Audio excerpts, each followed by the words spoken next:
I'm back. If it doesn't work now, I'm not doing anything. So I'm telling you now, we're just gonna move on. I had to redo everything. Hopefully, Rumble picks it up. But if not, I'm for not gonna make a big deal out of it. It's just aggravating at this point. 3 tries, Rumble's being difficult. I'm not sure why. And there we go. We're good to go. All right, guys. Sorry for that inconvenience. I had to make sure it was good to go. Let me refresh some things for you. All right, so why I'm here today, all right, little off schedule, but we're here. I want to talk about a couple things.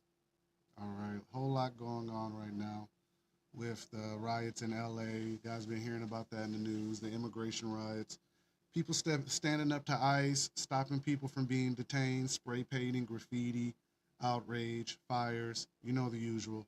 And of course, the casual agitators that are all involved in the middle of this, right? Now, before I really dig off into this footage and this video, understand that I'm live streaming right now. I'm pulling from different sources, so if it gets a little laggy, just bear with me. Won't try to jump between too many scenes. This isn't really a cut up situation, but special coverage. It's Sunday. Why not sit here and talk to you guys about what's going on, get your opinions, and see how you feel about all of this? All right. How's everyone doing? Right? How's your day going so far? Is it going good? Hope so. If you're in LA, pretty sure this is just isolated little incidents around the city. I don't think the whole place is in pandemonium. I highly doubt it's in pandemonium right now. So I would assume that these are just, small little events, pockets around the area. Nothing to really be too worried about. So on my page, I mentioned the fact that, they've been kind of looking for a reason to do this. When I say they, I always talk about the government, the deep state, whatever you want to call these people. But it goes to say that, this is a conversation, that Bondi and Trump had maybe a couple weeks ago, say a good month, about using the military in the event that there's some type of civil unrest and the executive order that went into it. Now, if you speed that up and all the events that's gone on, like we talked about what happened in LA at the fertility clinic, the guy detonated himself. All right. Washington clearly has lost their mind. There's so much news coming out of there from the young girls being slain by their father. He's on the run. The extremists who broke into a military base, beat a guy with a hammer, and they found his supply of armory and weapons and all that. And you got pockets of like instability going on around in different spots. And, maybe making some people unsettled, but I'm here to tell you that there are things going on, birth pains if you believe in the Bible and Christianity that we're gonna go through. You're gonna hear whispers of wars and whispers of famine and all this stuff. And you're gonna see instability and people rise up and get upset. And I always want to make you understand that, not make you, but I want you to understand that some of this stuff is, natural and some of this stuff isn't. All right. You got agitators inside all groups right now. I saw videos of different people in wearing vests and glasses and shoes. Some stuff looked like crisis actors, some stuff looked real.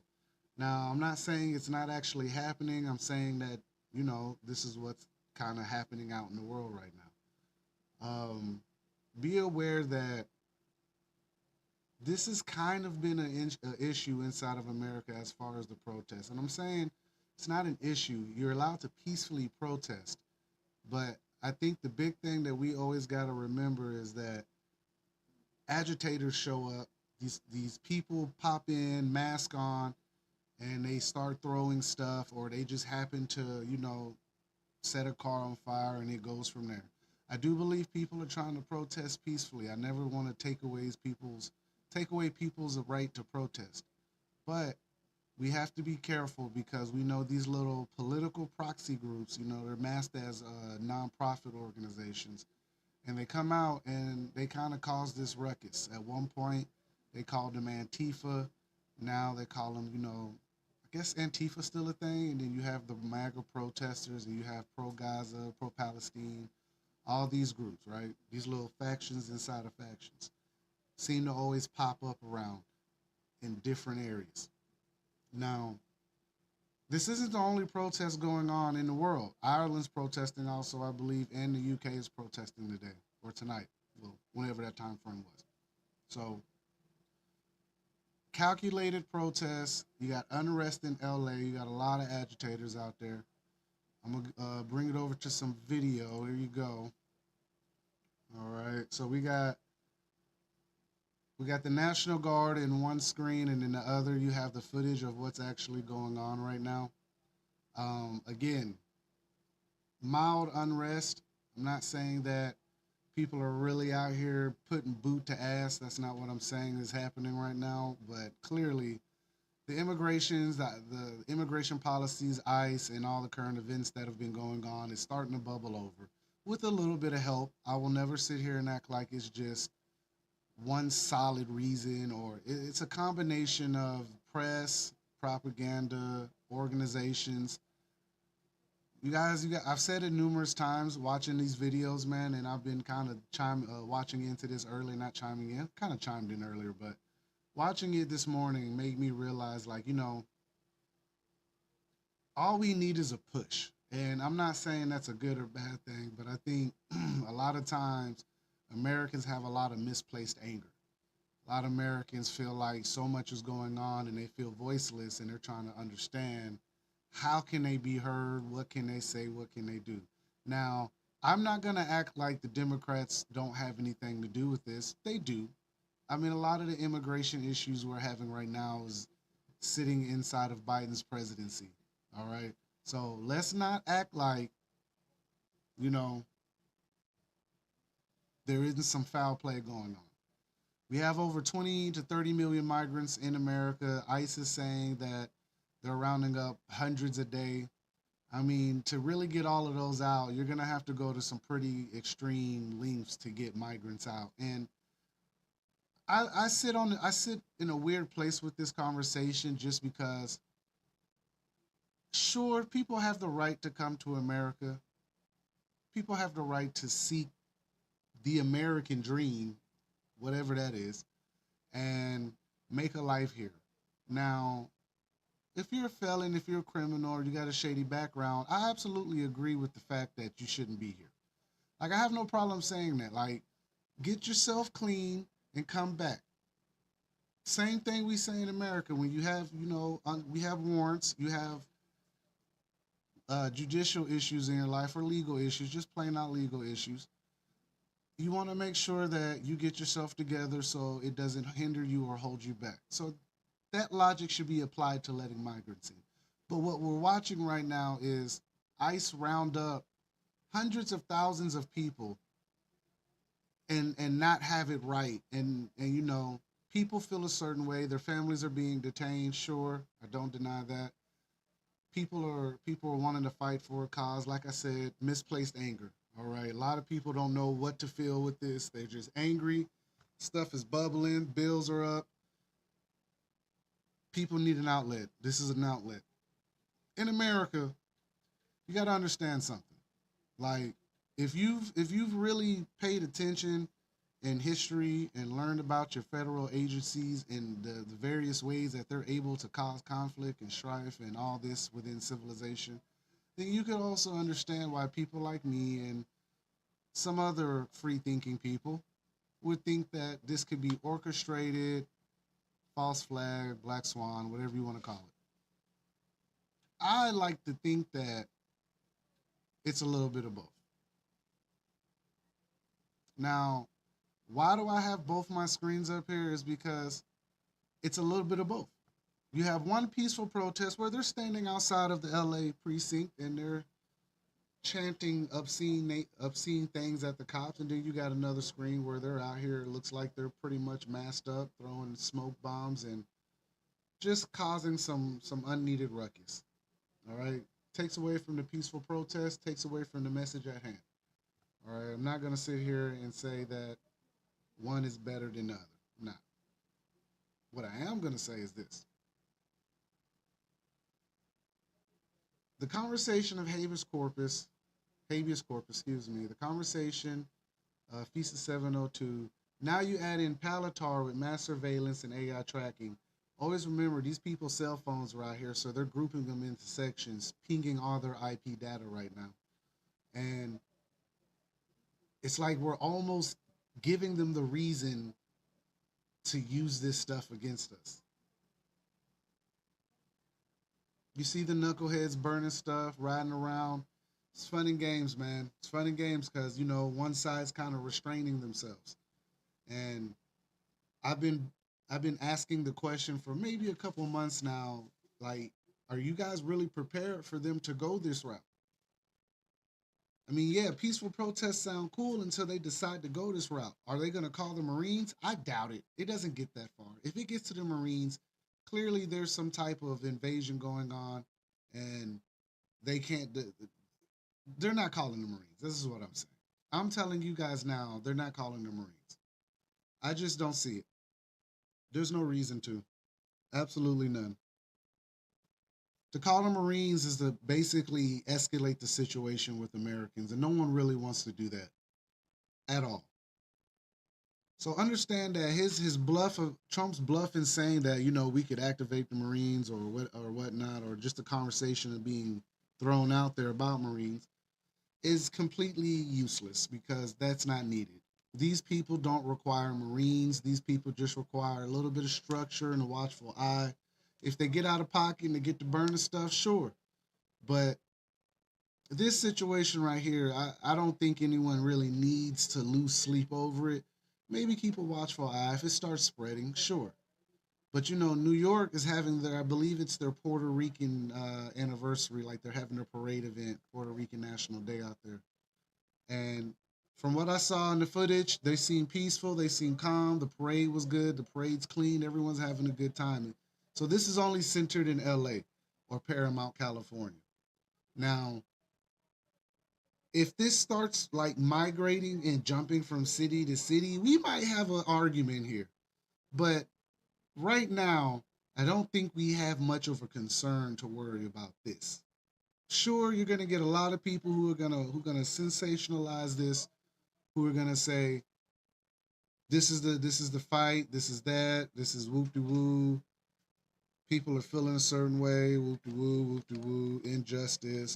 Everyone's gonna have their opinion on it and get their views off of it. But I'm just here to tell you that no one's calling the Marines. That would be a waste of money, more money at that.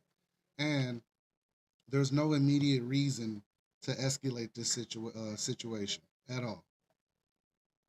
Just stand your ground, let the people feel how they want to feel, call it in, clean it up. It really shouldn't be a hard feat, in my opinion. And that's just me. So if in the event that they wanted to go the route of using the Marines, then this is at the point where they're calling Americans invaders, and this is at the point where you would suspend habeas corpus.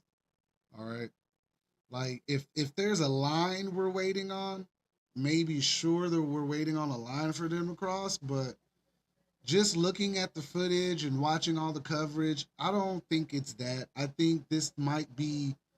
I think this can be an ingredient. If LA is feeling this way, what organizations in place do we not, do we not know of that are getting ready to organize themselves, free Palestine, free Israel, have their protests and whatnot, immigration protests? You have at least three different protests going on in America in different places. So everyone's protesting something slightly different, but America is uprising, if you want to believe that. This is a slanted slope with everything that they're talking about within the news and in the White House and security agencies. And if you listen to certain podcast people, they're also saying it. All right. A lot of people are kind of stoking this flame of civil unrest, Palantir, the whole Trump and Elon fallout. Is there some type of divide between the technocrats and the old American oligarchs, the big business guys? All right. Could it be that? What are we waiting on? And then you have the protests and you have the conversations of ICE and mass deportations, and you throw in Palantir now. And there's so many ingredients in this bowl of shit hitting the fan that it comes off as a scenario that could pop something off, but I assure you they want us to do it before they're the ones to do it. You understand what I'm saying? Their side isn't going to get froggy first.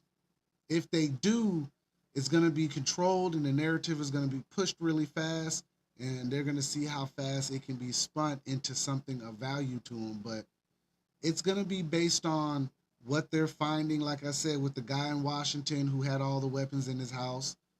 uh the incidents happening in Texas right now with the cartel and different parts around the Southwest. Homeland Security, like slamming the hammer down, it's sitting at about 20% chance, but they're gonna need something bigger to happen. Now, am I saying something bigger is gonna happen? Not at all. Like, I'm not saying that. What I'm saying is the issues that are there, they're there. As you can see on the screen, crowd dispersing. This is just live feed from the Paramount, California, ABC 7. Just someone probably live feeding from their own desk like I'm doing right now. But what I'm saying is that they got the National Guard out there to kind of let people know the strength and the muscle. But again, ask the question, would they cross that line with us? And I mean, they've done it before in history. Kent State University during the Vietnam War, that was one of those situations they crossed the line. The civil rights, they crossed the line. The Bonus Act or the Bonus Protest in the 30s after World War I believe. Yeah, that got bloody too, and they crossed the line.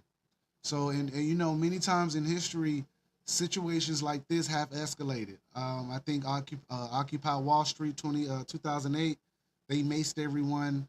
A couple people got their ass whooped. It is what it is. When you're out there, you're fighting a good fight. Expect to get your ass whooped. Expect to be pepper sprayed. Expect to be hit with a hose. Possibly police ass whooping, brutality. It's expected in these situations because, again, you see the gentleman pouring milk on his face from the pepper gas or the pepper spray or this whatever, and these are just the situations that are going out there. Does this make it like uproar? Not really. People just feel in a certain way in America, and this is how it comes out sometimes. Now you need to be worried if they start doing, like, if they just they putting holes in everybody on live camera. You might need to worry it in, but this this is just minor strife. Protests got out there, got too big.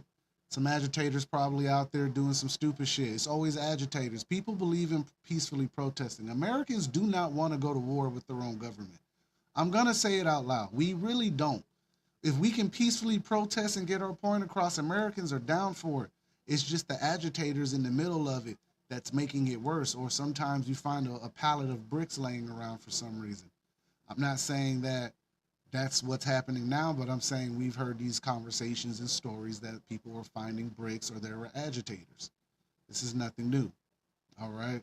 So be wary of what you're watching on mainstream media, legacy media, and alt media, really anything right now. Be careful where you consume this and be careful of the messages people are putting out. Because I can tell you now, there's a lot of stuff going on in America that they're not talking about. And I would prefer them talk about that stuff. Like, we had the conversation of the Chinese people smuggling the dangerous fungus in America. I don't know how dangerous the fungus was. From my understanding of reading it, it looks like it could kill all agriculture and whatnot and horticulture.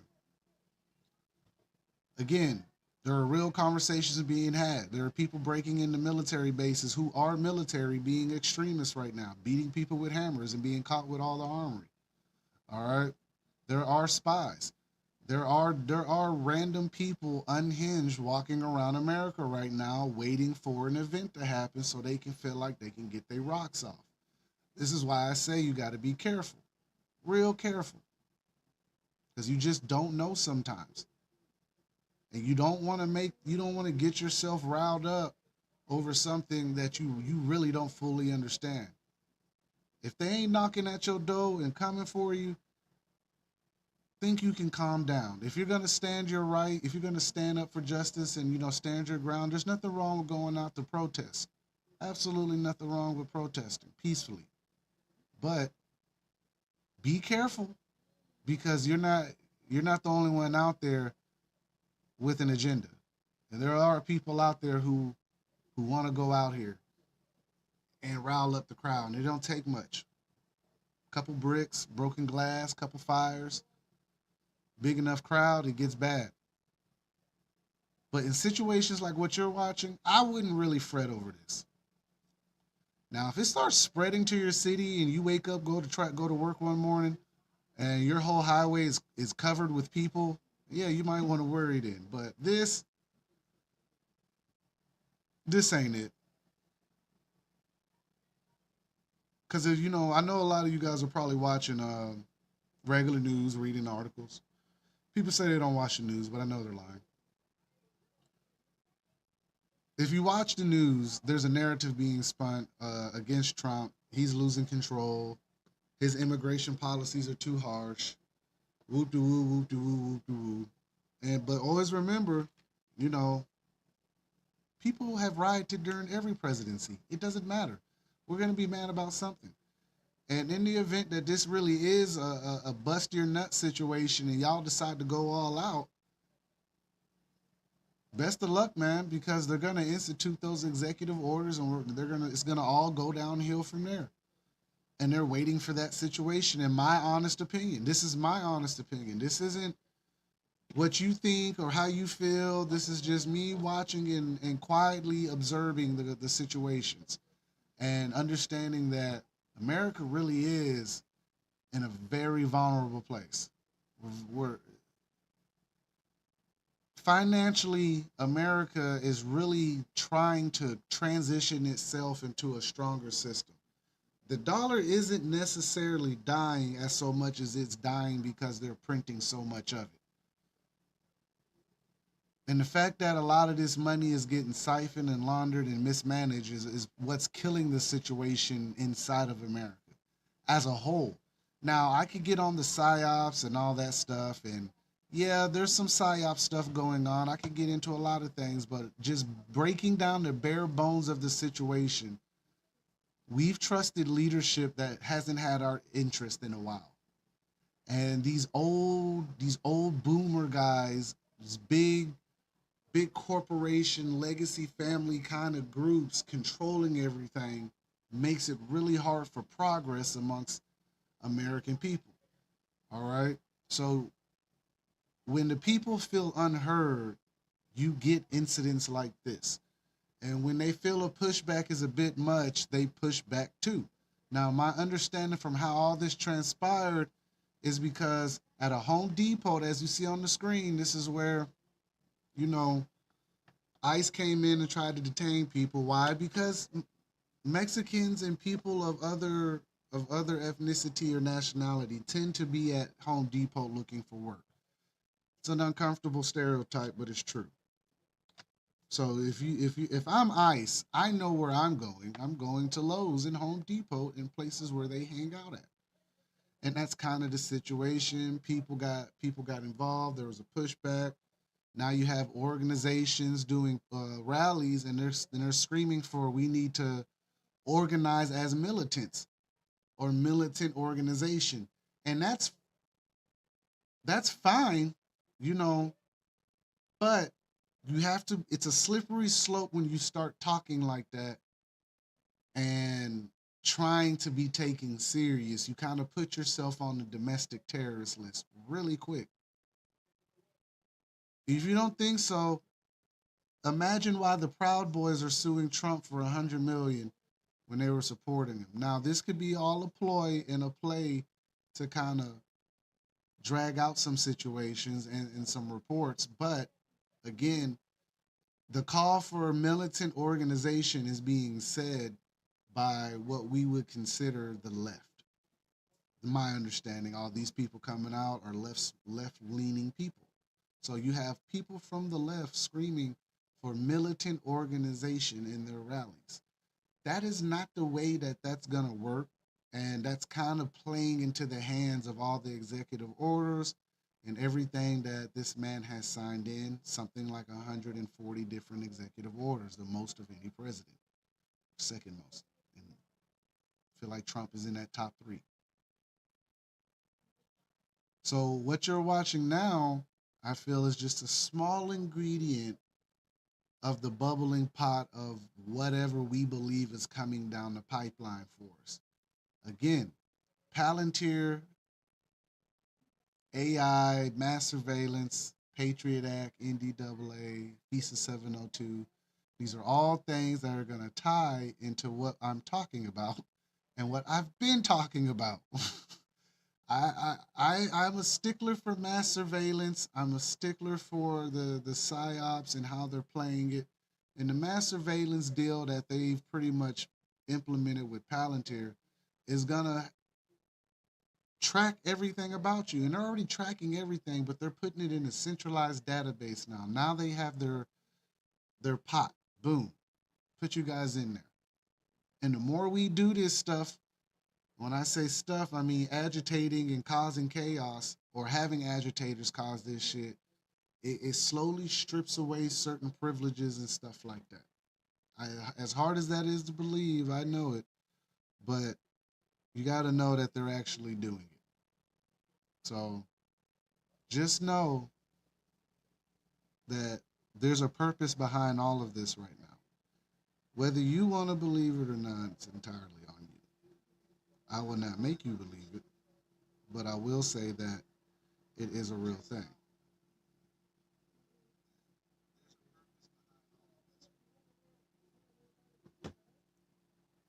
Now, again, the recent conversations of mass surveillance, organization, militant behavior is all being tallied. And even if those young ladies were paid to say those things, it doesn't matter because it's on screen, it's on press, and people can see it, and people feel some type of way. So this is where enriching people into their own ideas begins because, like I've mentioned, there are people going around in America being extremely weird. You have people committing heinous crimes right now, and it seems like it's based on organizations. You're hearing the horns of militias ring in the background in small places like Alabama and Tennessee and Arkansas and Colorado, even though that they got to be activated, but they're free to organize.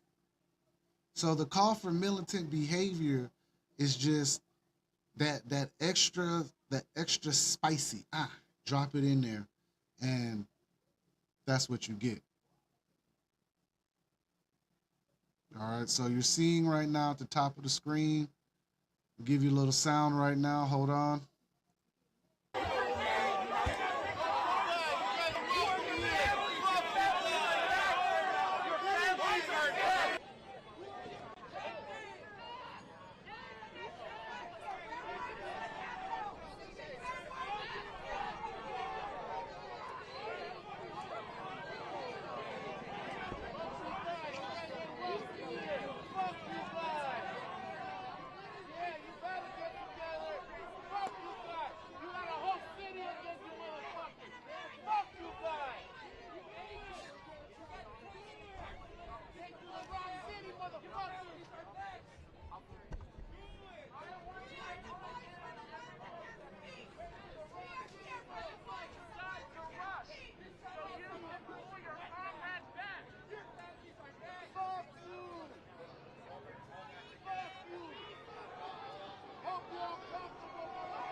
All right, guys. So that's what's going on out there right now. People are getting pelted with pepper balls and gassed and all that good stuff. People are outlandish, shooting a bird, cussing out cops and LAPD. Got the California National Guard right now booted up, making a defense wall against protesters right now. Listen, I understand how this, if you watch this for like hours and hours at a time, you're going to feel some type of way watching it. I just recommend you not do that. All right? Don't get caught up in what you see.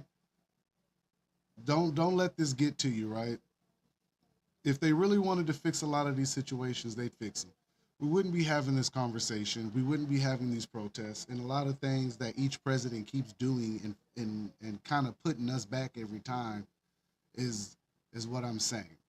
Like understand that a lot of this stuff is could have easily been, fixed.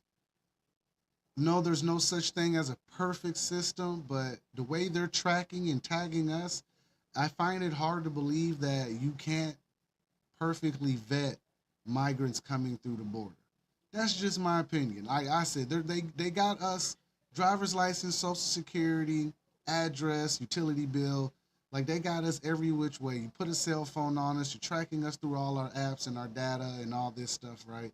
So I just beg the question as to why can't you just get a decent vetting system for the migrants so they can come in and you can get your workers that work the lower jobs for little to nothing but make the best of it because that's essentially what they do. I'm not saying all of them, but a lot of them are doing the jobs we don't want to do as Americans. I just want to get that out in the open. So if you're going to pay them to do those jobs, then let them in and vet them. There's enough coming through vetting.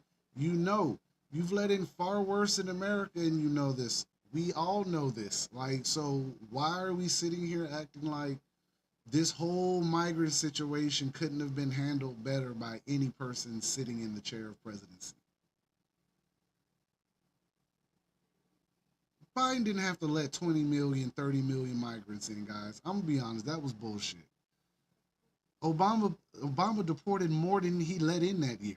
So I know you could deport these motherfuckers. I know you're tracking, and I know there's a way to kind of get to them. You know what I'm saying? So I don't sit here and buy that whole game of just, you know, it's just something they're doing. What are we gonna do? We don't know what to do, guys. We're just gonna let them in. We're gonna let them in and give them court dates 3 years from later. And now they're just going to get lost in the system. They're going to start beating up police officers in New York. They're going to start kicking in people's doors in Colorado and taking apartment complexes. And not all of them. I'm not saying all of them because there's some good ones down here. Like we have them in Alabama. They're in Mobile. Believe it or not, they're down here. They're in the county, at least. They're here. They're not making any noise. They seem quiet. They're integrating well. They're getting jobs. So again, I don't want to act like it's not a thing. I just want to act like I just want to act like this isn't, the biggest thing to worry about right now. It's not. It's just a small piece of that puzzle. It's not. Please don't worry yourself over this. In 2 weeks, we're gonna have one of the largest parades in American history in DC. We're gonna pull out all the big ass guns and tanks and vehicles, and we're gonna display our power because Trump sees people like Xi Jinping and they display themselves, and he likes that. He wants to do that too. So they're going to do it. And then guess what? It's the 250th anniversary of America. And we all heard that conversation of how long does American empire or empires last, and they say 250 years. I think it's a little bit longer than that, but we're at 249 and counting in micro change, like 2 weeks out, guys.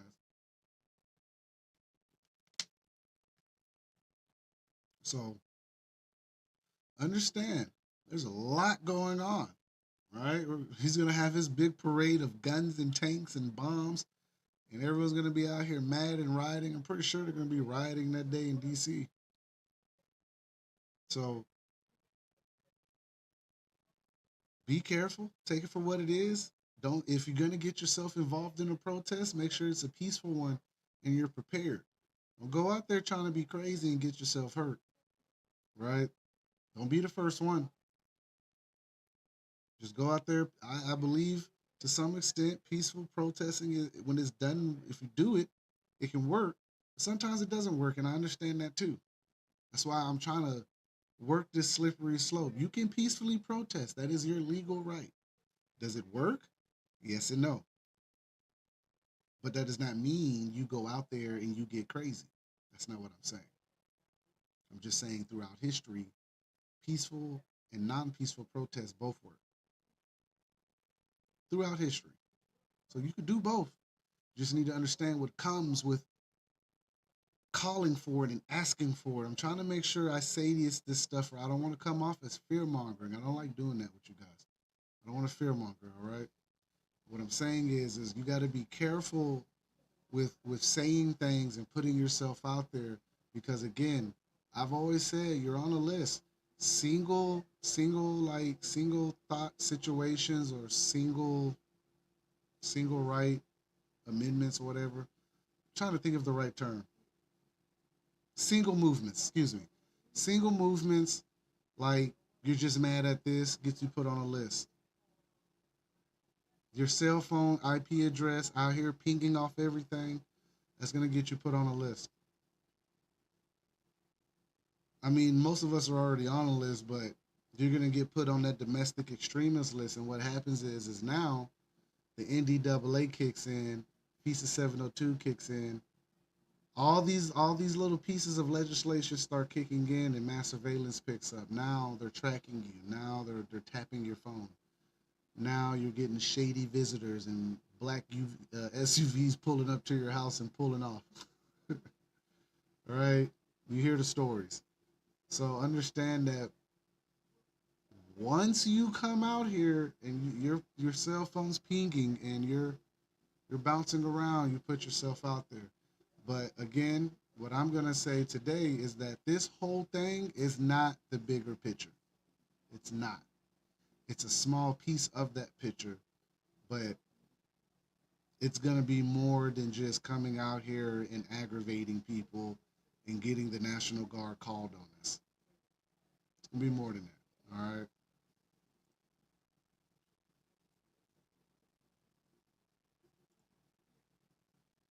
Think bigger.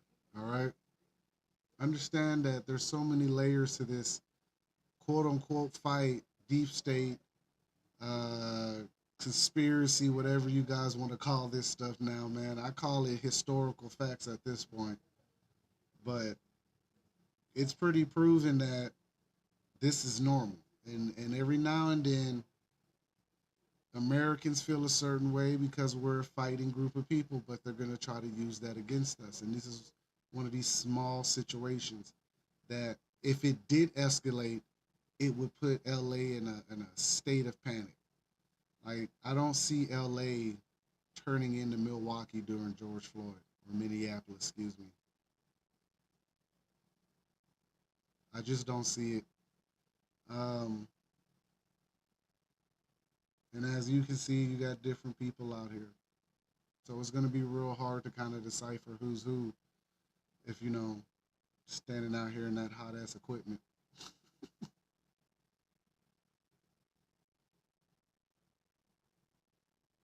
So I'm just chiming in, man. I've been watching this since last night, really since yesterday afternoon. I didn't really take it serious at first until they decided to bring the National Guard. I wasn't really expecting the National Guard. I thought LAPD could manage this. When does LA don't riot? LA's a rioting ass city, so and what they're dealing with, not too hasty. They just got a lot of people running their mouth, getting pepper spray. You got a lot of press out there. It looks good for camera guys. It does. You know what I'm saying? But they're out there getting pepper spray for whatever cause they believe in. They're asking for people to remove their mask, but I've been hearing other conversations of why ICE has masks on because same reason the people out there have masks on, guys. But you can't ask why ICE has a mask on and then ask for civilians to take their mask off. If they don't want to be seen and tracked, what make you think the people out there would want to be seen and want to be tracked? So this conversation of they need to take the mask off is comical, but it's probably not going to happen. As long as you're pepper spraying people and throwing tear gas, no one's taking off their mask. Same thing they do in London, same thing they're doing in Ireland, same thing they're doing in France. No one there's rules, guys. Put a mask on. Everyone knows that. It's like the rioting 101 handbook. First rule, put a damn mask on. All right, you don't want to see your face. You got to go to work the next day. Unless you just don't care and you're out here freedom fighting and there's nothing wrong with that. What I'm saying is if you're gonna participate, put a mask on. It's rioting 101. The police know that. That's why most of them have masks on. Think about it. You're watching the same videos as me. Everyone has on masks. Some M92, some just a standard medical mask. You have gas masks. You have all kind of people out here. You have Nazi signs. Nazis were just following orders too. You see how this is escalating? People just throw out terms, and I'm one to think like, people are getting signs like a WWE tournament or a WWE show or something. You come in, you can buy a sign for $4. But these people may have actually did that. I'm very weary of large crowds now, just because I know how well you can orchestrate chaos. Ordo ab chao, order from chaos, and this is settle chaos. But it'll cause them to look at their infrastructure and look at what they can and can't do. And if we, the people, decide to aggravate this situation and go further, then they have a contingency plan for that too.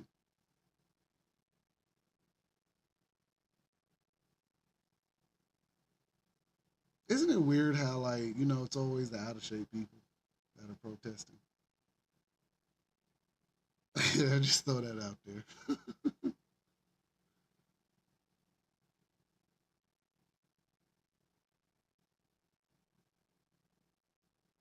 Yeah, guys, this is America. If you want to buy this, sure, but I take it at face value. I'll say that there is some social civil unrest, but I won't act like this is the one that does it all. It's not. It's not even close to the one that does it all. It's going to be a bigger situation. I think it's going to be a constitutional reach when it happens. Now, like I've said 100 times so far, this could be a small ingredient to it, but definitely not the reach that we're all expecting. Habeas corpus is going to get pulled one way or another, and if they wanted to like enact executive orders, they would do it. But the problem is that there's going to be pushback. So they know that. I know that. I feel like we should all know that.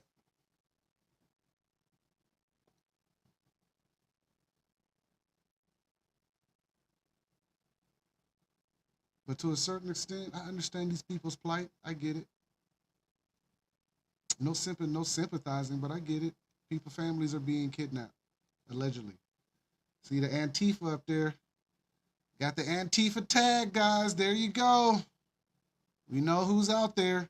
Effectively, Antifa is out there, guys. You get to see the graffiti of Antifa. Antifa. Antifa is out there, guys. You just saw their perfectly placed logo branding. Antifa's out there.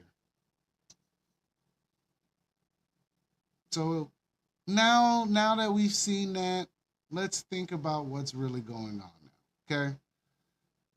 Show of force, social unrest. I mean, this is something that would have Soros' fingerprints all over it. Is it him? Mm, could be any one of them. Could be Clinton. Could be Obama. If you believe that, could be Trump. You don't know who's really causing this unrest. But I do know social engineering is a very, very real thing. And they know how to rile us up. And this looks like it is a bunch of Antifa people. This could be, this could just be an Antifa operation, guys. That is the left. If there's a degenerate part of the left, it's Antifa. Those guys don't give a fuck, man. They get out there and agitate anything. Their signs are so well done too. You can tell the Democrats did it. Take time on their signs. God hates ICE. See that? Masked up, black mask. I can kind of see this as an Antifa movement now. Yeah. There's just a well-placed logo placement for Antifa, just right there in green. Perfect. Scribble. Antifa.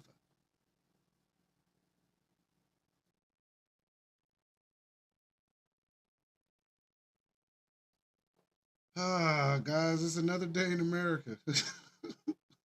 As I watch this, I just feel like we waste a lot of energy sometimes doing these things. Like I feel like there's more meaningful ways, but then I know better about those meaningful ways because as soon as you get a little bit of clout and a little bit of tread on your movement and your journey, man, it gets co-opted real quick and it gets taken from you. People get knocked off, and then all of a sudden you're part of the Democratic Party or the right or the Republican Party. But it is happening, and I got to talk about it just because. Why not? Pretty sure CNN is spinning this shit. Fox News is sitting here calling everyone Democrats. As you see it, everyone's Antifa out there. Everybody. Peak Hegseth, he's out here like, want to get the Marines, baby. No, you don't need Marines for these people. That's overkill. Just put the guard out there and the police and let it in and keep them at bay, man. Don't try to escalate this deep state. So it's a horrible idea on your part because you're going to embolden people. You don't want to embolden and enrich people in a way that is not conducive. Y'all should know better than that. So this is why I say that they don't really want to rile up the right groups. Just the ones that they know are going to go out here, organize, cause a little chaos, and help push the cause against us. You're seeing all these different flags. Like I told you before, months and months ago when they were talking about free Palestine, like they were everywhere I saw there was no American flags. And I'm not like gonna sit here and act like, oh my God, the American flag is the everything. It's right behind me. It's not the everything, but it is the symbol of us as a whole. There's a lot of bad news behind this flag. There's a whole lot of hurt and pain behind the American flag. So I can understand why people would rather fly their own country's flag. But remember, you're still in America. And these events trigger other events. It triggers people. Now you have the other side saying, look at this. People hate America. Look at this. Extremists. People trying to take down America, the beautiful country that America is. And yeah, it's cool. It's cool when it wants to be. But it has a long history of doing people wrong. And I'm not going to sit here and act like it doesn't.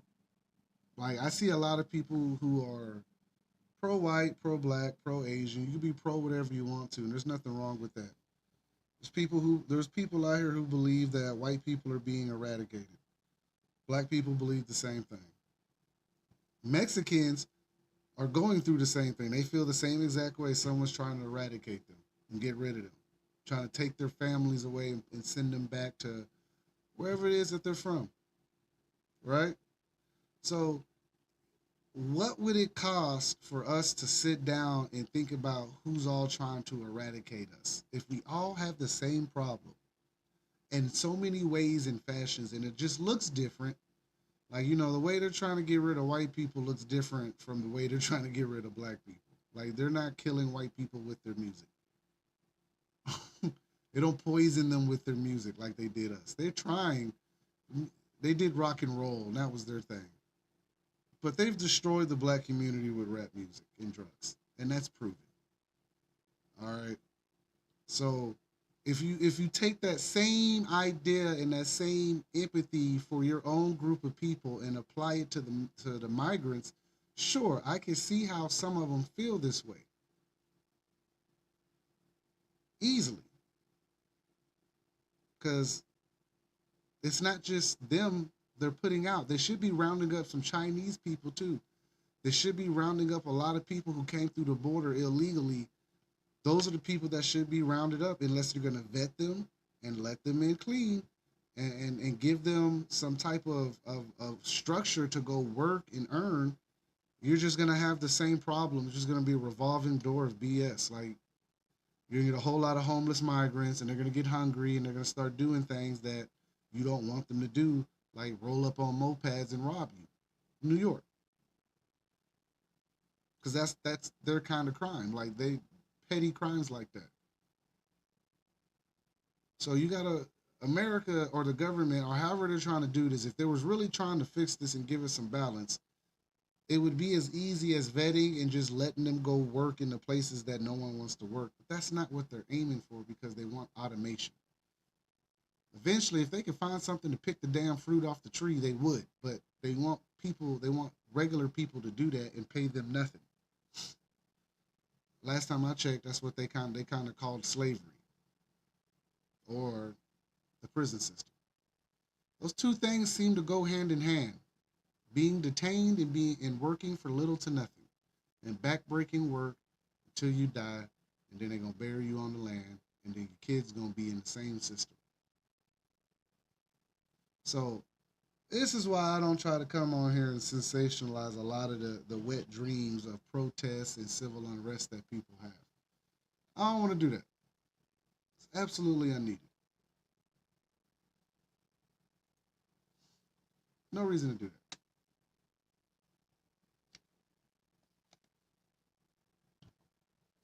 But it does remain to say that these issues are happening. And if they start to spread like they did in 2020, 2021, then you can see a situation where if it gets bad enough, then they implement martial law. And then once martial law is implemented, those executive orders start stacking on top of our backs. Then we're going to probably find out what they're using the liberation camps for. You know they're not really liberation camps, but I can't call it the other thing. I don't want to get in trouble, at least on YouTube, because I'm on both. So all I'm saying to you guys is that it's a slippery slope playing this militant organization that the left is calling for, which is utterly stupid because I just don't see the left organizing like they think they're going to organize. Like, I don't know what they think organizing is, but Antifa is probably their organization department. That's the management department right there, easily. But these out here, it's some Antifa out there. There's some other extremists roaming around too. Please don't think it's just them. And on the other screen, oh, coverage. Ah, whole lot of tear gas, smoke, milk, barricades with shopping carts. This is like infantile protesting, guys. This isn't the stuff that I would be worried about. This isn't something I would be like, oh my God, this is it. It's not. I'm gonna sleep fine tonight knowing that this group of people are out here trying to protest. Like, they're not actually trying to cause any harm. At least this group isn't that I'm looking at, the top group. Now, this bottom group, on the other hand, maybe. But the top group seems a little peaceful, just a little mouthy. When they show the people at the police precinct or the VA hospital, the guard over there, the guard is just going to stand his ground. It's a show of strength. It's nothing scary, man. I'm just not taking all of this at face value and just being like, oh my God, this is it. It's not. There is a beef within America, though, with our government and the people. But what I'm saying is we should understand that this ain't it. Don't be worried.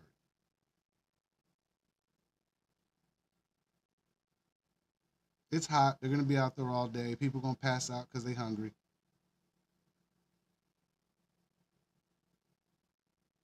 But it is what it is. I'm going to drop some volume on here. I'm going to let this stream for a little bit. You guys enjoy. Which one I want to give you?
Hey, we're back. All right, that's live coverage of the LA protests and partial riots. Now, what happened the other day and the other night? Sure. Some people were injured, a lot of people arrested. Unfortunate, but that's just how it goes when you protest. Things get a little out of hand.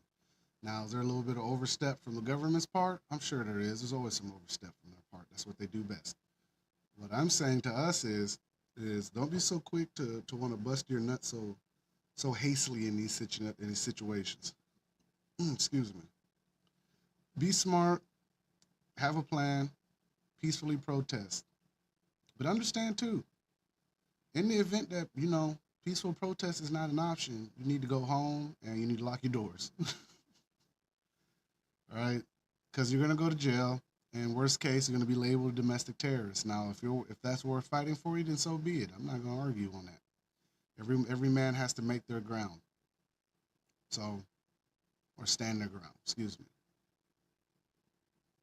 But what I'm saying is in this situation, be careful with little stuff like this, man. This is just agitating the hornet's nest, poking the bear, man. We know ICE is gonna do their job. It's unfortunate, but there were 20 to 30 million undocumented people let in. If that's not a problem to you, then you let 30 unknown people in your house and you let me know how that turns out. 10% of that's there to harm you or some type of harm. Out of 30 people, random, everyone is not going to mean you well. So if we talk about 20, 30 million undocumented people, and it's not just from south of the border, it was from all over the world, you don't know who you let in this country. I'd just rather be honest about it. I'd rather not act like and say, well, everyone deserves to be here. Hey, hold on. I don't let everyone in my house. I don't let everyone near my kids. So letting everyone in the country you don't like without proper vetting is a very slippery slope. And with everything going on and EOs and habeas corpus and asking if the active duty can assist the police, all that stuff.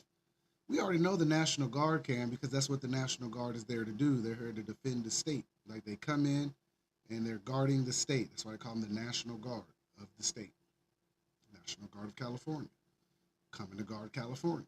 All right. That's not active duty. Now calling the Marines, that's a bit much. For this,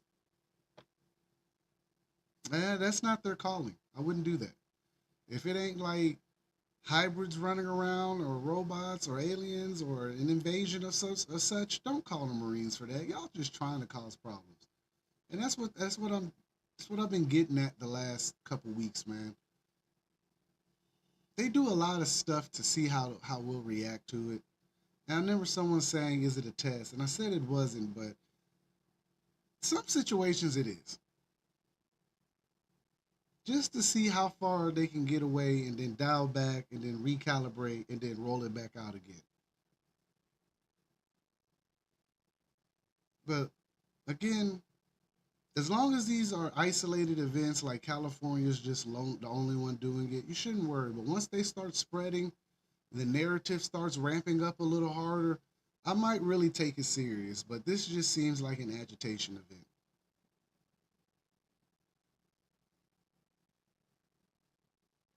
People are going to feel a certain way in America about everything because we have the that freedom of speech and freedom of choice thing, and people feel a certain way. Should families be ripped apart? No. I think people who have been living here peacefully and quietly deserve some type of decency. And you can be like, hey, you've been here 12 years, a productive citizen. Here's some legal rights to you. It's simple to me. I'm a simple guy, man. I'm not in here talking about snatching families apart, this and that. I'm just saying there should be some structure to this whole vetting process because they got an immense amount of information and data on us. So it's not like they can't get it on them. But it just seems like in certain situations that the migrants only come in handy is for like voting and doing lower tier work and being the scapegoat for BS legislation. Now, are they going to get all 20, 30 million out? Probably not. They're probably gonna do 1 to 2% of that. Those people are in the wind. You know how long it's gonna take to get rid of 20, 30 million people the legal way? Now, if we were talking some of the other ways they've thought of ways to get rid of humans, then yeah, that's a possibility. But remember, they need the migrants. They do. Like, I hate to say this, but they do need them. You got a war on the horizon. You need someone to fill those boots. They've closed Job Corps so they could push those young people into the military. That's just my opinion. You got migrants that are willing to join the military for their citizenship. Will they get it? Is the $1 million question. You need people to pick oranges and do farm work and do manual labor shit, and Americans really ain't trying to do that. They're already automating most jobs, so that was already cut out. That's about 10, 20 jobs right there. 10, 20 million jobs right there, easily gone. And you want to sit here and be careful what I say. You want to make this big fuss over the migrants coming in and being working class citizens, but you're letting South Africans in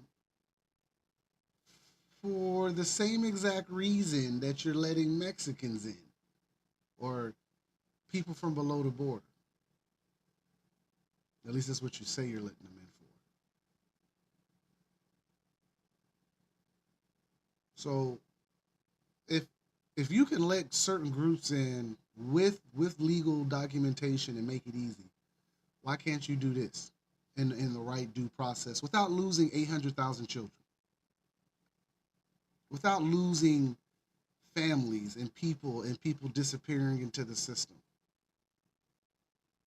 I just think that a lot of this stuff, like they halfway do it so that they can get the rise out of us, and then they can pass some type of bill or policy that strips more rights. I'm really believing that one more than anything. I don't even have to get weird into the esoteric knowledge and conspiracies of it. Just looking at the body of work from our elected officials should tell you at this point that they are not working in the interest of us. I always think when you see a organization like this, like when they had the Free Palestine marches, like they were so organized. Everyone had on the same shirt. Everyone had on the same outfit and the same flag. It seemed like someone paid for it and gave it to them. This is why, like I said, this small instance right here maybe was a peaceful protest, but it had agitators in it. Now, when you see stuff like the nationalist groups show up, those are Fed boys, guys. I'm not gonna lie to you. People who show up in khakis and blue polos to protest will always be comical to me. If you walk up looking like management Captain America, I'm gonna easily assume that this is government ran. Like it'd be the funniest thing in the world. These dudes be hopping out of U-Hauls, and U-Hauls ain't cheap. The rent. They be hopping out of U-Hauls, khakis, pleated khakis at that, blue polo shirts, white mask, all perfect ball caps, same pair of glasses with the Captain America shields, talking about we want America back. Man, if you don't sit your goof ass down somewhere. So I'm not naive to the paid groups, the ones that are out here in peaceful protests that get like just unruly. That's the word I'm looking for. They get unruly. I like to think that those are agitators. Antifa's in there, or some type of alt right group causing strife.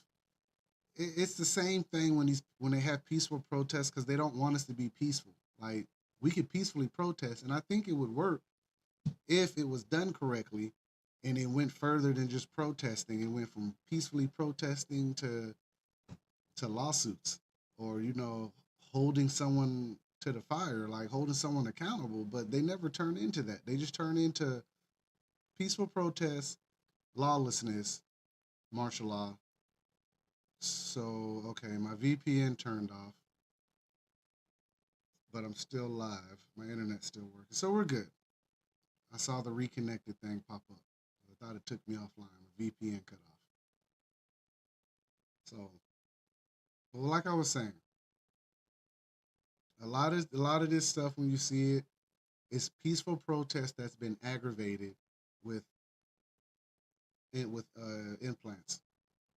So these people go around causing confusion, throwing smoke, setting fires, throwing bricks, and it'd be like five, six of them hiding in a group, and then it just gets blown out from there. People get beaten up with batons. Law enforcement gets injured because groups get dangerous when big groups like that. People courage go up. They're more likely to attack. So you got to be careful. You don't want to be on the end of a mass jumping or you get it's like 9-on-1, 10-on-1. Nobody wants that. I'm not wishing that on nobody. All right, cops or regular people. Hey man, people are out there doing their job. That's their job. They got to protect the policies and the property. I get that. People are upset. People want their voices heard. I totally understand that. People want to stand for something. There's nothing wrong with that. But where we got to draw the line is where these things go in this weird revolving circle of peaceful protest, aggravated event, policy, nothing happens. Peaceful protest, aggravation, policy, nothing else. Like it just keeps going around and it doesn't lead anywhere. Like there's nothing actually happening of value. And that's the thing that's killing the peaceful protest is that, like I said, peaceful protest, aggravation, policy, nothing happens. And then it starts back over again. And we're just going around that circle. And and so many times that happens, this is why people feel like they're not being heard. And when we look at these videos like now, you notice, where's my face? Where's my face? Here we go. You notice that it always again, people do feel a certain type of way, regardless of where they stand, left or right. But the peaceful protests get destroyed by agitators, Antifa, alt-right groups, stupid people, money, little political proxy groups doing stuff like this. All right. So it's hard for citizens or people who watch it to really get behind it, and then it kills the whole movement again, and then we start from square one. Agi- Peaceful protest, agitation, policy, nothing happens. Right? They go through all this and they say, "Hey, we're gonna make you a policy that stands up for you," and then that policy gets implemented and nothing happens, and we go back to protesting again. Agitation, policy, nothing happens. We're back on this side. Then we start it all over again. And they're completely fine with us looping this because they know every time that we protest and someone aggravates it and it gets out of pocket, here come the policy that hey, we're gonna make you guys feel better. And then boom, nothing happens for us. And then we're back to protesting.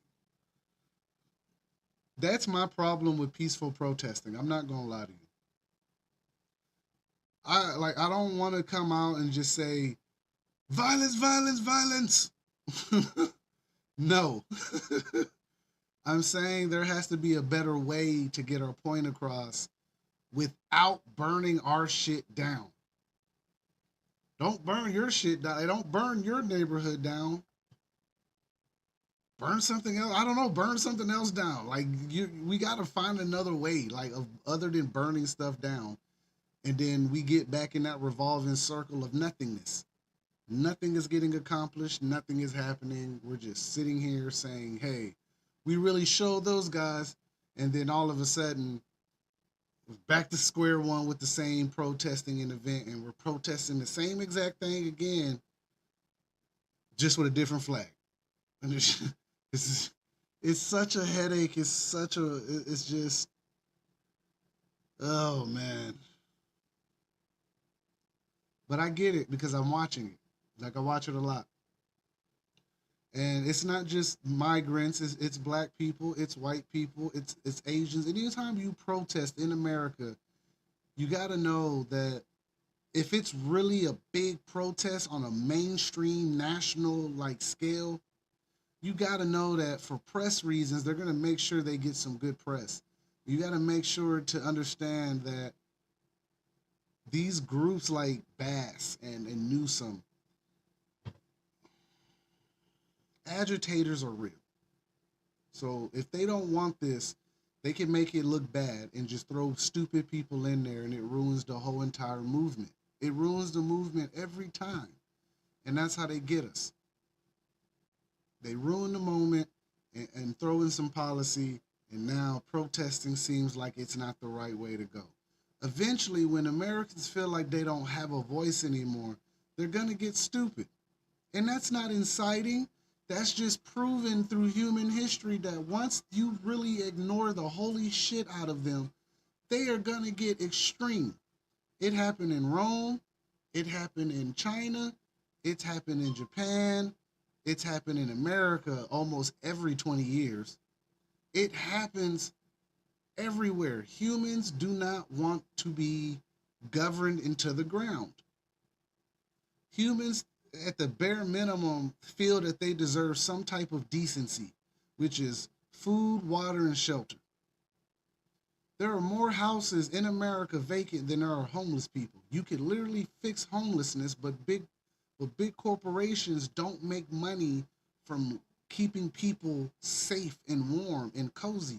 Instead, they make more money from riling you up, prescription pills, drugs, prison, and mass hypnosis of through TVs, through the black screen, the black mirror. For real, think about it. They got all y'all out. They got people out here in the same loop, protesting, agitation, policy, nothing, start over.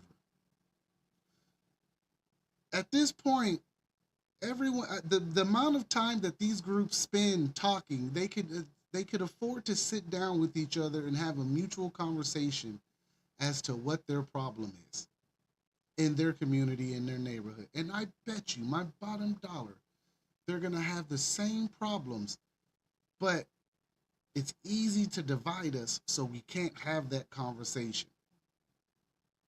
Because I guarantee there is someone in America is like they're fighting to come into a place that does not value them. You are absolutely correct. They are going to use them. This country uses people. There's going to be someone who doesn't feel the same way, but I assure you, if you sat them down one on one with no groups, they would find a middle ground and understand what the problem is. And then that group will go to another group and discuss what the problem is. But that's not what's happening. We have micro social groups that all have a feeling about something, or they in their feelings about it. And so it blinds the bigger picture of inside of America and everywhere in the world, we all deserve some form of decency. No one's asking for a free ride, but we are asking for decency. We're asking for the right to start families here, even if you're not from here. We're asking for the right to go hunting and fishing in a country that no one actually created. Like the country was already here when humans showed up. Like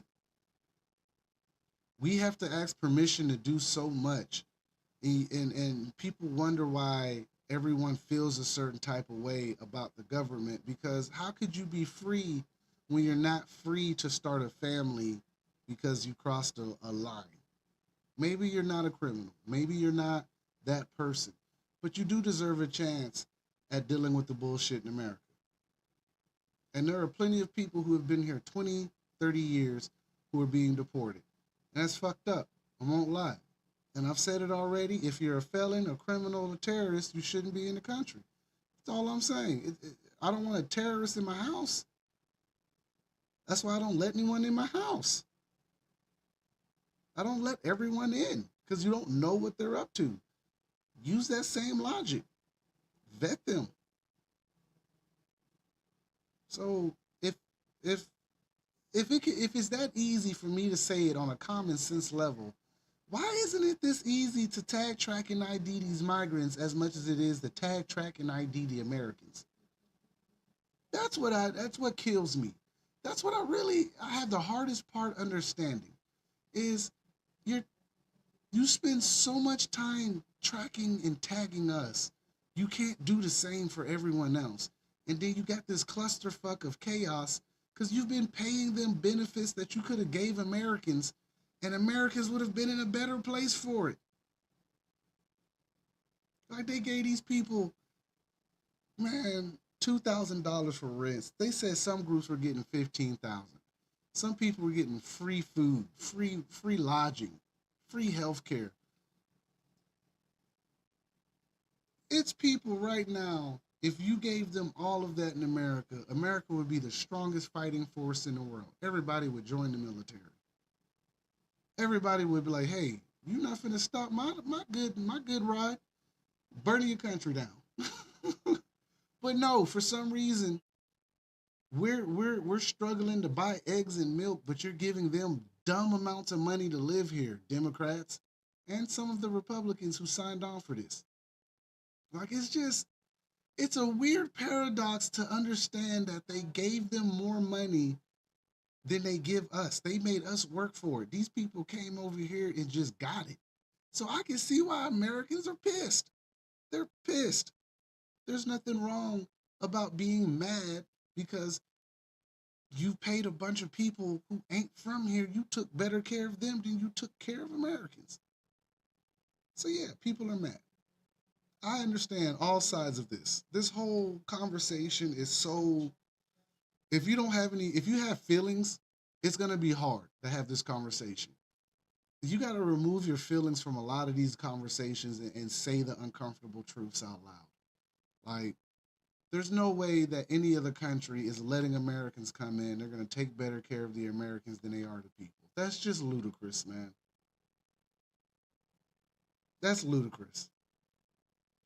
So I just want to make it known that I understand some of the plights that are being mentioned, and I understand why people are upset that families are being broken up. But yet I still understand that if you let this go too far, it can get out of hand. Like they get their order from the chaos. Like as the more and more they rile us up and turn us loose, and we go out here and we continue to do these things, they're gonna keep pushing these policies. They're gonna. It's just gonna be a settle push every time. And one day there's gonna be no more room. It's gonna be their boot against our backs or your necks or however you want to like use the metaphor or whatever. The same. So I'm saying be extremely careful with playing with this because Americans have a right to be upset. They do. But in the same breath, we have to be very aware of who to target our issues with, like who to target our anger and our feelings towards. Not really each other. Sure, for whatever reasons in America, people have a racial issue, and I'm not sure entirely why, but they do. Don't ask me. It's just stupid. But the truth of the matter is we're all having the same problems with the same group of people, and we're not entirely sure why, but we know we're having them. And the moment we can admit it, it'd be a lot better. In the moment we could like aim these targets correctly, our social injustice targets, then I think we're better off understanding like going after the National Guard ain't gonna do it. Protesting at the police precinct ain't gonna do it. Setting things on fire, not so much. Hitting them pockets, we're getting warm. Dropping their whole entire stock rating and pricing, heating up. Taking it before the Supreme Court, it's been done before, but it didn't turn out well for everybody. And we could always reference the civil rights movement and the 70s and the hippies movement that got turned into the PSYOP MK Ultra movement. So they know better. They know what happens when you let humans do this. They know what happens when you let hope sink in. When you give people hope and faith that they can actually win, You got a slippery slope. So for us, it's important to really know that they are trying to crush that in so many small, illicit ways. And when we partake in these little events, we get little things stripped from us quickly, even though they could be orchestrated by the same people running the city. I'm not saying Mayor Bass did it. I'm not saying Newsom is involved in all of this. I'm saying you have been very, very complacent and complicit in the things that have gone on in your states. So much that Newsom painted his shit red and yellow for China when Xi Jinping came to visit and made all the homeless people disappear. So much that that time Mayor Bass forgot to, put water in the fire hydrants. Not forgot, but you know what I'm saying. And didn't have any real sufficient resource to stop the quote unquote fires that just so happened to be raging.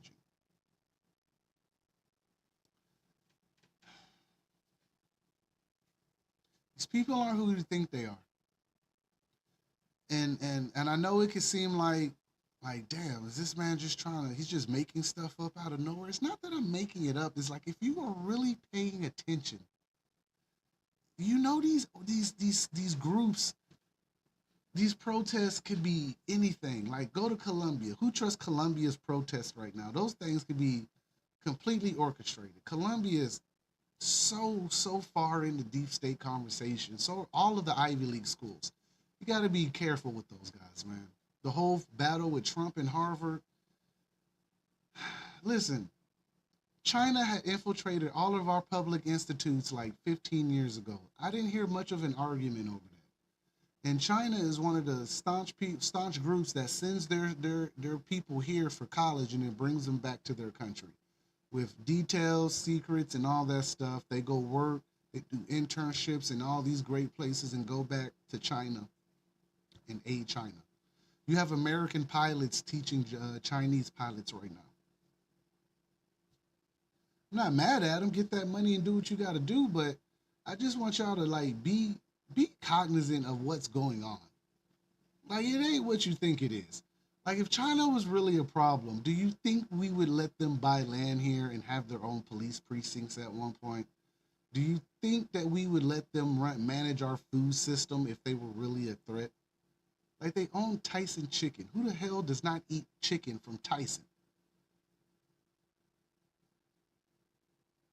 If anything, America is striding to be like China. That social credit system is on its way. This whole situation that we're watching on screen is part of the situation.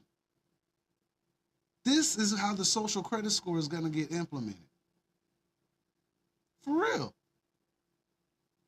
It's not that we want to be China. I mean, it's not that we don't like China. It's that we want to be China and we want the financial power of China. We're trying to figure out how to get our citizens to buy in like the Chinese citizens.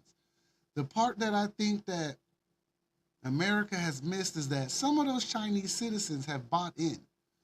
The Japanese people have bought in. They don't protest heavy like that. They're not getting crazy with their people. China is. But China keeps it to where ooh, excuse me.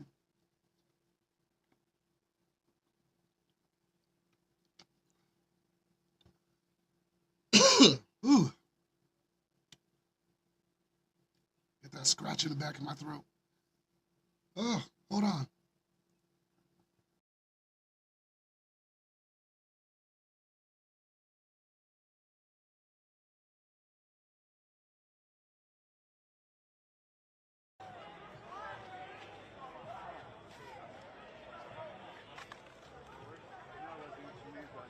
I got smudges on my goggles.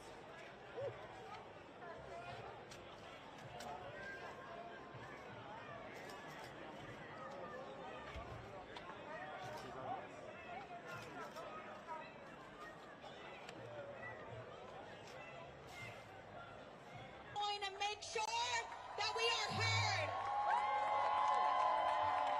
Here in LA, we know that our immigrants are the backbone of our community, and we're going to set an example for states everywhere to show up to the streets and reject these racist policies.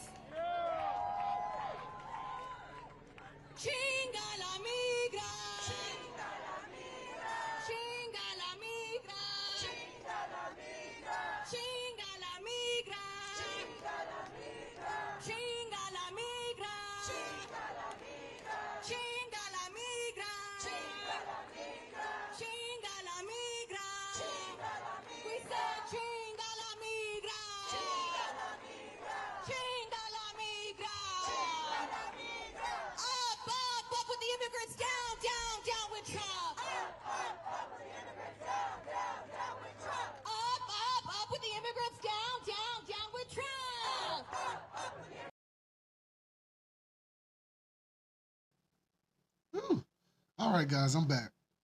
All right. You ever have that moment where you're talking and all of a sudden your voice goes out?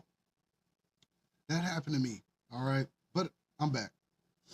Cut that off. I don't want to hear all that. Ooh, excuse me. All right. So, again, you got to be careful with everything that's going on. Watch it, focus on it, but don't let it rule you. Don't be afraid. This could all just be organized chaos. People got paid, people are protesting. It takes time to get these permits, it takes time to ramp up. You just can't show up in certain places and protest. So always know that when you see these little proxy groups pop up, just usually organized. Signal, Discord, Telegram, outlets like that. They can organize quickly, get the word out. It's as easy as posting to a Facebook page and pushing the traffic to that link. So protests are structured, they're organized. Chaos is structured and it's organized too.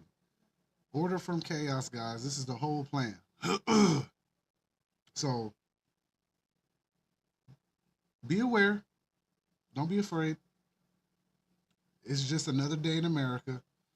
People feel some type of way about Trump, just like they feel some type of way about Biden. And when this guy get out of office, somebody's gonna feel some type of way about the next person.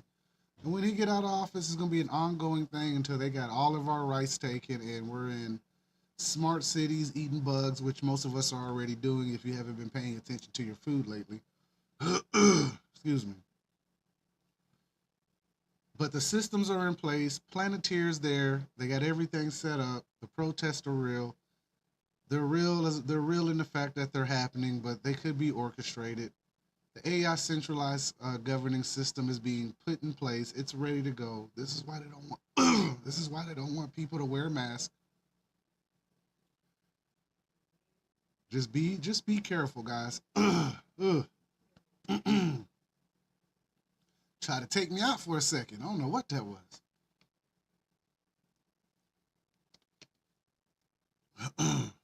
Talking too much, my throat got dry.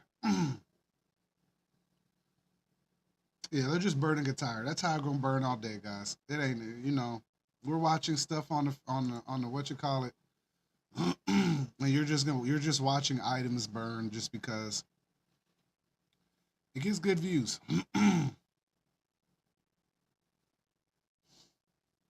But this is America. This is normal. This ain't really something that it's unheard of. People say, "What happened to us?" We've been on the same course for the last 100 years. America's been going through this for a while. Yeah, everyone just thinks that these shits are separate, but they're not. Civil rights movement has absolutely everything to do with what's going on right now in so many forms, from black, white, brown, and everyone involved. Civil rights affected everybody. Migration is affecting everybody. Drugs in America are affecting everybody. Gun violence is affecting everyone in America, and everyone else. So a lot of this stuff ain't what you think it is. A lot of it is orchestrated, but it does affect all of us, and we have to understand that. So what I'm gonna do is I'm gonna let this stream out for a little bit. I'm gonna get myself together because clearly my throat's gone already. So you guys have a decent one. I'm gonna pop back in, but here you go.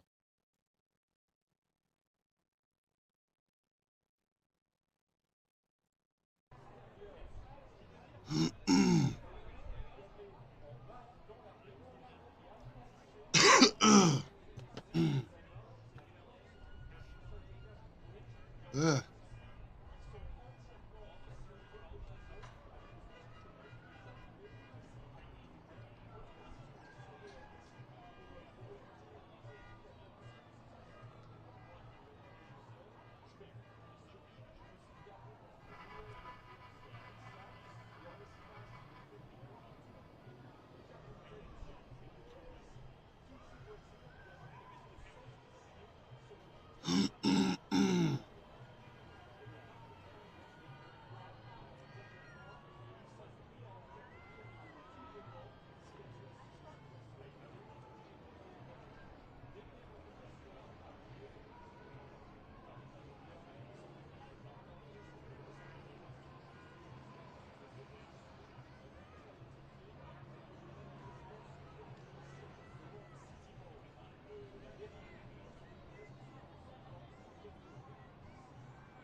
People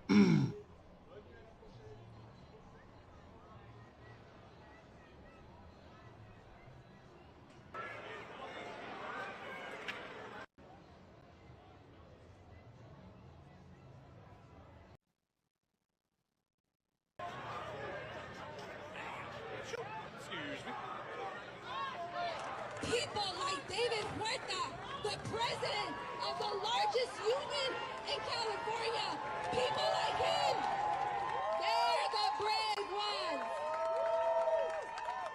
Nothing will stop the people. Nothing will stop us.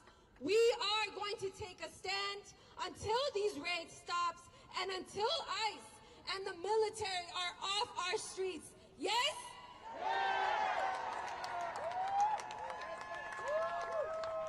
Chinga la migra. Chinga la migra. Chinga la migra. All right, give it up for yourselves for showing up. I'm now going to introduce our next speaker, Cameron, a community member. El pueblo unido. El pueblo unido. El pueblo unido. El pueblo unido.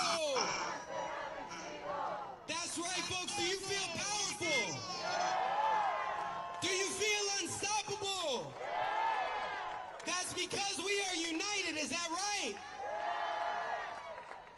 Look around this crowd. Look to your neighbor. Talk to your neighbor. What I see is unity today. What I see is people from all backgrounds. I see the unions are out here.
City Hall.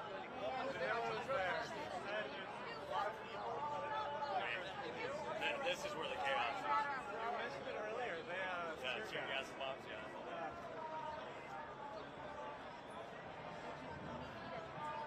You were All day. No, I'm okay right now, though.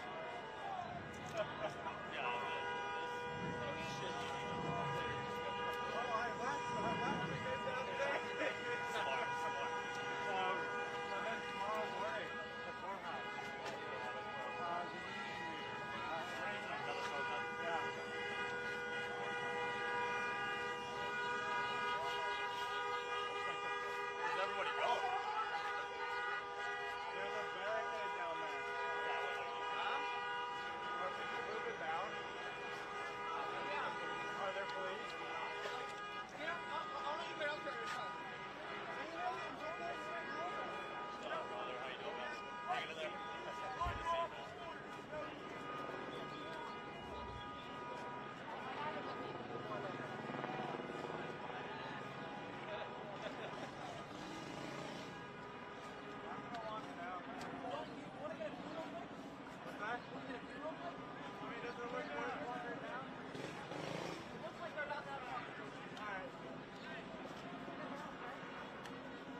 Aló, ¿escucha?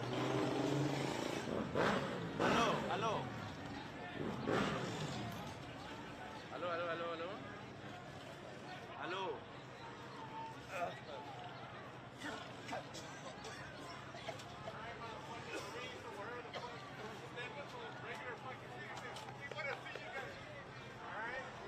Aló, aló, aló.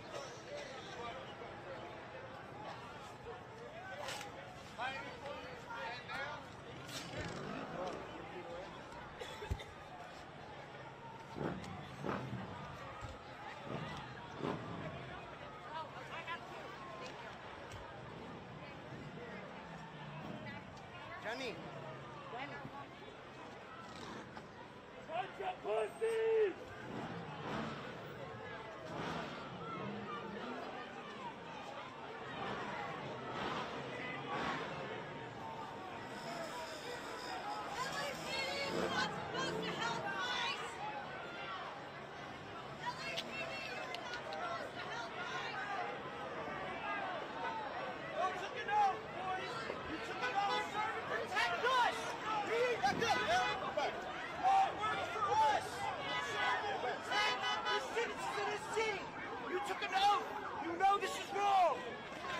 Shouldn't be here!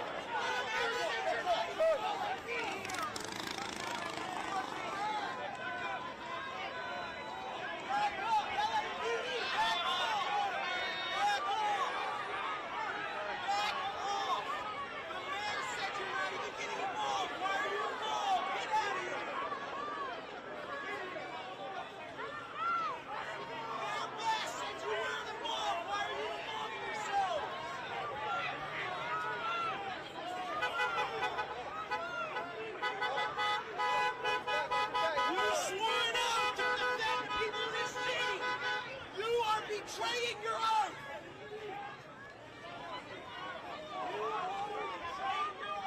Hey, bro, back up a little. Back up, back up, back up. Back up, back up. Give us something. Give us something.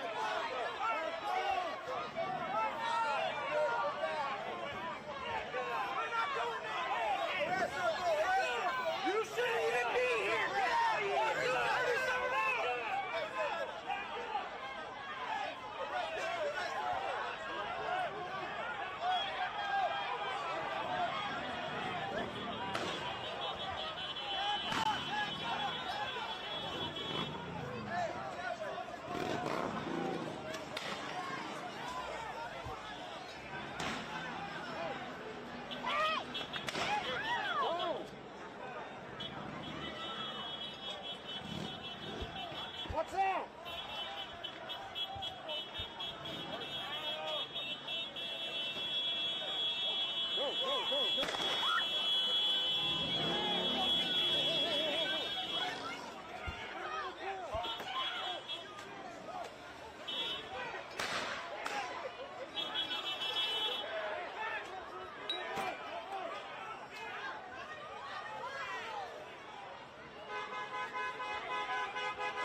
a little bit down from the... Sorry, I'll start that again.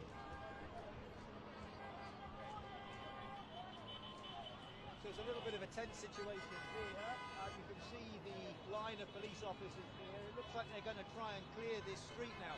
So over the past few minutes, you can probably see the guy with the green gun there. He's been firing rubber bullets in the direction of the crowd, and it shows you just how volatile the situation is.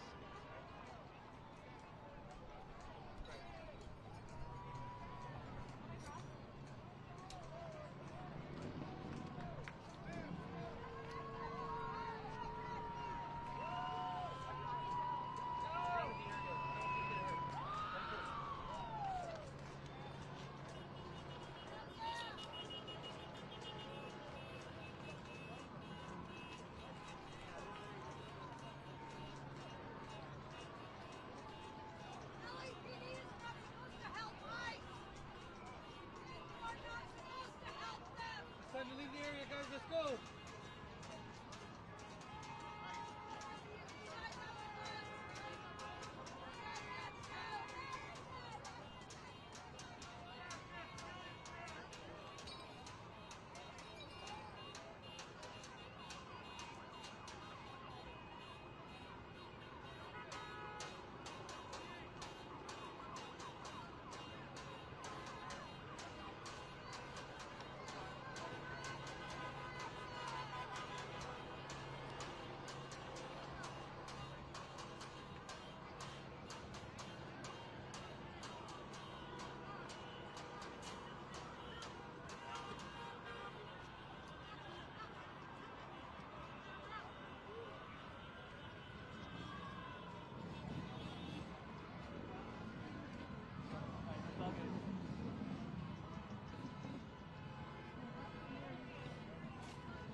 Todo esto por ustedes.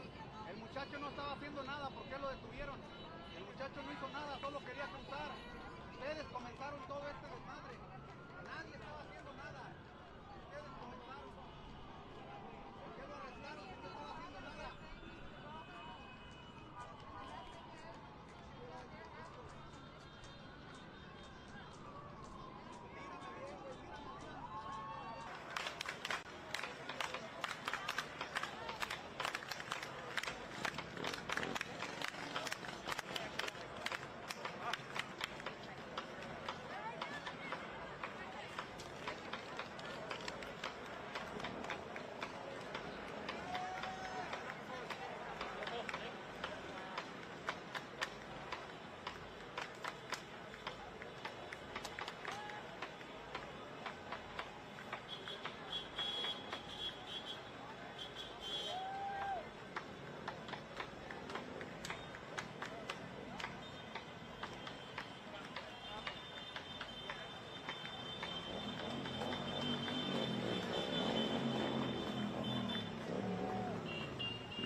You're not supposed to be helping ICE!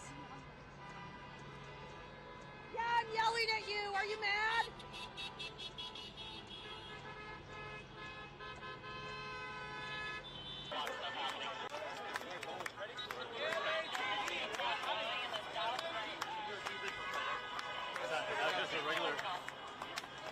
Is that just a regular police scanner?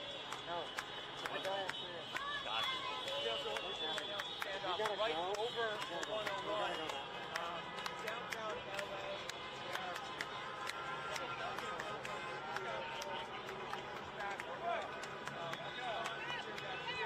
Many more officers on the other side. Just a few moments ago, we saw I can see, but you won't be able to imagine walking down the 101 freeway.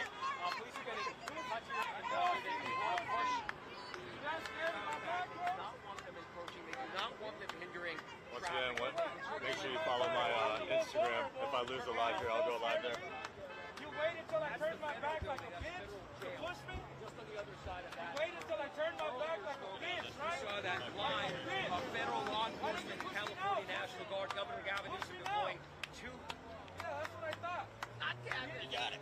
Nobody's looking at you. That's what I thought, homeboy. Nobody's scared of LAPD.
that the guy? Nobody's against the guy. Nobody. We all live in the same fucking city. How do we back the blue if the blue doesn't back us? You could have wore a long sleeve. How do we do that? How do we back the blue if the blue won't back us up? I don't get it.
Back up! Let's go, sir. I need you to go.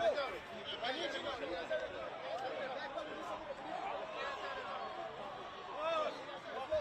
Get back! Let's go, back up, please. Get back!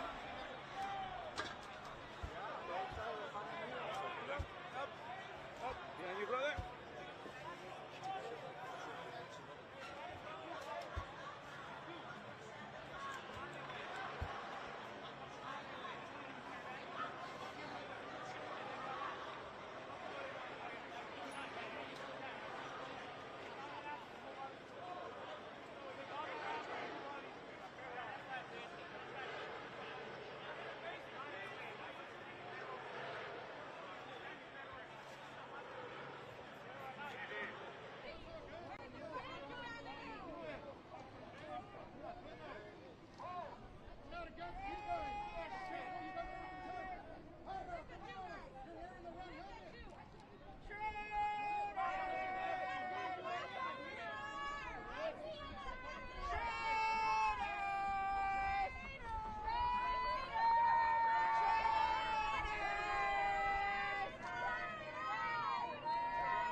It is sickening that Mayor Bass continues to protect violent rioters and criminal illegal aliens at the expense of the safety of American citizens and communities.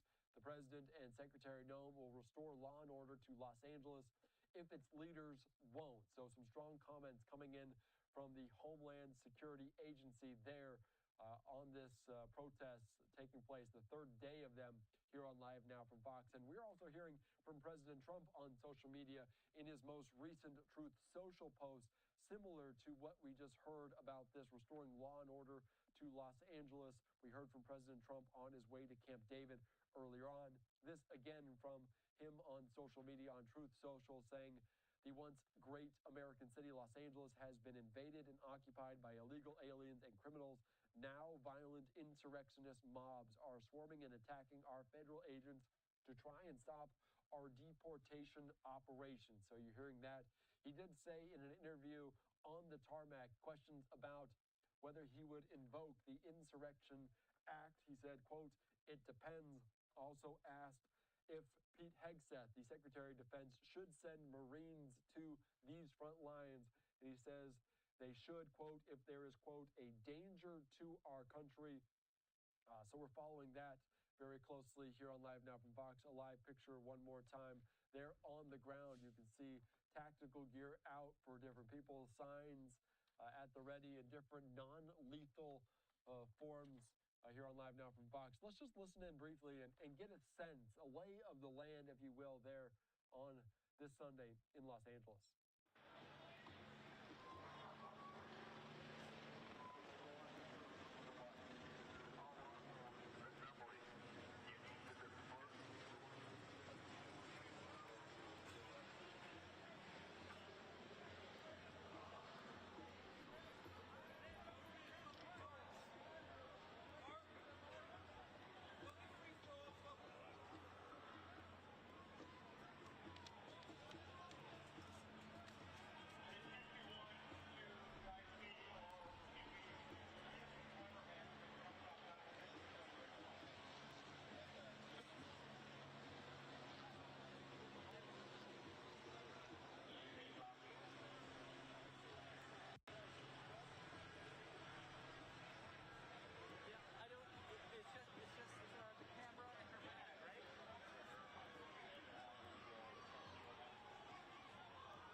All right, of course, viewer discretion is.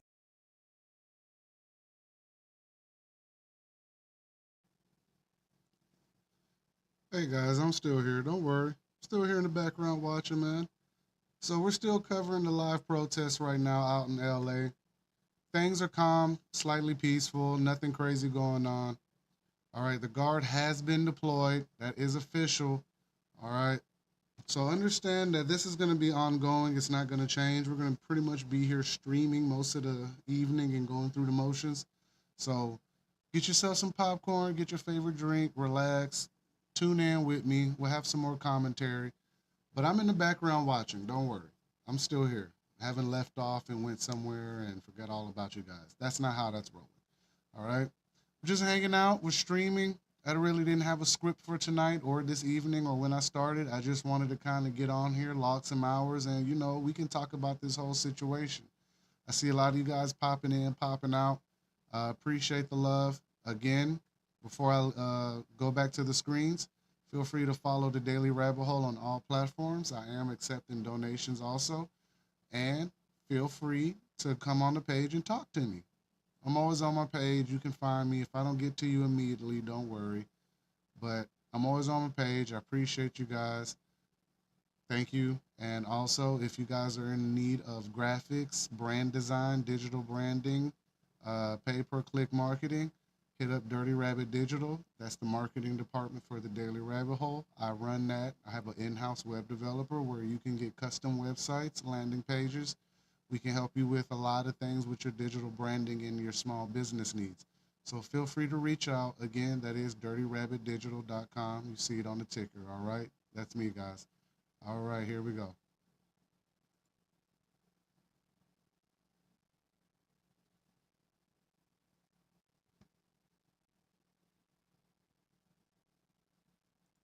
America. So my name is Amina, Amina, last name Gonzalez, Gonzales, with refusefascism.org. So next I'm going to hand it over to Reverend Frank Wolf. You should introduce him. Good afternoon. My name is Reverend Frank Wolf. My first name is My first name is Frank, F-R-A-N-K. My last name is Wolf, W-U-L-F. I am the pastor of the La Plaza United Methodist Church, which is just about 100 feet away from where we are. And they want me to use the mic better. This is my home. This is our home. I serve a congregation of people here that is afraid. They're afraid because of what's happening in the city around us, and there's no reason why they should be afraid. We sent out a message last night to the members of our congregation that if they felt in any way unsafe and did not want to face the threats that are going on around us, that they should stay home, watch us on the internet. And so during the worship service today, we had kind of a bare church, but we knew that the people were there. They're there in spirit.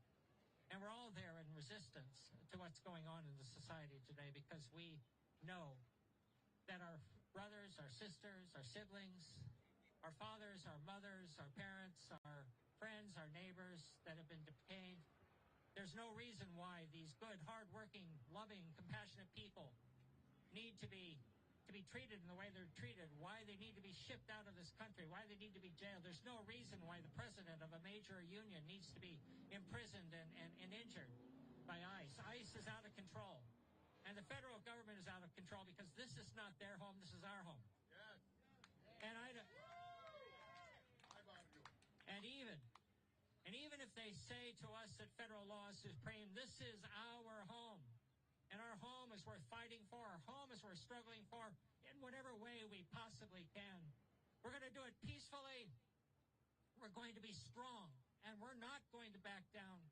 We're going to resist, and we're going to say no. Those who've been detained need to be released. Those who are going to be detained need not to be detained. ICE needs to stop. It needs to leave. And the National Guard needs to leave. And we need to be able to build the kind of country, the kind of culture, the kind of community that is the kind of community that we want, we need, that gives us life. And so I'm glad you're all here, and I'm glad you're resisting this fascist incursion into American life. The time has come. I shouldn't say you, I should say we. The time has come. You know, racism has been with us a long time. And it raises its head in every generation. We've had the Zoot Suit riots right here. We had the Rodney King riots. We had the riots after the Black Lives Matter protests. But they weren't riots. Those were protests. The only people who did any rioting in those times were the people who were doing the arresting. And that's what's happening now, too. So let's keep strong. Let's keep firm. Let's stay together. We protect one another. Nos protegemos uno a otro. Y juntos somos fuertes. Together we are strong. Y Trump Nosotros tenemos que quitarnos de Trump. Amen? Amen. We have to rid ourselves of Trump. The time is now. Thank you. Okay, so I forgot to read the statements for the day. No National Guard in LA. Immigrants are human beings. Stop the demonizing, deporting, and terrorizing of them.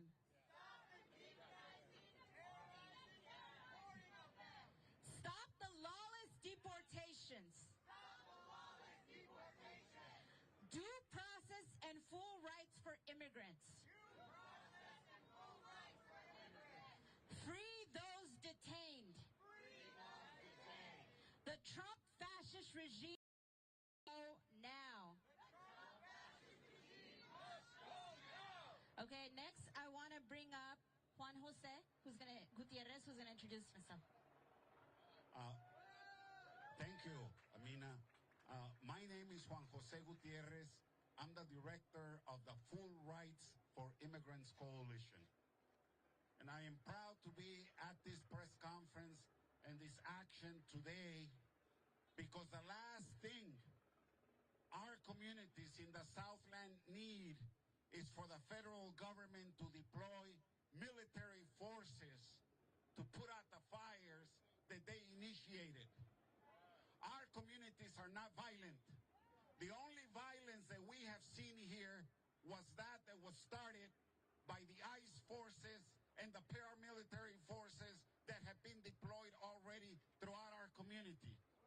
And we are now aware that 2,000 military personnel, National Guardsmen, have been deployed to the city of LA with the threat by our Secretary of Defense headset that he is ready to mobilize members of the U.S. Marine Corps from Camp Pendleton on an as-needed basis. Where are our armed forces? We are not armed. We are, the immigrant community are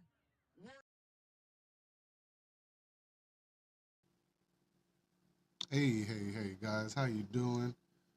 Welcome to the special coverage of the LA protests with the Daily Rabbit Hole. I am your host, Marcus.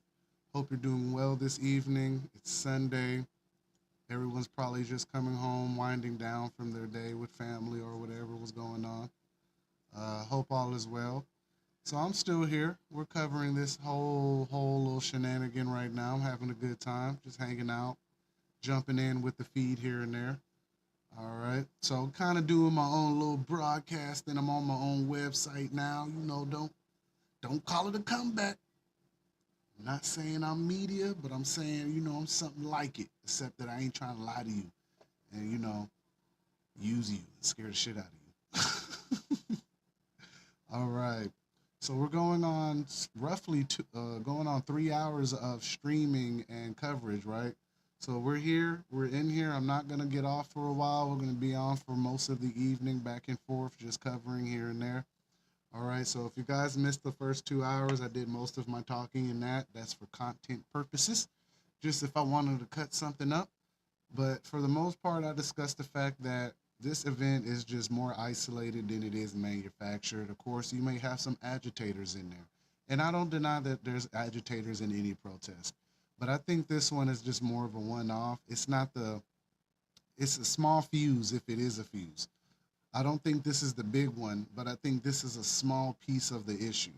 All right.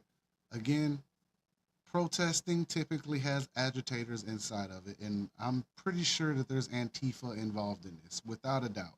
All right. You heard a lot of anti-Trump rhetoric today.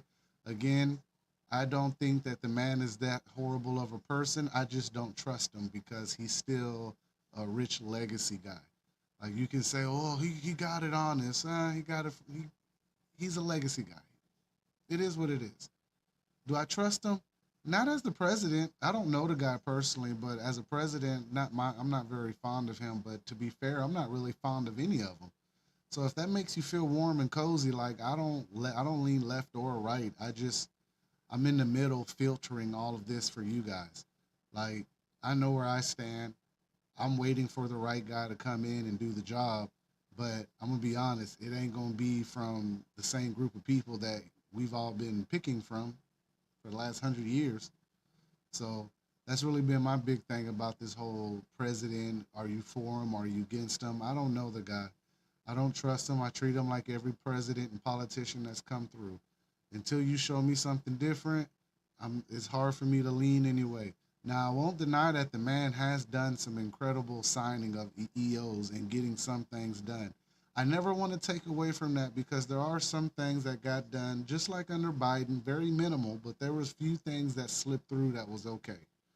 But for the most part, most of everything that came out of the Democratic time was absolutely horrible. And for the next 2.5 years, 3.5 years, because he hasn't been in office no more than 6 months. So next 3.5 years, we have to basically see if he really makes America great again, and it's a setup to the great reset of 2030. And that's just my opinion because he's gonna usher us into 2030. He's the last president, allegedly. We have a new pope, which he's the first American pope, so I guess this would be the end of the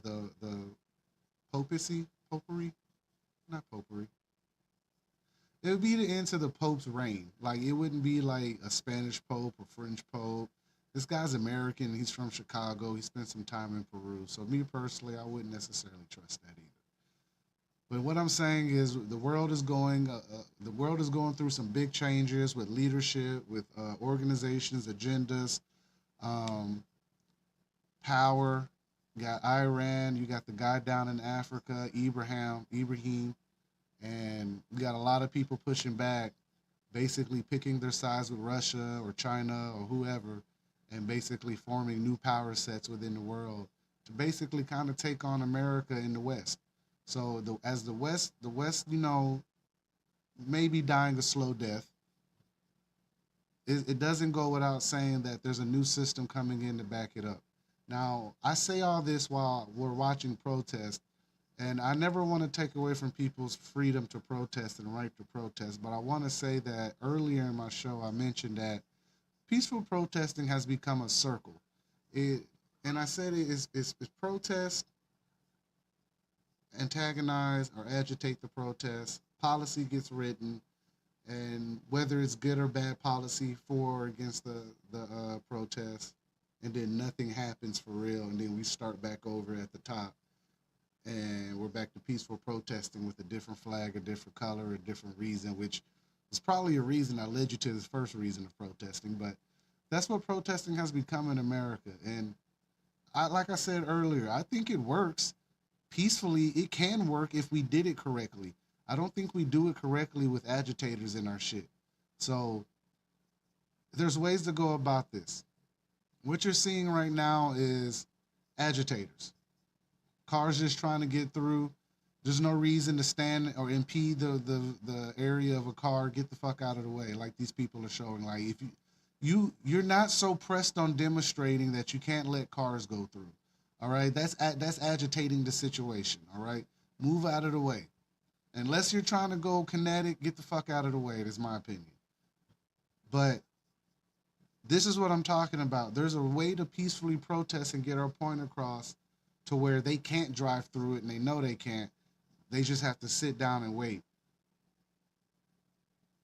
Also, in the same breath, I understand people saying that peaceful protesting doesn't work, at least for the black community.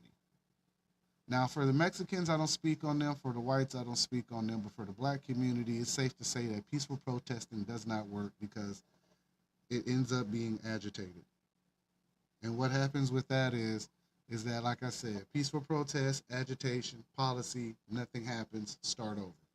All right? And that's essentially what has happened to the black voice in the protest community. That's just my opinion. I think we would come off better if we had a little bit more force on the spending power or the buying power that every race, especially the black race, holds. And I've said this for the white race and the Asians earlier. If we stop funding half of this shit, they'll stop doing what they're doing. If we don't play the game and there's no money to circulate to their businesses, they can't play anymore. They got no choice but to listen because their greed is gonna make them listen to us. They need us for their greed. That's the craziest part. Their greed, we're feeding their greed. So no matter the color, and I just use the black race because the black race is one of the biggest consumers in the world. We consume the most propaganda entertainment in the world. This isn't a lie. This is America. All right? Let's just call it a buck. People love their football, their basketball, their sports, their baseball. People love their talk shows and their reality shows. Like, don't get it twisted, man.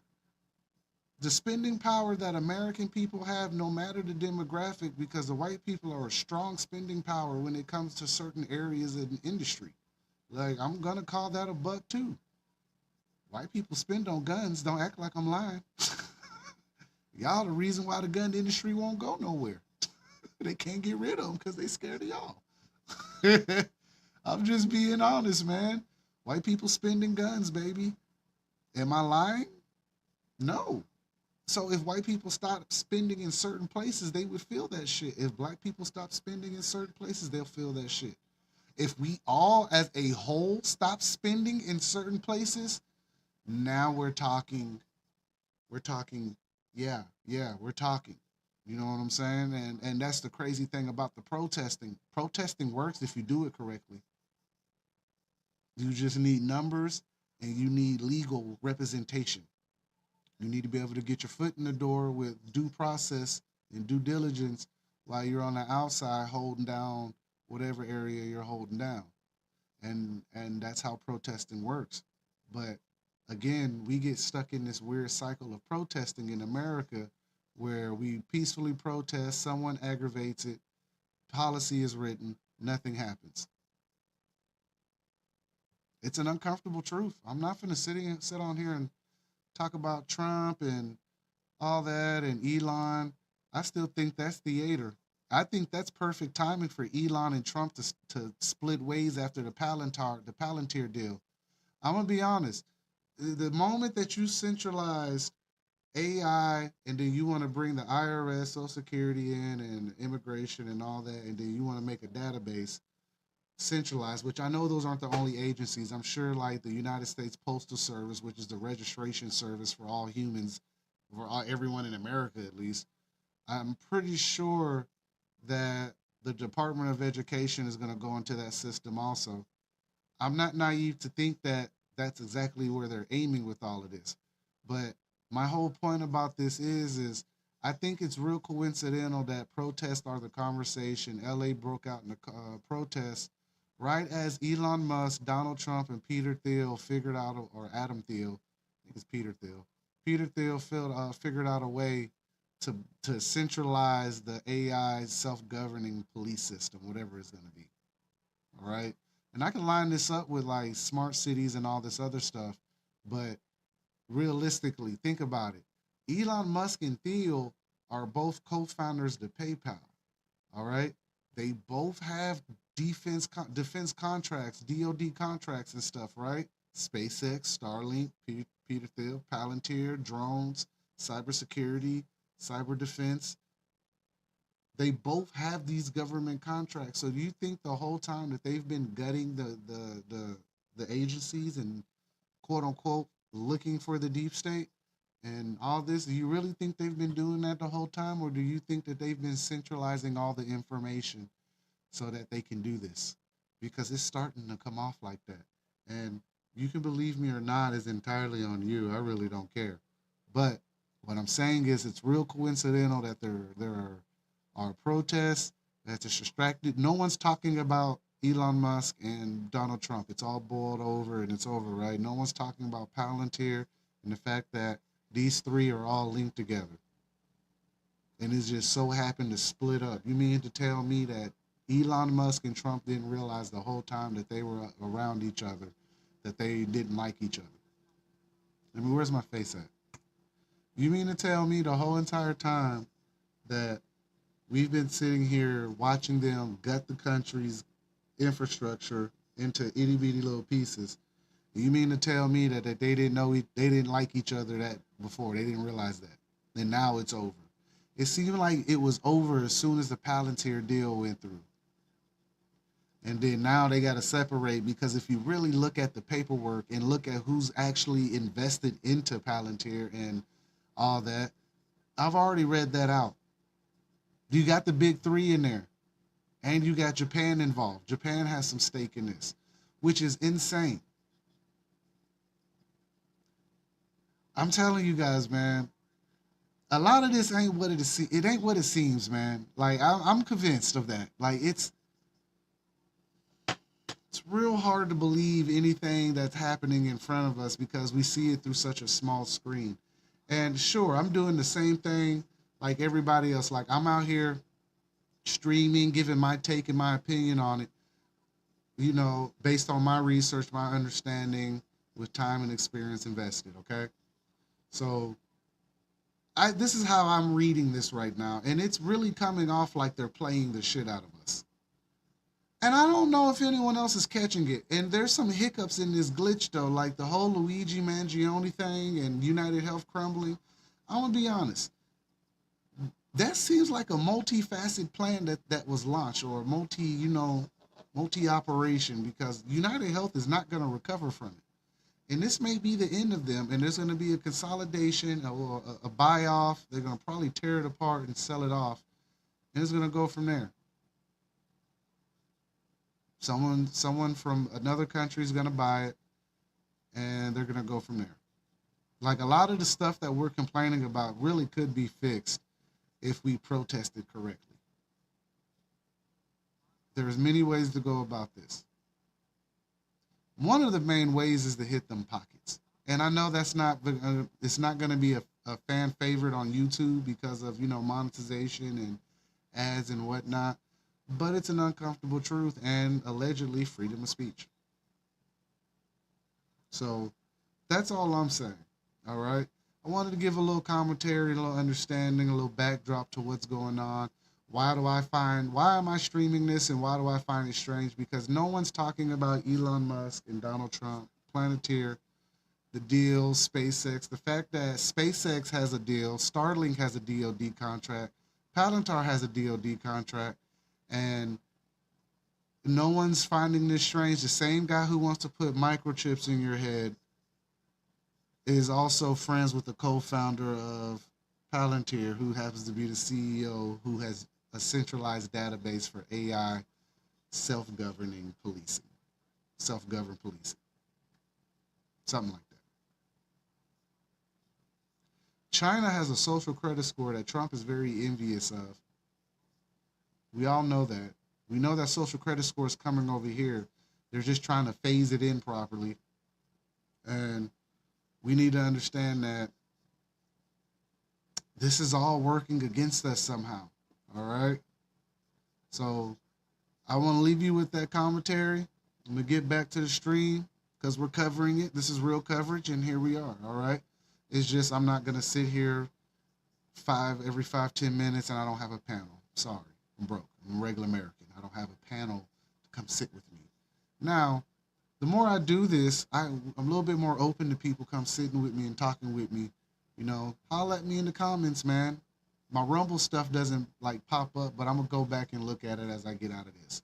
So hit me up, man. Leave your comments, give me your opinions. Feel free to donate. Thank you for being a part of the Daily Rabbit Hole. Again, my name's Marcus. I'm your host. This is the Rabbit Hole Report. This is the live coverage of the Los Angeles protest, quote unquote riots, and here we are. We're getting back into it.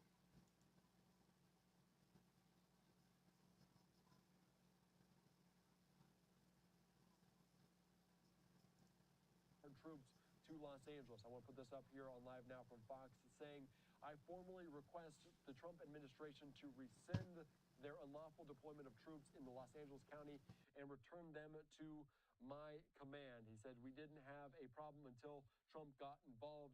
This is a serious breach of sovereignty, inflaming tensions. So he said here on social media, I'm going to read out the statement saying President Trump issued a memorandum to the office entitled Department of Defense Security for the Protection of Department of Homeland Security Functions is a call into federal service members and units of the National Guard to temporarily protect ICE and other United States government personnel who are performing federal functions, including the enforcement of federal law and to protect federal property. The memorandum further directs actions as necessary for the Secretary of Defense to coordinate with governors of the states and the National Guard Bureau in identifying and ordering into federal service the appropriate members and units of National Guard under this authority. So as we're watching this, I'm just going to put up more images from the ground there as I read more of this statement in full, saying last night the General of California received the memorandum office with the subject line calling for members of the California National Guard into federal service, which states that 2,000 members of California National Guard will be called into federal service effective for the period of 60 days. Notably, this directive did not issue through the governor as required by Section 12406. The Department of Defense did not transmit the directive to the office of governor, nor was it approved ordered by the governor of California. This directive is also inconsistent with the president's memorandum, which anticipates coordination with the governors of states in identifying and ordering units of the National Guard into federal service. At present, law enforcement authorities from the city and county of Los Angeles are safeguarding public safety, and as demonstrated by the robust law enforcement response yesterday evening to protect federal facilities, local law enforcement resources sufficient to maintain order in dynamic and fluid situations such as the one in Los Angeles.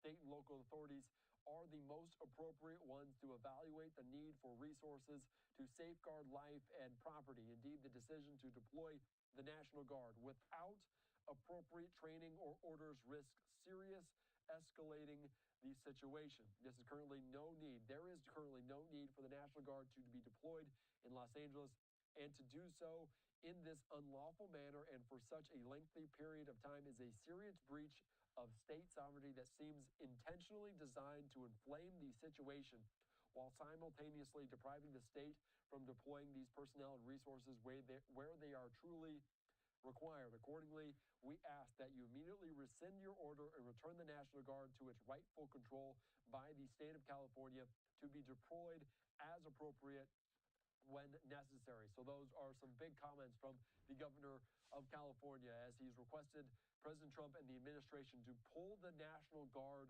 out of California. I do want to reiterate some of those statements inside of this post on social media talking about it here on Live Now from Fox, talking about this serious breach of state sovereignty, Governor Gavin Newsom says, seems intentionally designed to inflame the situation while simultaneously depriving the state from deploying these personnel and resources where they are truly required. So that's some strong language here on Live Now from Fox as we're watching more protests unfold in Los Angeles, in Southern California, outside this metropolitan detention facility, this stemming from immigration enforcement operations in Southern California just on Friday afternoon. So we're following it here very closely. Also a tactical effort made by the city of Los Angeles, an unlawful assembly order in place as they will potentially detain people that are blocking the different areas. You can see people potentially running as there are more confrontations. As we're continuing to gather this, hopefully our Skyfox camera will be on the scene back there in just a matter of moments. Until then, let's line away for a quick 2-minute break.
Welcome back in here to Live Now from Fox. I'm Andy Mack. We're continuing to follow the latest as anti-ICE demonstrators continue to clash with law enforcement, including the National Guard in Los Angeles. And we just heard from California Governor Gavin Newsom request that the National Guard be removed from Los Angeles, talking about it being an overreach and overreaction by the president and the Trump administration. We're gathering more images courtesy of Skyfox as the helicopter has refueled and returned to the scene there in downtown Los Angeles outside of this metropolitan detention facility. And you can see them potentially getting on the highway right now, blocking the entire traffic lane, some 4 lanes of traffic at a standstill on what I believe is the 10 there in Los Angeles, in the heart of that city. As you can see, protesters gathering there. We did see different tactical units of law enforcement, including the National Guard. No National Guard, though, really out and about. They are staying in front of the Metropolitan Detention Facility, I believe, at this point. So we're learning more about this as about 300 National Guard troops were deployed to Los Angeles on Sunday on orders from the president following clashes between federal immigration authorities and protesters seeking to block the carrying out of deportations. Again, this is the 101 in downtown Los Angeles, a major thoroughfare through that area. You can see barely getting by for people that are unaware of what's going on, just coming and going on a Sunday as we're about 4 o'clock on the East Coast, as Governor Gavin Newsom calling on the to rescind request that the guard be removed. You can see this also from the LA Central Division saying the traffic advisory now in effect on the freeway between Alameda and the 110 is closed due to the demonstrators walking onto the freeway. Alameda is closed at the 101. Los Angeles Street is closed between 1st and the 101. So again, this is the vantage point that we are looking at. If you are familiar with the area, hundreds of people, potentially into the thousands of demonstrators on the ground, blocking basically all of traffic right now. A potentially dangerous situation. Viewer discretion is advised as this protest continued to escalate to day number 3.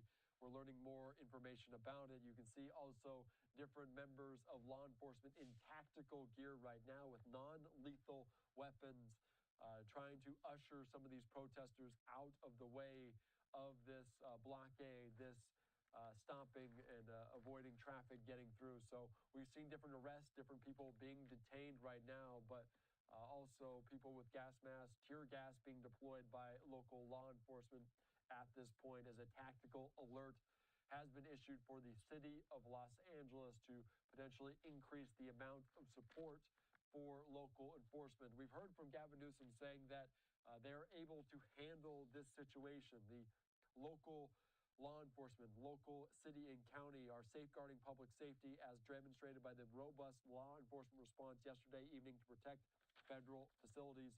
This coming in from Gavin Newsom here just within the last several minutes. We do want to take you out right now to comments made by President Trump, though, on his way to Camp David, talking about this deployment of the National Guard. Also asked about the Insurrectionist Act, in which potentially he could invoke, saying it, quote, depends. Let's take you out to these comments here on the tarmac on Live Now. Two for the price of one. We have Marco. And I said, come on, let's go see the fake news and enjoy ourselves. Get a couple of nice questions. How are you? Who would like to ask a question? Mr. President, on California, are you prepared to invoke the Insurrection Act? Depends on whether or not there's an insurrection.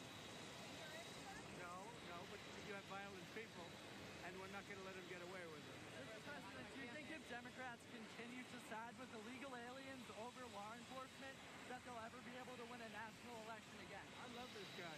I think that is the great... Who are you with? Breitbart News. It's a great group, Breitbart. Great group. I think that you're going to see some very strong law and order. CNN's Dana Bash suggesting that this wasn't a real riot in Los Angeles. Is that what she said? I think it was a riot. I think it was very bad. It was covered really as a riot by almost everybody. On campaign, sir, what is the purpose of your meetings and campaigns in the next 24 hours? We're going up to to Camp David. We have meetings with various people about very major subjects. So we thought we'd do it at Camp David. There's probably better security there than any place. We'll be meeting with a lot of people, including generals, as you know, and admirals. No. So we'll be meeting with military people and others. Will there be any foreign visitors at Camp David? Even if you don't plan to invoke the Insurrection Act, do you plan to send troops to Los Angeles? What? Even if you're not planning to invoke the Insurrection Act, do you still plan to send troops? Well, we're going to have troops everywhere. We're not going to let this happen to our country. We're not going to let our country be torn apart like it was under Biden and his auto pen. What is the bar for sending Marines to The bar is what I think it is. I mean, if we see danger to our country and to our citizens, we'll be very, very strong in terms of law and order. It's about law and order. Sending active Marines on the table, sir. Secretary Heck We're going to see what we need. We'll send whatever we need to make sure there's law and order. Mr. President, do you foresee those protests spreading to other cities, Chicago, New York, for example, in the next few days? We're going to be watching it very closely. And when they spit at people, you know, they spit. That's their new thing. They spit and worse. You know what they throw at them, right? And when that happens, I have a little statement. They say, they spit, we hit. And I told them, nobody's going to spit on our police officers. Nobody's going to spit on our military, which they do is a common thing. They get up to them this far away, and then they start spitting in their face. That happens, they get hit very hard. What are the rules of engagement for federal troops? We'll see what happens. If we think there's a serious insurrection or less than that, we're going to have law and order. Very important. How would you define an insurrection?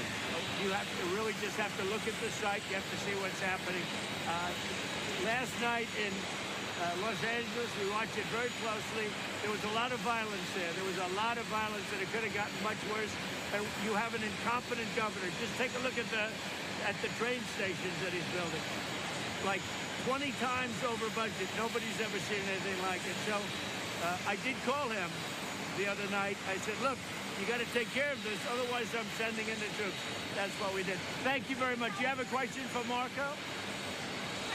Question for Marco? I'm just curious if California officials could face federal charges if they stand in the way of the deportation.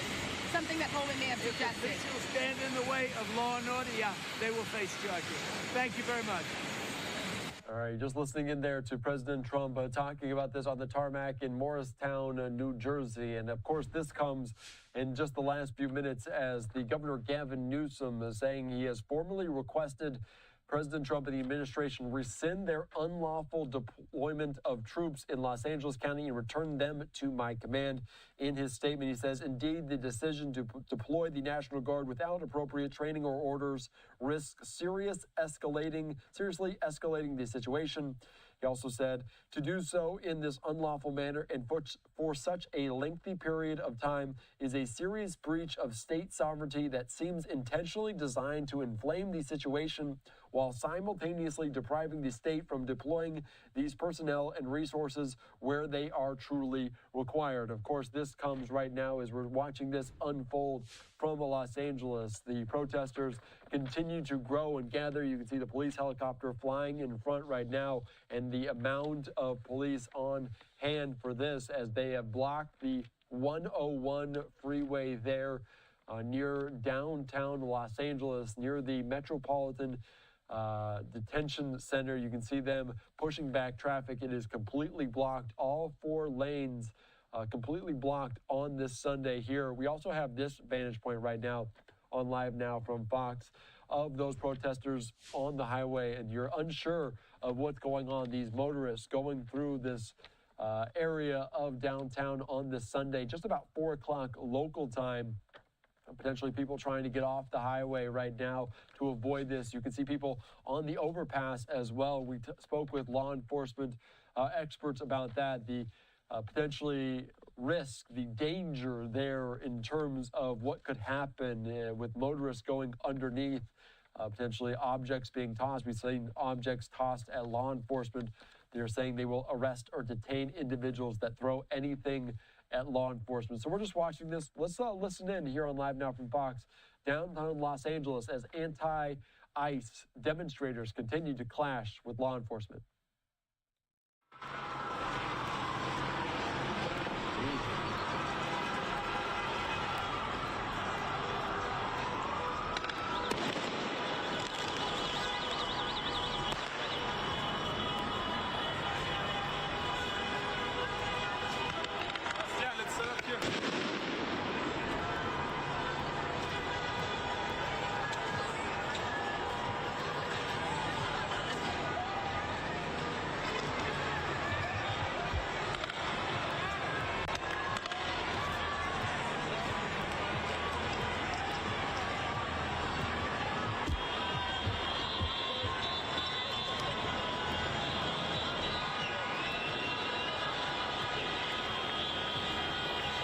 You're watching this unfold in real time, and potentially some fireworks being shot off. You can hear some of those pops in the distance in Los Angeles on this, the 101. You can see the exit there for the 110 to Pasadena at this overpass. We're also seeing this vantage point right now here on Live Now from Fox, and obviously they're now over that cement median, getting into the other lane of traffic, almost blocking off both ways in downtown Los Angeles. So a busy day as we just entered a new hour. Again, viewer discretion is advised. This is somewhat a dangerous situation with those motorists coming and going. They are unaware potentially of what's going on right now, coming and going throughout this weekend. This is day number 3 of these protests, and no law enforcement on the ground right now. A concern about that with the different vehicles. We've seen different incidents take place over the last several days. And if you're just joining us this entering a new hour, let's give you a sense of the scope of what we're looking at as this day number 3 has about 300 National Guard troops deployed to Los Angeles on Sunday on orders from President Trump following clashes between federal immigration authorities and protesters seeking to block them from carrying out deportation operations. Some of the troops were stationed outside the Metropolitan Detention Center, where I believe they are zooming in right now in downtown Los Angeles, one of several sites that have seen confrontations involving hundreds of demonstrators and federal law enforcement officials in the last 2 days, as the guards stood around the federal complex dressed in tactical gear, carrying long guns surrounding the streets. They were largely quiet, with just a handful of protesters gathered on the sidewalk. The move came after objections from Newsom, who accused President Trump of, quote, complete overreach. He also has requested these National Guard troops be rescinded from this operation, calling it unlawful, and the 60-day scope of some of this deployment too long. He says this also, you can see there, Alameda and Temple, courtesy of our Fox Skycam. Just Sky Fox vantage point of this. Lots of police vehicles on ground right now. Tear gas we saw was fired at protesters in Los Angeles on Sunday. The confrontation broke out as hundreds of people protested there, where several of the newly arrived National Guard troops stood shoulder to shoulder behind plastic riot shields. The video showed uniformed officers shooting off smoke-filled canisters as they arrived on the scene. So still just different vantage points. They're zooming in and out. Let's take you out to this other image we're getting, and you can see there different tactical gear. This is local and state law enforcement. No National Guard here in the picture, but just getting more images here on Live Now from Fox. Let's just listen in here briefly. We're hearing different commotion, the honk of horns, the sound of fireworks being shot off, people in the distance chanting. Let's listen in.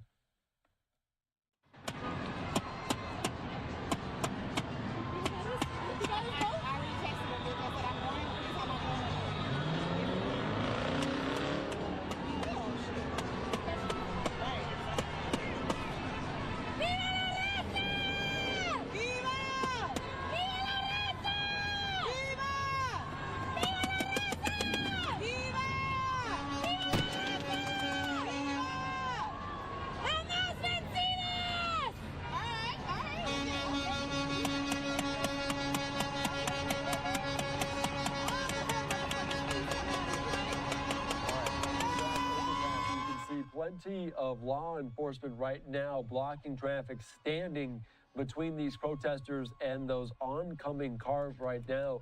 hoping to avoid the situation. You can see also people in the background that are in their cars completely blocked at a standstill, looking out, potentially taking pictures, reversing course to try to exit their way out of this. So this is just what's unfolding in real time here on Live Now from Fox. This is the vantage point on the 101, and this is the other side of this overpass, I believe, as look at the amount of local law enforcement, police, black and white vehicles trying to push back protesters, demonstrators off the highway. They don't like when they're getting on the highway just based on the danger there that could be coming. They're trying to avoid them crossing over the median, them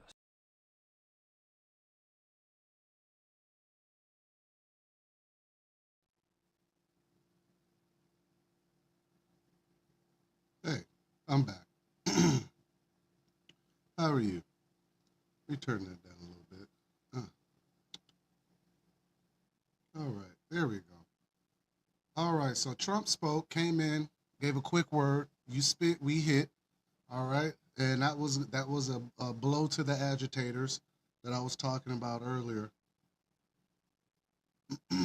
So you do have agitators out there spitting on people, throwing rocks, like I talked about, and that's more of a hit to them. Excuse me. So Trump gave his words. Newsom feels some type of way, told him that Trump needs to back off with the deployed troops.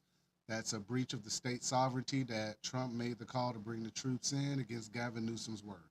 Now, if anyone knows, the relationship between Gavin Newsom and Trump is a love-hate relationship. He was there during the fires in California and the Palisades, but he had words about how Newsom handled it and how Mayor Bass handled it also. Okay, so it's a love-hate relationship with those two, but in the same breath, I was talking about earlier, like it becomes a little bit more serious when they start blocking your highways, and oh behold, 3.5 hours later, they've gotten into blocking the highways. All right, and that's what I was talking about. So this is where the escalation happens, is where they're stopping infrastructure, they're stopping flow of traffic and goods and all this. Now, this is real event right now. This is live. This is in California. All right. Hey, while I was gone, I made myself a drink because it looks like it's going to be an interesting night. So we're on tonight. Thank you for being here with the Daily Rabbit Hole. We're going to rock out. We're going to continue on the coverage of the LA protests, which look like they may turn into riots in the next 2 hours, give or take. So let's stay tuned. Let's have a good time. Hey, guys, if you're feeling generous, feel free to donate. We're accepting on all platforms, on the website, on Rumble, and YouTube. I want to say thank you for being the best part of the Daily Rabbit Hole. Without you guys, there is no Daily Rabbit Hole. All right? So really huge thank you. All right? Also, feel free to go to all my pages and like, follow, share all the content, all you want. Pass it, spread it. Talk about it while you're at work at the water cooler, or whoever you're talking to with that day at work. Talk about the Daily Rabbit Hole and what's really going on out here, all right? And before we get back into it, if you're looking for graphics, custom websites, branding starter kit, feel free to hit me up, Dirty Rabbit Digital. That is the marketing department to the Daily Rabbit Hole. And that's where we handle a lot of the actual services and business at. And I say we because I have an in-house web developer, and we're working on making sure those custom websites are streamlined and they're being pumped out within at least 3 to 4 weeks. All right, so if you guys are interested, feel free to go to the page and book yourself a free consult, 60 minutes. All right, guys, appreciate it. All right, all right. Hey, I'm getting better with the advertising, right? Monetizing my airways, guys. I'm getting better. I'm trying.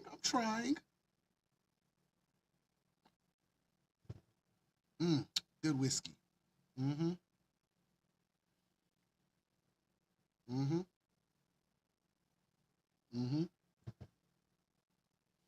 All right, guys. So it is Sunday. Let me get the time. 6:09 East Central Standard Time. It's June 8th, 2025. How you feeling? We're 6 months into this this presidency, this new America, the dream, MAGA, the whole thought of it's supposed to be coming back, fighting the deep state, right? That's been the whole conversation. So, how do you feel about all of this, guys? Drop a comment. Talk to me, man. I'm on here tonight, baby. We rocking. Like I told you, last show I did, that might have been the spark to really bring me back. We're going to rock out. My record is 4 hours a show, in one show. I think we might break that tonight. I'm rocking out with the live coverage. I've eaten. I got something to sip. Got some cigs. Got a little, and you know, we good.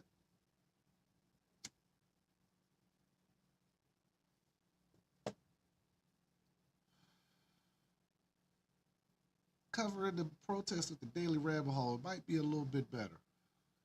Got a nice little setup. I did my extra scene today before we got on. Wanted to set my scene up good. LAPD just declares unlawful assembly at protesters block major freeway. There we go. All right, we got unlawful assembly. All right, guys, the freeways are being blocked as we speak in LA. This is live. Let me go ahead and bring in a camera. All right, here you go. Let me make that a little bit bigger for you.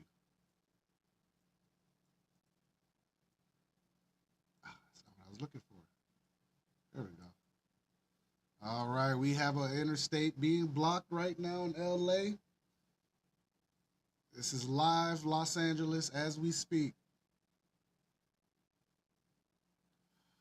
Like, you gotta have some balls to block a freeway, guys. Like, I'm not saying like that's some diehard shit. Like, just, well, they can't hit all of us. You a fucking lie, they can. It's just the police get ahead of it.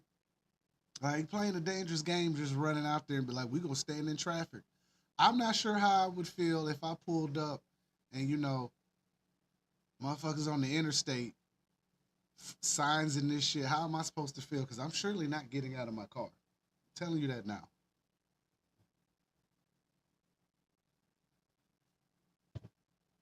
It's a very sensitive scenario right there. You're driving home, you get caught in a protest on an interstate and they start hitting on your car. That shit goes wrong quickly. We've seen the videos. Some people get hit, some people get shot. It happens. Yeah, there's a lot of things that come with protesting the way they're protesting. All right? Like, these are little subtle ways to aggravate or agitate the infrastructure with your protest. All right? Stopping the daily commute. Think about it. These people are trying to get home or get to work. They can't go anywhere. This doesn't help everybody because now these people look at these people as stupid. And that's just how it happens. Like, we gotta find a way to protest better where we're not interfering in each other's lives in a negative way. But I mean, in the same breath, does resistance and revolution come with convenience? No. Is this resistance and revolution? Remains to be seen. Remains to be seen. It depends on what you want to call resistance and revolution. A very fluid concept in 2025, like most things now. So, right now, highways are blocked. Live Now is back. All right, you're looking at protesters blocking the 101 freeway in LA. LAPD declares unlawful assembly as we speak. All right, they're taking up space. It's only a matter of time before they cross that barrier, and it's enough of them to go on the other side. Now it's completely dead traffic. So this could turn a lot of ways. If they don't move, we could see National Guard come down and have to disperse crowd, or the police try to disperse it. This could turn one way, but I still don't think it's going to turn that way. But in the event that you've been in America long enough, you know, hey, you stay long enough at the party, man, shit happens. Right? You know what I'm saying? Yep. So we're going to cover this. I told you guys I'm rocking out with you. I'm having a good time. got my drink. I've already eaten. I'm in a good place. So we're going to keep doing this special coverage commentary of the LA protest, and we're going to go from here. We're going to have a good time, all right? Now I'm going to cut away for a little bit and give you some more and give you that coverage, all right? Here you go.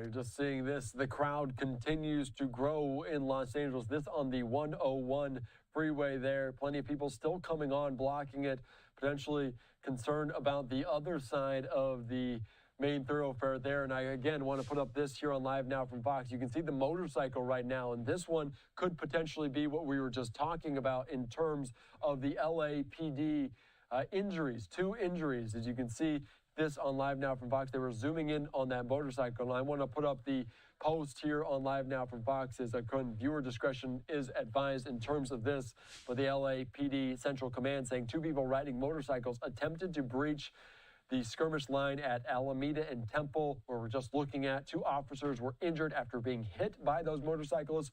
Both riders have been detained. The officers are being treated at the scene by medical personnel. So some big news in terms of that, and that is a concern for both law enforcement but also protesters. Just what can spark violence and also injury, bodily injury. And we can see this on Live Now from Fox. You can see different people leading these protesters, trying to make sure they're peaceful, trying to make sure that everything is in order. People with megaphones out right now. This as individuals are just about 20 yards, 30 yards away from a line of police underneath this overpass. Here is the vantage point we're also looking at, with plenty of black and white vehicles there. The line is set up as they don't want them to get past this. They're concerned about the dangers of these overpasses and the motorists on the other side of the highway. There is an unlawful assembly right now in place, so these individuals are subject to arrest, being detained by law enforcement right now. I'm just going to bounce back and forth between these images because they are so striking to look at, as we saw a few hundred at first, now growing to potentially in the thousands of people on hand for this at this overpass on this the Ventura Highway right along near the coast, downtown Los Angeles. As Alameda and Temple, the Metropolitan Detention Center, just several blocks away. So unsure of where this leads, as they will soon turn to night in the next few hours. And that is also a concern for law enforcement, because that changes the dynamic in a very different way. It's a fluid and dynamic situation. We're also learning that Governor Gavin Newsom has requested that the National Guard be rescinded from locations there, calling it unlawful and saying that it will potentially incite more violence here on Live Now from Fox. His words talking about the decision to deploy without appropriate training or orders seriously escalating this situation. So just these 2 vantage points here on Live Now from Fox. Very striking here. Day number 3 of these anti-ICE protests taking place in Southern California, with such a strong Hispanic and Latino community there in this region. All right, let's take you, though, out to comments made, and I just want to play them in full here on Live Now from Fox from Northern California, different lawmakers as well, discussing what's going on in the Golden State. Let's listen in. Thank you, Mayor Lowing, and thank you to all the community leaders who stand behind me, who stand together. Together, we are here to say, quite simply, we stand in solidarity with our immigrant communities. We are here to urge that all protests remain peaceful, and we are here to stand against the tyranny that is threatened by the president's reckless use of National Guard and threatened use of other military for domestic law enforcement. The use of military for the domestic law enforcement puts our nation on the precipice of authoritarian rule. I'm outraged by the reckless militarization of response to protests in Los Angeles, hours after the Los Angeles Police Department deemed a protest to be peaceful and well within control. I am here with many community leaders. You will hear from several elected officials and colleagues. I'm honored to have my colleague in the House of Representatives, Congressman Kevin Mullen, here, as well as State Senator Josh Becker, Santa Clara County Supervisor Betty Young, San Mateo County Supervisor Ray Mueller, Palo Alto City Vice Mayor Vicki Venker, and you also have obviously heard from Mayor Ed Lowing. And we have leaders from very important organizations who will be speaking, as well as many who are here simply in solidarity. Belinda Arriaga, who is the Executive Director of ALAS, Ayudando a Latinos a Soñar, as well as WeTrend, and Marita Maldonado from the Immigrant Protection and Empowerment Network, a coalition of many nonprofit organizations. We are proud to stand with them and grateful that they are here with us.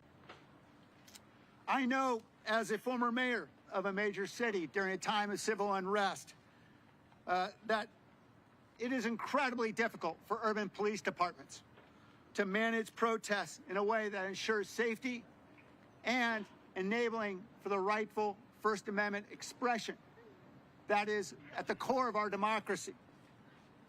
It is incredibly difficult for the best trained urban police departments who undergo extensive training in de-escalation, in understanding constitutional protections under the First Amendment, the Fourth Amendment, the Fifth Amendment, understanding how to properly arrest citizens who are engaged in unlawful conduct. Leave urban policing to the experts. We don't need the military involved.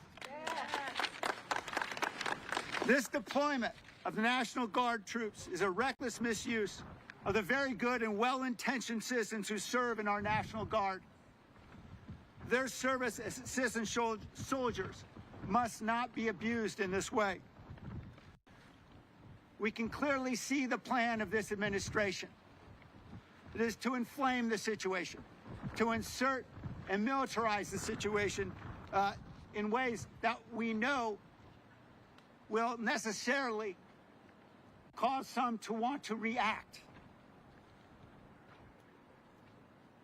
This administration will look for any excuse to seize control from civilian authorities and ultimately to invoke the Insurrection Act and impose martial law. For that reason and for many other reasons, we encourage all protesters, do not take the bait. We will continue to speak loud. We will speak clearly. We will speak forcefully, but we will always act without the use of force. That has to be at the core of our mission, and I encourage all protesters here throughout the state, throughout the country, to please do not provoke.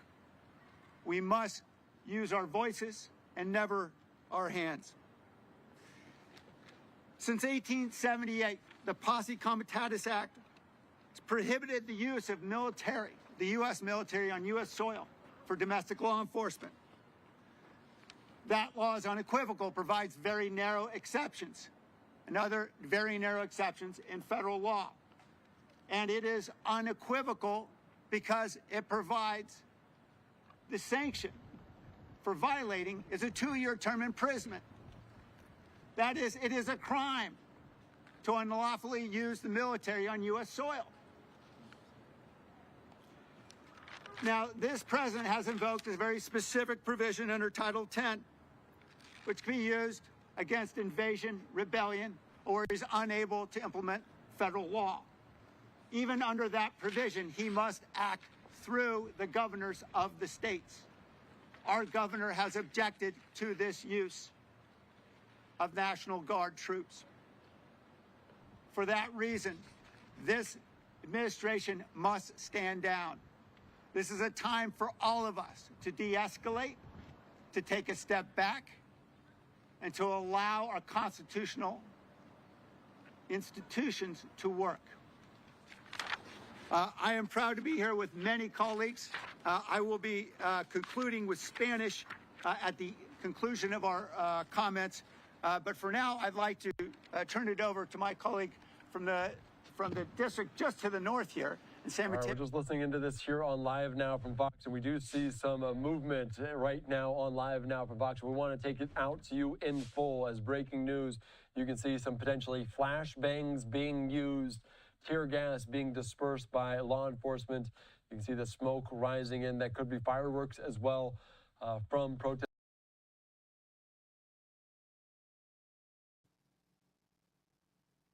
All right, guys. A lot of words said, right? Don't take the bait, protesters. He's asking Trump to rescind the deployment of the military. Wants to get the guard out of there. They don't want to escalate the situation, guys, all right? We are live with the Daily Rabbit Hole. I'm your host, Marcus. We have live footage of Los Angeles during the protest riots right now. We have official statements being made. They're telling people right now to avoid the 101 freeway between 110 and the 510 freeway interchange right now, all right? As you're watching on my screen, the numbers have gotten bigger over the last 15, 20 minutes.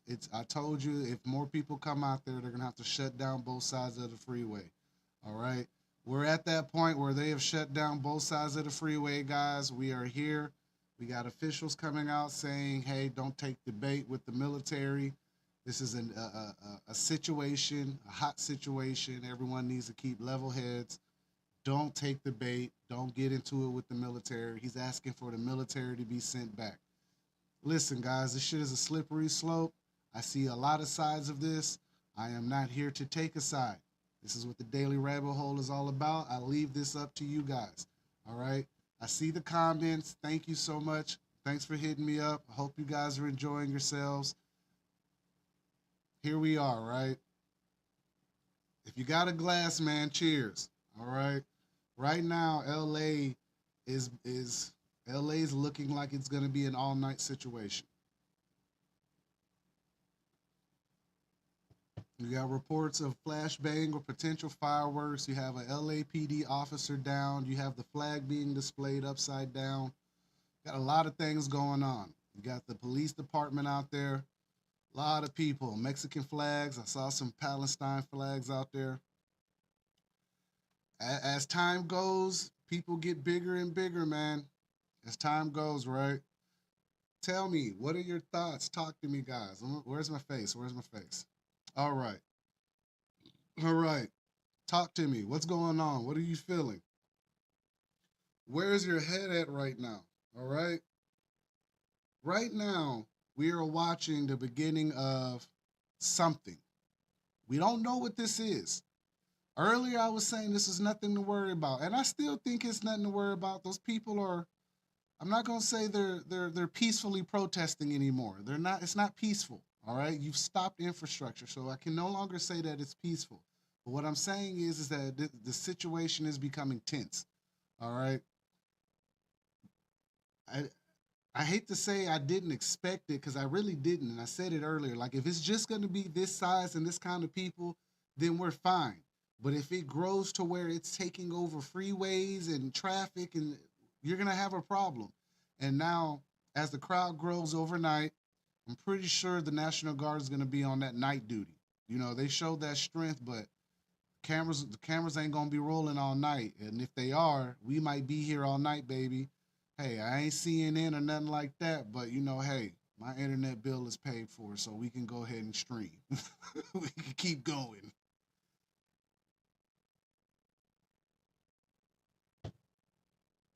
All right. So right now it's just footage. It's just showing, you know, the demonstration. Freeway stop. You got the police standing in the street now. You got people standing all over the overpass. All right. We're going to see how this goes into the night. Right now, it's 6:28 Central Standard Time. We're looking at about 4 o'clock LA's time. I'm going on 4:30 their time. All right. LA is protesting. It is wide open today. Everyone is out. If I'm not mistaken, this is the third day of it. All right. Trump has already spoken. He's already made it known that if you spit, they're going to hit your ass. So it's not funny, but he said it. He's like, if you spit, we hit. So he's letting it be known, guys. If you guys are out here spitting on people, expect to get hit. There's going to be some police brutality going on tonight, because right now the crowd's riled up. I'm sure they've been drinking. I'm sure there's some stuff going on. Everybody's not sober. It's America. We're not sober like that. All right. What I'm saying is Trump has already spoken. He has said that he needs Newsom to gain control of his state or his city. And once he does that, he'll be able to remove the National Guard. Until that happens, it looks like there's going to be a standoff between Newsom and Trump as far as how long the National Guard is going to be there and how this is going to go tonight. Now, a lot of people, I'm sure, are probably just, holding off, whatever. Again, in the one-off that this is all orchestrated, this is exactly what it is. But I got to take things at face value, and we got to give it raw and give it how we're looking at it. Okay, so I'm telling you right now, if it goes into tonight, you can see you're probably going to see some footage of smoke, a lot of rioting, some fires possibly, because when it gets dark, that's when it gets wild. I don't know how it is with protests. It's just the ones I've seen in certain places once night falls, that's where it gets a little testy. All right. So just remember that. So right now, we got people walking on the other side of the freeway. I'm finna go ahead and bring you back to the coverage right now with my face in there. Here we go.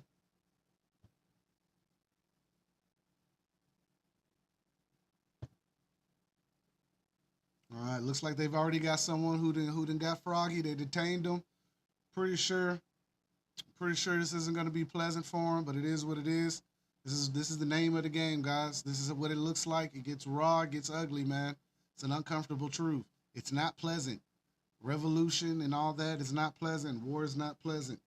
It's not pretty. It's not supposed to be pretty. It was never meant to be sensationalized and all that stuff. It's ugly. All right?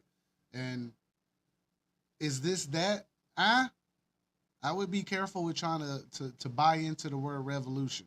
I just use it because I want you to understand that it's not pretty. Like, in no form or fashion is resistance and conflict pretty. It's not supposed to be pretty. All right? So I feel like today, even though we're deciphering the story as it goes, again, paid ops, crisis actors, paid groups, again, we all know the name of the game. We know the agitators are out there. We've talked about that all day. The agitators, the agitators, the agitators. I told you that the Antifa symbolism was out there. I already seen the Antifa symbolism. It's out there. I'm pretty sure Antifa is amongst them, but I'm pretty sure that's not the only group. All right? America is a group of gangs and social little hierarchies. That's just how we're centered, because that's what our leadership is made on. Secret societies, groups, and social hierarchies. All right? So as this goes on, we're going to see the crowd continue to grow as the day goes on. It seems like it was early in LA, and as the day went on, a lot of more people coming out, moving around, crowds grow. All right? This is something that, we should all understand, that to some extent, we need change. We need people to stand up. But to another side, we need y'all to do this the right way and not agitate the situation. All right? See this gentleman being carried out? His arm is limp. I'm pretty sure this man is asleep. All right? Now, this is on another screen. This is the live news feed. They just show someone being carried out. I'm quite sure that man's arm is limp and he was unconscious.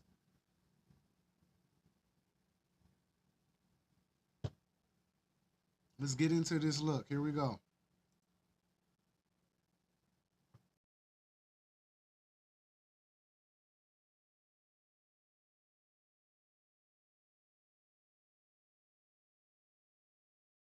Police very coordinated at the state and local level. Let's just continue to listen in.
we're continuing to watch this here on Live Now from Fox unfold in real time. And I do want to just give you a sense, a lay of the land as we're looking at those two screens right now. And I want to put up this here on Live Now from Fox. And this is the Metropolitan Detention Center, I believe. And you were just looking at some of those 300 National Guard troops that were deployed by President Trump. We heard most recently Governor Gavin Newsom request those National Guard troops be rescinded, be taken out, of course, as they do not feel they are necessary. Here, saying on social media in a statement talking about this here on Live Now from Fox, that the decision to deploy the National Guard without appropriate training or orders risks seriously escalating the situation.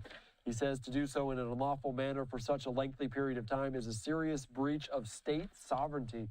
So we're following this very closely. You can see the confrontation now back on the highways, the 101 there. People potentially being detained or arrested right now, trying to get them off the highway to continue the flow of traffic. And this all comes after the deployment followed 2 days of protests that began Friday in downtown Los Angeles before spreading on Saturday to Paramount, a heavily Latino city south of the city neighboring to Compton. Federal agents set up a staging area on Saturday near a Home Depot in Paramount as demonstrators attempted to block Border Patrol vehicles, some hurling rocks and chunks of cement. So you can see there another person being detained, arrested, potentially being led away very soon. We're also watching here on Live Now from Fox different statements coming in from lawmakers, including the former Vice President Kamala Harris, of course, from California herself. I want to put this up here on Live Now from Fox and read it, talking about Los Angeles is my home. Like so many Americans, I am appalled at what we are witnessing on the streets of our city. Deploying the National Guard is dangerous right now. As you can see, the danger unfolding before us. A dynamic, fluid situation, tear gas, flashbangs being used by law enforcement right now. You can see them avoiding you can see them with different gas masks on right now, but this to hope to disperse different protesters and demonstrators. And we're just seeing this. Let's just pull up this shot and put up the audio so you can listen to it live, raw, and unfiltered briefly.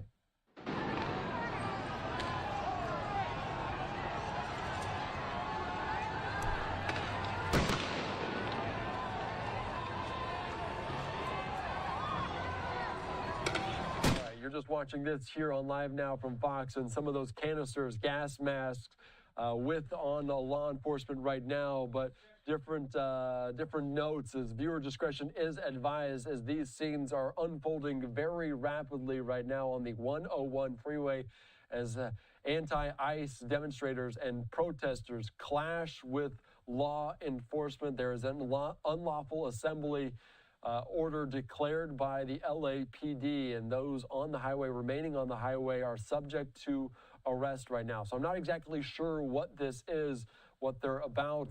Gas masks for law enforcement right now, flashbangs, tear gas, what different tools they use to hope to move these individuals. And you can see them potentially fanning some of the gas back toward law enforcement. An interesting tactic with all of these signs. We're also expecting to hear from LA Mayor Karen Bass here in just a matter of moments, a matter of minutes. We'll take you out to that as this scene is unfolding. The line strong there is local law enforcement on the ground. So we're following this for the better part of almost 4 hours. Tear gas was fired at protesters on Sunday in Los Angeles when demonstrators moved close to National Guard. These are not the National Guard members. Of course, viewer discretion is advised. We can't reiterate that enough as these are some striking images here as well. So we're also following it here on Live Now from Fox as we're hearing from Alex Michelson saying Gavin Newsom, the governor, has arrived in Los Angeles to oversee the state's response. He has called on the National Guard that was deployed by President Trump to be rescinded. So these are not National Guard members that are using some of these tools, these tactics, but these are local state officials. President Trump also indicated the potential use of Marines. That's what Secretary of Defense Pete Hegseth said a little bit ago on social media as well. So we're following all of these very dynamic striking movements from different vantage points. That one high atop, you can see the amount of people on these side streets blocking both lanes of traffic, trying to get some of these protesters off with tear gas and other non-lethal uses. So you can see one individual there being led away with zip ties, arrested, now subject to the arrest, unlawful assembly, disturbing the peace. And you can see different images right now as well. So let's just, again, listen in, but viewer discretion is advised as we wait for Mayor Karen Bass.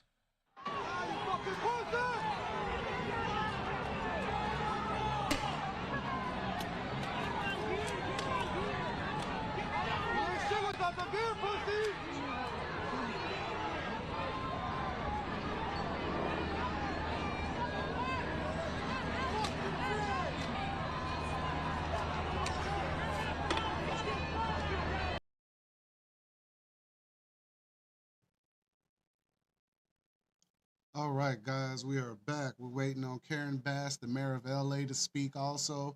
Gavin Newsom is on his way to oversee the state's response regarding the protests in LA right now, guys. All right, listen up. Things seem to be getting testy just a little bit. We got people being detained. We have smoke being thrown. There's gas being thrown. It is your typical protest in America, guys. All right. Again, as this goes on, probably imagine that this crowd's going to get a little bit bigger. Not sure where it's going to lead to in the city, but it's pretty sure it's going to get bigger as this goes on. All right, you can see right now, if you're watching at home right now in your own space, you can see that the LAPD are circling around groups right now, making that wall, keeping them out, all right? So understand, protests in LA, response. People feel some type of way about Trump sending his response in without any real permission or anything, but he is the president. He can technically do that.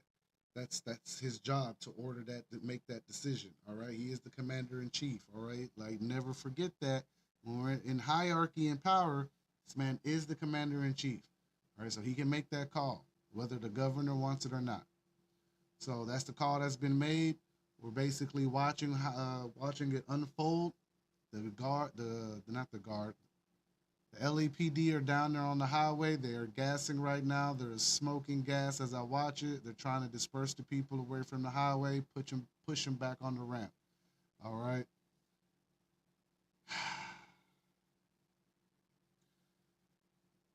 You know, eventually, you know what I'm saying? Heads are gonna bump. It's gonna come to a place or an end that I personally think doesn't do anybody any real justice. Goes back into that circle of protest, agitate, policy, nothing. All right. And right now we're at the agitate phase where both sides are basically stepping on each other or crossing lines. So as they get more closer, and if you're watching on your end, you're watching people be detained, you're watching smoke being popped. It's a natural procedure. It is what it is. But understand, tonight, I'm pretty sure they're expecting more people to be out, more people home from, work, church, whatever event. Some people went to go have a life, and then they're going to come protest later tonight. And again, this could all just be a stage psyop. There is the one-off that, not even a one-off at this point, but just the one situation where this could be an actual psyop, and we're watching orchestrated events play out in live time. Yes, I have to say it out loud. But outside of that, we know it's an actual protest. All right? Let's not get weird about it. This is what happens when you protest. You get too big, you start obstructing highways and stuff like that. People get detained, you get gassed, shit happens. All right? Again, by no means is habeas corpus being suspended right now. By no means are there active duty Marines running around.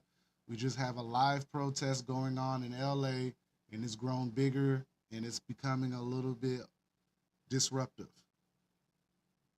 So as it grows and as the day goes on, we'll see how it goes. All right. So we've been in here we've been here since, what time is it? It's 4 hours on. 6 o'clock. We've been on since 2 o'clock covering this. All right. We're getting all the coverage we can get. Every drop of it, guys. It's Sunday. This is what I do. This is what I do for a living. All right. This is my job to bring this to you. So, you know, for me, I'm at work right now. You know, sitting here with my flag, you know. I don't have on a tie or a polo. You know, I'm not all spiffy. But I get my Ron Burgundy on, baby. You know what I'm saying? You already know. I'm going to fix me another glass. We're going to get into the second half of this night in this coverage, and we're going to go from there. Before I go, thank you for following the Daily Rabbit Hole. Feel free to donate. I'm accepting donations on Rumble, the website, and YouTube. Also, have a good day. Have a good night. I couldn't think of what I was going to say. It slipped my mind. But have a good day and have a good night. That's all I could think of. I'll be back.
As we wait for Mayor Karen Bass to make remarks here on Live Now from Fox, we do know, according to Alex Michelson, that California Governor Gavin Newsom has arrived in Los Angeles to oversee the state's response. I also want to see Karen Bass talking about some of these protests unfolding, and we'll preview some of her comments here on Live Now from Fox as she will be speaking here in a matter of moments. She said her most recent post saying, quote, "We will always protect the constitutional right for Angelenos to peacefully protest. However, violence, destruction, and vandalism will not be tolerated in our city, and those responsible will be held fully accountable." So basically all the protesters the freeway off the 101 back on the on-ramp, and you can see the amount of tear gas, the amount of different fumes being moved through these individuals right now, and it makes it very difficult, this scene, as the visibility is very low for both sides, for demonstrators, but also for law enforcement and police, and that is an eerie scene to say the least, as this is the other image we're getting, as you can see some of these different flashbangs and tear gas wafting into the crowds to hope they will disperse. You can see them with their different weapons, non-lethal weapons, ready to potentially take out if they decide to throw something their way. That is also a concern for law enforcement. You can see there a water bottle coming down, screaming down onto the highway right now. So just different vantage points that we're watching as we await the mayor of Los Angeles. And this comes after, on Saturday, President Trump invoked a legal provision that allowed him to deploy the federal service members where there is a, quote, rebellion or danger of a rebellion against the authority of the government of the United States. He said he authorized the deployment of some 2,000 members of the National Guard. President Trump told reporters as he prepared to board Air Force One in Morristown, New Jersey, Sunday, that it was, quote, "were violent people in Los Angeles, quote, they're not going to get away with it." Asked if he planned to send U.S. troops to Los Angeles, President Trump said, quote, "We're going to have troops everywhere. We're not going to let this happen to our country. We're not going to let our country be torn apart like it was under Biden." He did not continue to elaborate about that. President Trump was also asked and said that California officials who stand in the way of the deportations could face charges. A Wisconsin judge was arrested just last month on accusations she helped a man evade immigration authorities. President Trump said if officials stay in the way of law and order, they will face charges. We also heard that California Governor Gavin Newsom called Trump on Friday night and spoke for about 40 minutes. It's not clear if they spoke again on Saturday or Sunday. We know Newsom is on the ground right now in Southern California, in Los Angeles, to oversee the state's response. There was some confusion surrounding the exact timing of the guards' arrival, although we've seen them on the ground outside of that Metropolitan Detention Facility. We've seen roughly about 300. That is what the Associated Press is reporting, not the magnitude of the 2,000 that was called upon by President Trump. All right, let's just listen in. We're still waiting for Mayor Karen Bass to step through the microphone. Let's just listen in here. And again, viewer discretion is advised.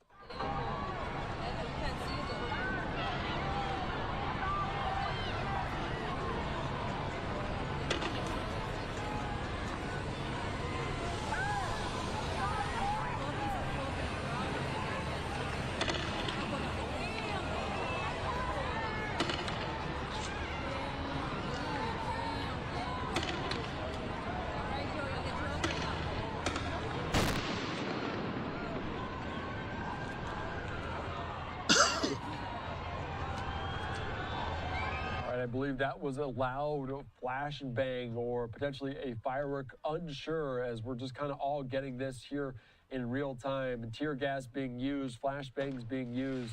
You can see smoke wafting into the air, lofting and hoping to disperse some of these back up this on-ramp here just on the 101 freeway. It is blocked in both directions, halting traffic on a major thoroughfare there in Southern California. You can see also people being arrested right now as the LAPD, the Los Angeles Police, they have declared an unlawful assembly as they block this.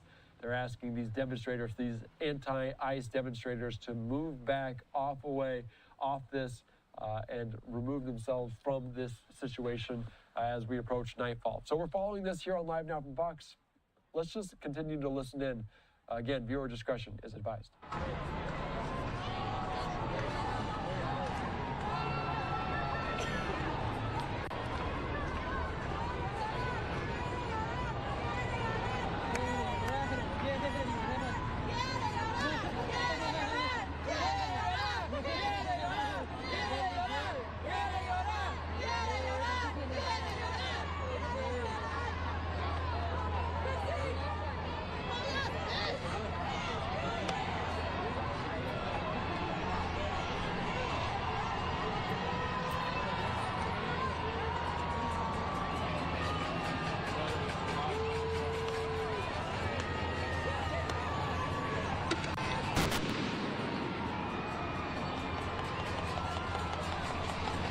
Every once in a while, we'll hear one of those flashbangs coming in. As you can see now, protesters being led away, arrested, detained by local law enforcement on the ground on this highway. Of course, there is an unlawful assembly being declared by LAPD, and they are subject to the arrest. So just following this, we're still waiting on Mayor Karen Bass to step to the microphone, talk about what's coming up, but you can see protesters being led away. Potentially she will talk about the California National Guard that is being deployed to this region. We've heard from Governor Gavin Newsom talking about they hope to have those rescinded, that order rescinded, saying it will impact the state's sovereignty. So protesters being led away right now, zip ties, handcuffs potentially after this deployment earlier on today. This is day number 3 of this major outbreak of protests following immigration operations in this heavily Latino community in Southern California. Let's just continue to listen in here on Live Now from Fox for this fluid, dynamic situation.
Check, check.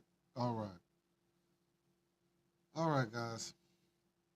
We're waiting on Gavin Newsom to show up. Waiting on Karen Bass to come say something. Pretty sure they're trying to figure out what to say together right now because this is a very fickle situation and they got to say something. All right. People are getting detained. That's pretty common. And right now, as I'm looking at the other feed, you got close proximity protesters with the LAPD right now. A lot of pushing, a lot of shoving going on. Nothing too crazy. Just know as the night goes on, expect it to get a little bit more rowdy. Not because these people are bad people or there's some type of evil, sinister idea. Just when it gets dark, things go left sometimes. That's just how it is. Now, if you want to get on the strangest aspect of all of this is, like I said earlier, is the timing of all of it, the protests and everything with Elon Musk and Trump falling out, the Palantir deal with the centralized AI intelligence, and just a whole lot of new things going on. I told you guys earlier, the conversation about Washington is starting to grow. Apparently, they got a huge extremist issue out there. I don't know if you guys heard, but there was a gentleman in his house. Don't know what part of Washington, but he is military, so I'm assuming somewhere near that base. But gentleman went in, beat a person with a hammer, ended up stealing like some pretty heavy armory stuff. Right? Man had a 249 saw, if I'm not mistaken. Hold on. I don't know why my phone started playing now.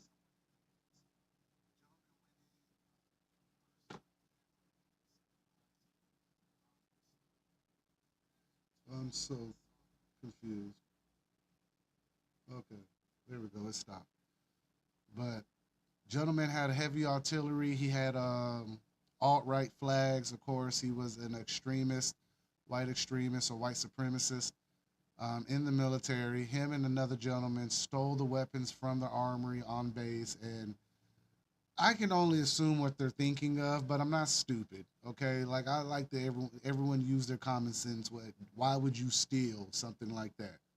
All right, unless you're booting up for shooting zombies, and I highly doubt people are aiming for zombies at this point. The way it's looking, I don't think we're gonna get zombies just yet. So you can buckle down on that idea. But right now, the state of Washington has a lot of extremism coming from the domestic side, and I've told you numerous times, a lot of this stuff that's happening, they're gonna label a lot of people domestic extremists. This is what domestic extremism is pretty much getting labeled as. This what's happening is that yes, it is in the same conversation, it is people speaking their voice, speaking their whatever. Sure, the left is involved. I've told you Antifa's involved in this. I've seen the graphics. They've already mentioned it numerous times that there are left agitators earlier. All right, they were. You gotta understand. There's so much going on and so many moving parts. People are trying to protest, and you got agitators, and you got the LAPD, then you got politics, then you got the military. So it's so much going on right now. Like in these moving parts, this is gonna go on for most of the night, and it can mold and morph into whatever they really want it to be. If something happens, they're gonna co-opt the whole thing and then run it as a narrative in a press run. Like you guys notice, it's kind of like the time Kyle Rittenhouse got caught downtown, and end up shooting those two people. Well, to be honest, yeah, he shouldn't have been down there. But in the same breath, yeah, technically that it was self-defense because Buddy had a gun. Like it is what it is. It's unfortunate that it happened that way, but truth of the matter is, once they started chasing him, that's a completely different story. Once they labeled themselves as a threat, that's a different conversation. Like we have to be able to have these conversations if we're trying to really go out here and make a change. You need to understand what's a threat and what's not a threat.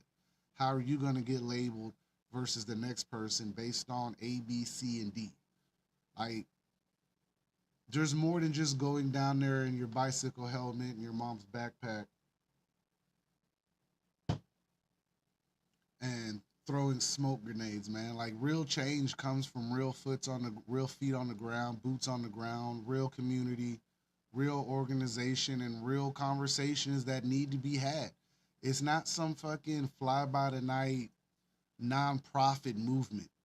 that can be mobilized and orchestrated at the whim of a check signing. And I'm not saying all of these are those, but a lot of times, if you're really paying attention, you got to ask who funded all of this. Because it still costs to protest. Everything costs in America. You can protest all you want. All right, we got Karen Bass talking. I'm going to bring it back.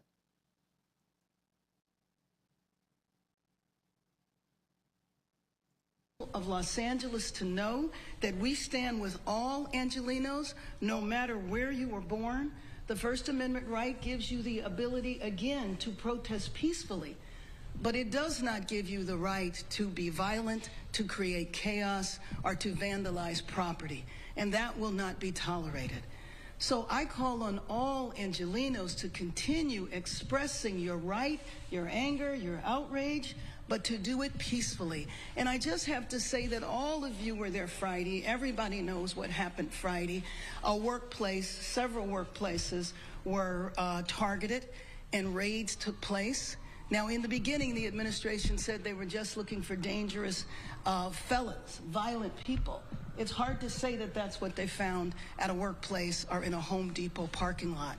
When this happens, it terrifies people. It sends a sense of fear and chaos in our city. And you well remember a few years ago in the last administration that kids were afraid to go to school. Parents were afraid to go to work. This impacts all of our city. You can't terrify the workforce, and then expect for people to get the jobs done. So if you think about a father that went into a factory and now his family doesn't know where he is, the detainees have not been allowed to speak to legal counsel. That is a marked departure from what has happened in the past. When you think of a mother that might be working in a household, taking care of children on another side of town, that impacts that family as well as her family. And so this is something that I think should not be happening in our city, and I join with the governor in appealing to the administration to rescind the order to federalize the National Guard and allow the National Guard to come back under the control of the governor. So with that, we can open it up for questions. Yes. We're going to start with Lolita and then we'll go to Chase. Mayor, these protests that were demonstrations, I should say, did start out peacefully. You've been here since right. in the morning. Right. But then they scattered and people were moved right. around. Where is the LAPD in terms of being here to be able to deal with that and maybe stop them before they get along? Sure. Well, I think that basically they were overrun. But what is happening now is that the freeway is cleared. The California Highway Patrol, as you know, is in charge of the freeways. So they have moved all of the protesters back. They still might be there, but they are beginning to be dispersed. But LAPD is on the perimeter, so LAP is actively involved. You know that there were hundreds of protesters on the freeway and thousands of protesters off the freeway. So there is a joint collaboration going with the CHP, the LAPD, and then, frankly, the National Guard. But you also know that the National Guard is deployed to protect federal property. So there is a National Guard troops in Westwood at the federal building and also here downtown. Next question to Chase. Mayor Bass, have you reached out directly to the federal government, or is this you doing so right now with the media here? Have you tried to reach out? No, my disappointment is I've been talking to the federal government for days. I was hoping to prevent this situation from happening. I was trying to encourage the administration that if they deployed the National Guard in Los Angeles, it would create a sense of chaos. It's the last thing our city needs. Our city is still trying to recover from the wildfires. And you just think about how so many people were impacted by that. And that's an example of where the administration was helpful. And to go from that situation to where we are now is just really tragic. And I think it's so unfortunate. It's the last thing Los Angeles needs. When you say you've reached out to the federal government, have you reached to President Trump? No, I did not reach out to President Trump directly. I spoke to his chief of staff. I talked to Tom Holman. I talked to the U.S. Attorney.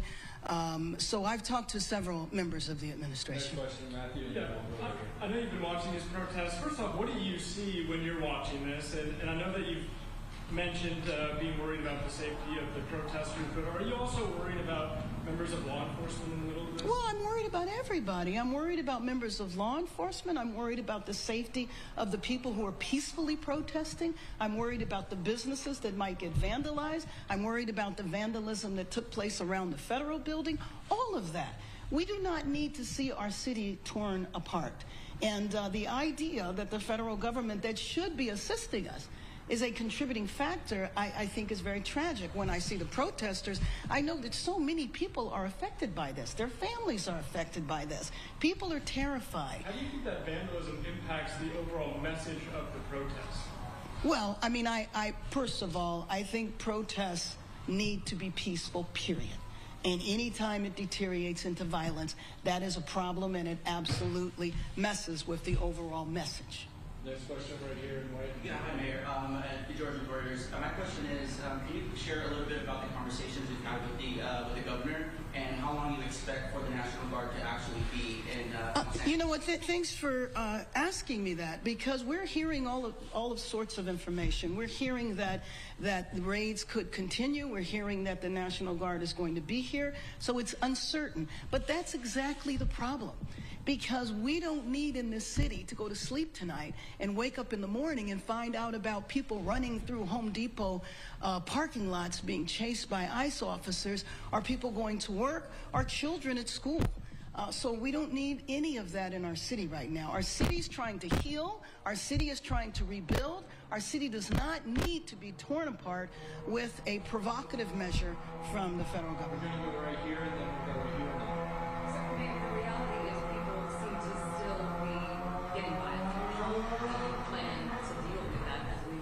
If people get violent, if people break the law, they will be subject to arrest and they will be held accountable. It's as simple as that.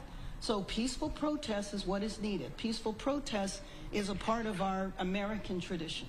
Right here. Mayor, last night the U.S. Attorney seemed resolute that these raids would continue regardless of what's happened over the last 2 or 3 days. In your conversations with him, has there been any kind of attempted compromise or sort of kind of lowering the temperature, at least till things cool off locally if they want to continue, or are they just doing it regardless of how everyone else feels? Well, I mean, I think what we see now is they're doing it regardless of how anyone else feels. My conversation with the U.S. Attorney, though, was not focused on that. We're going to go right? Yeah, I have a question. Oh, hi, Frank. It appears that the LAPD is cooperating with ICE in this operation outside the Metropolitan Detention Center. They moved in. There was a peaceful protest. The LAPD moved the people back using flashbang and less than lethal munitions. Comment on that, because Sure. the LAPD is not supposed to be cooperating with us. Sure. Well, first of all, I'm not sure that LAPD was involved with the flashbangs. But anyway, let me just say that what happened there is that when one branch of law enforcement says they need help, another branch of law enforcement is going to respond and is obligated to respond. And so the minute that protest left the federal building, then that's when LAPD were involved. So the cooperation that you're referring to, I believe, is the cooperation around coordinating with ICE in terms of raiding workplaces or arresting people who are undocumented. Right here in the gray. Hi, what's your exact understanding of the timeline for how long the National Guard is going to be here? How long the raids are going to continue? Are there going to be daily raids? I have no exact timeline. I cannot tell you that. That's part of the problem, right? We do not know. I have heard a variety of days and weeks. I certainly hope that this is over. The last thing this city needs is civil unrest, and the last thing this city needs is civil unrest that's provoked. Quick follow-up. So I've seen LAPD fire point-blank foam bullets, rubber bullets into the ground, but in some cases directly at protesters. Can you speak about what kind of orders are under in terms of handling people protesting? I can't in terms of the specific orders that are being given by the chief or the other commanding officers. So Mayor, will you be speaking then to Chief McDonald? I'm going to speak to him in the next few minutes. Okay, great. Yes, So I'm leaving from here to meet with him. Great. What is then the plan for tomorrow? Because let's say presumably this does not happen. Right. Well, you know, I think one thing is that because our city has always had a very robust immigrant rights movement and infrastructure and institutions that have been around for several decades, There is a history of having peaceful protests here. Now, you know, like any crowd, if we're talking about after an athletic event, everybody celebrates. There's always a handful of people that tend to be at the end and tend to hang around and might get into mischief and violence. But that's not the people who are putting on the protests. I tell you that to say that when those protests have been organized, they've been organized in a proper way. The problem is what happens at the end, and that's one thing that is difficult with crowd control, whether it is a political protest or whether it is a football game. Did you say you talked to Tom Holman?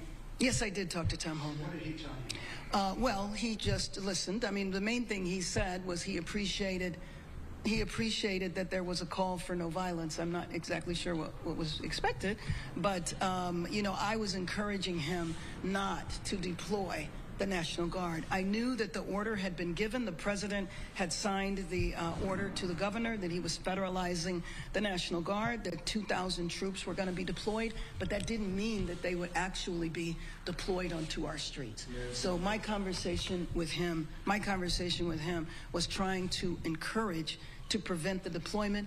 Obviously, that did not work. So maybe the mayor's going to meeting with the police chief and anybody else, or just the police chief? The police chief, the sheriff, and the governor. Quickly, Mayor, talking about peaceful protests, we're hearing the noises outside as this crowd's getting closer and presumably more violent as they're coming up through the streets here. I know it's nice to talk about peaceful protests. That's not peaceful, what was happening. It's not peaceful for people to be on the highways. It's not peaceful for people to throw rocks or bottles. That's not peaceful. So then how do we reconcile the difference? Obviously, there's frustration with the Trump administration and the feds, but as LAPD and the Sheriff's Department try to distance themselves from the actions of these immigration actions and work being done, they're against authority in a lot of ways. They're standing outside City Hall, this is your office. It's not necessarily against you. How do you distance yourself, but also kind of try to keep it peaceful at a time where it's anti-authority?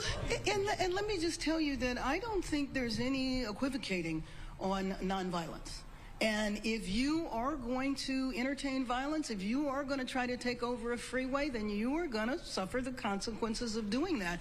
I don't think that LAPD, the sheriff, and certainly not myself, are not shying away from statements like that. Do you want to provide some National Guard mission is going to be? I'm sorry? Any details about what the National Guard mission is going to be within LA? Where they're going to be deployed? Well, what I know right now is that the mission of the National Guard is to protect federal property and the federal building, which is why you have only seen them there. You have not seen them out in the community or anything like that. And just in terms of, you know, to close, to wrap up, I just have to say that, again, our city has been through a lot since the beginning of the year. And now thinking that there is a large percentage of our city that is terrified, that is not going to know if they go to sleep tonight and they go to work or they go to school, will that be the last day they do that? Will that be the last day they see their family? We can't have this in our city. Los Angeles is a city of immigrants where 50% of the population is Latino. A percentage of the populations are from Asian countries and from all over the world. And we embrace all Angelenos. It doesn't matter where you came from or when you got here. But the most important thing right now is that our city be peaceful. And so protests and expressing your, fears, your beliefs is appropriate to do, but it is just not appropriate for there to be violence. And I don't want people to fall into the chaos that I believe is being created by the administration completely unnecessarily. Thank you very much. Thank you so much,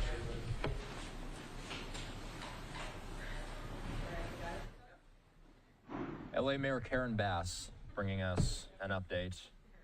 We've been watching these live images on the screen as she's been speaking.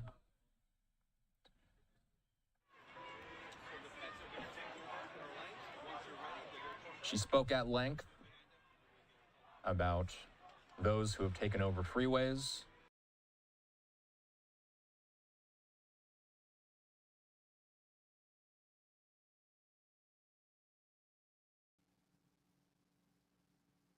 All right, guys. That was Karen Bass, mayor of LA, basically saying what I said earlier about the whole being agitators and violent and all that. And Trump making the call to send the National Guard there, not under Governor Newsom's command. So it's basically they're taking orders from the president, not Newsom. So which makes Newsom feel like a little man, and that's expected in Newsom's case because his city is kind of a little all over the place right now, more than usual, and he's trying to get a grip on it. Now, in the event that you trust Karen Bass and Gavin Newsom, you would safely think that what they're doing is they're going to basically get control of the city. Trump's going to turn over the guard to Newsom, and they're going to go from there. I don't think that's how that's about to work out. We could see a small little rift between president and governor, and I wonder if this rift carries over into some other states. Everyone's not signed on to Trump. We know that. We know he's going to get pushback like any president has gotten some form of pushback, even though I like to think that that's political theater and they like to make it look good to us, but everyone doesn't believe that. Some people believe that there's really a conflict and it's not just,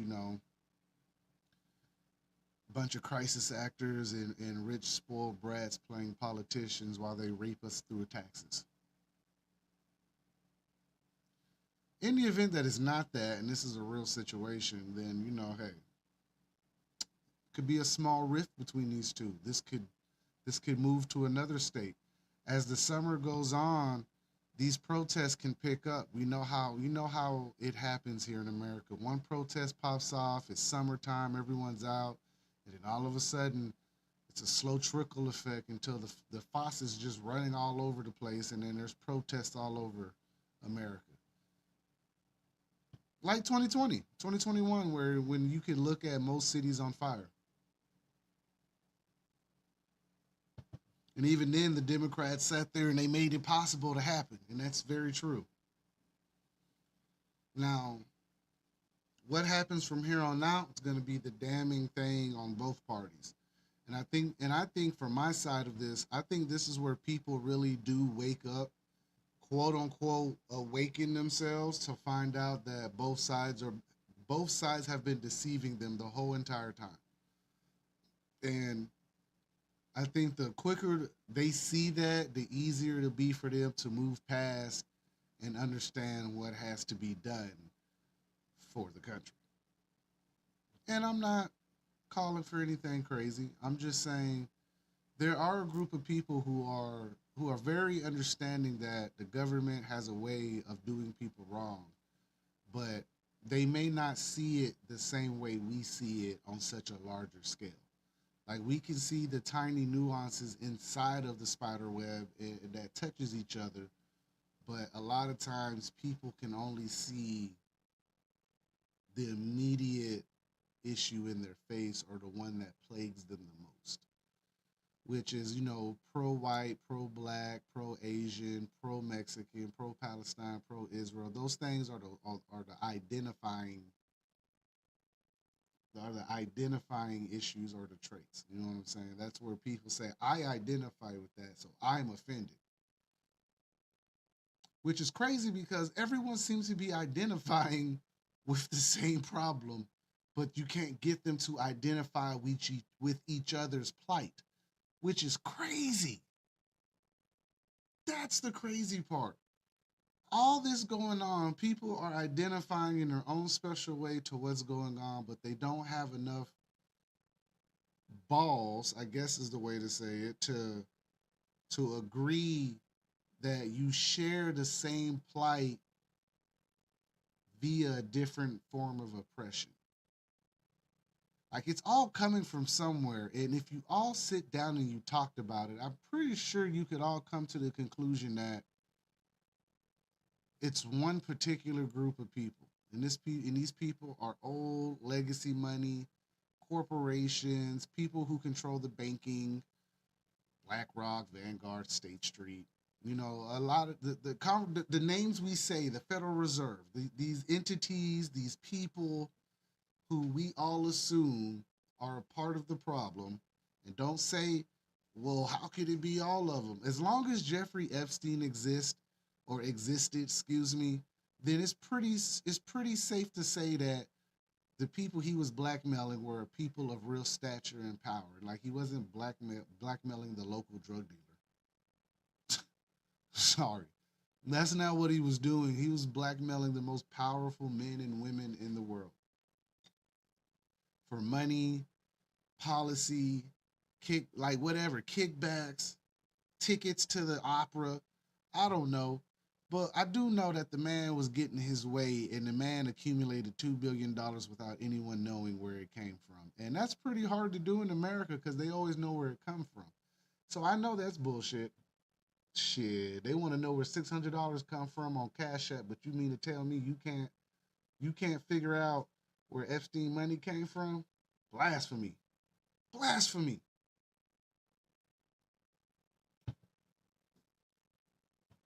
I don't believe it. I don't believe it. So even in these situations where we're watching protests and riots happen, which I don't really call these riots. Jan 6 was kind of a riot, but that's still orchestrated. That's what I'm talking about. Like those are things like prime example, those are orchestrated events, so orchestrated that people like what's his name? Dan Bongino. And don't get me wrong, I like Dan Bongino as a like watching his content when I was like doing this 2 years ago. Like I've been watching a lot of these people since I really got into this. Like I was watching them previously just for shits and giggles, one weekend, let me listen to what they're talking about. But like once I got into like this streaming thing and being a content creator and a streamer, I really started listening to other people, seeing how they set up their streams. And Dan Bongino was one of those guys I was watching. Like I don't align or agree with everything he says. I don't really identify with him, but I think he has I think he had a dope brand. But to see him as like the deputy director of the FBI, it's I'm not saying it's laughable. I don't want to be disrespectful, but I watched his interview with Hannity and it felt like I was watching a stream. And that's weird because when we look at his current administration, like he's hired like content creators, TV analysts, entertainers. Like Linda McMahon is at the Department of Education and she was at WWE, which is clearly about fabricating events and scripts. And then this I think it's Tom Fugate, the 22-year-old that got hired off the street from customer service. This dude was working in a grocery store. He's supposed to be working with Homeland Security now. Like, so I'm not saying he doesn't know what he's doing. I'm saying he hired people that tested well with public views, is what I'm saying. Does that make sense? Like, think about it. Like, Kash Patel, like, don't get me wrong. Kash Patel seems like a pit bull. So does Buddy for Tom Lawman, fat guy for border security, the border czar. That dude, he's been on here a couple times. We were talking about him earlier, right? Like he hired people. Like, okay, he got some hard-nosed people, but like the rest of them kind of just seem like actors. It seems like I'm watching The Apprentice again. And I don't mean to make fun of the president. Like, I don't mean to like shit on people's dreams of MAGA and America being safe again. And trust me, I would love for that all to be a realistic idea. And if he does it, I guess I won't have a show anymore because he's going to take down the deep state and I won't have nothing to talk about. But if my research has always shown me and history has always been kind of a reminding factor, I would like to say that there's a huge possibility, like I always say, that we're being played. And I've always said in my shows, this could be the largest conspiracy known to man. Like, let me put my face in here. Let me get deep. Let me get deep. Pause. This could be the largest conspiracy known to man. This could be one of the things that what you heard about JFK and Malcolm X, what you heard about like Occupy Wall Street, Benghazi, all these stories, right? 9/11, the Saudis. I've always asked, are we prepared for this to be true? Like, I feel like we're more prepared for it to be a lie. And that's why it's so hard for people to grasp these concepts, because everyone's prepared for something to be a lie. What if we should all be prepared for it to be true? Just out of the box thinking. Hear me out. Look, we're cooking right now. We're going on 5 hours. If you're still with me, listen, we are having a good time. You've probably eaten dinner, gave the kids a bath. You probably went to go take a number two, came back, I'm still here, and we're drinking. You may have lit your cigar or your joint or your cigarette, whatever you're lighting, as long as it's not anything hard or crazy, you're having a good time. Let's talk about it. We're here now. We've crossed this plane. The algorithm has accepted us. We're here. Like, are we all prepared for this to actually be true? Like, what if you actually did find out that there is a deep state? There really are two sides. There are more than two sides, actually. It's more of a hierarchy. It's more of a social status at a table based on hierarchy, legacy, money, wealth, family, bloodline, and all that shit. And these people just so happen to be satanic as all get out and go, right? Let's just play this game. They're really all of that, right? And the whole time they've been using music and all of this stuff to lie to you through TV and entertainment, programming and frequency, and nothing is what it seems, right? Are y'all prepared for that actually to be, let's say not all true. Let's say some of it was a lie. Let's say some of it was just fabricated and misinformation and propaganda. So I would still think it's about 65% true. Meaning, if you didn't put the satanic shit in there and the weird Anunnaki stories and the angels and the demon and the Book of Enoch and Christianity, if you didn't even put all of that in there, history would prove alone that humans with power tend to be absolutely horrible people. And the road of the road of intentions is, what is it? The road oh my God, it just slipped my mind. You know how you're getting ready to say something and it just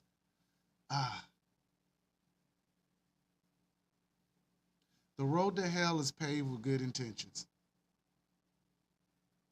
And that's a real true state. If you ever looked in history, people who have had the best intentions typically it didn't turn out that way for everybody. Because if it did, we would already be there. And it seems like we may have been there at one point somewhere in time, but now we're kind of like at this plateau. Like, it seems like America peaked already. You know how that person peaked in high school and they just can't get past who they used to be? That's kind of like what America is right now. America peaked in the like 60s and 70s, right? Maybe the 80s, if you want to give Reagan that kind of credit. And it peaked, right? And then after that, it's just been going down ever since. But they're still showing up to the high school party like, you remember that time when America was great again? And we're like, yeah, bro, but it's not that anymore. And he's like, nah, man, America's coming back, bro. It always comes back, man. It's always a classic. And to some extent, that might be kind of true, but that motherfucker's going to look different. It ain't finna look like what it's looking like right now. Not the way they've designed it.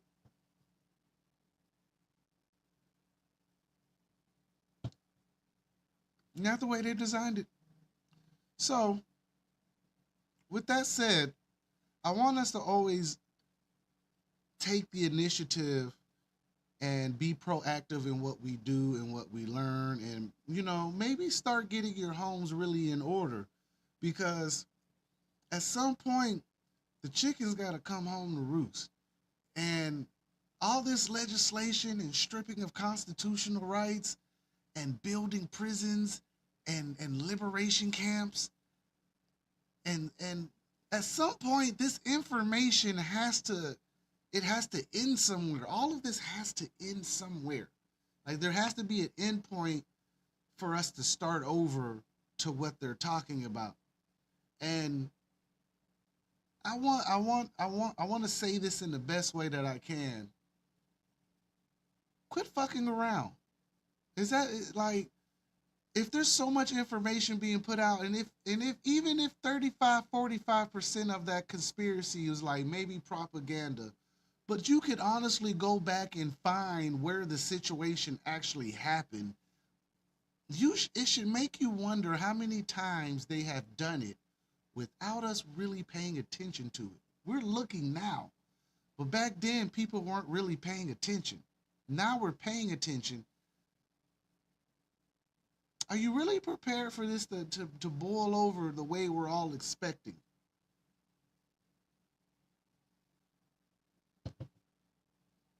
I'm going to leave you with that thought.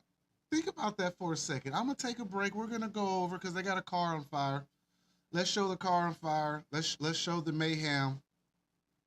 Let's show them the Allstate commercial, and let's see how, this works. They're pushing it right now. So let's show the Allstate commercial. The madness happens unexpectedly.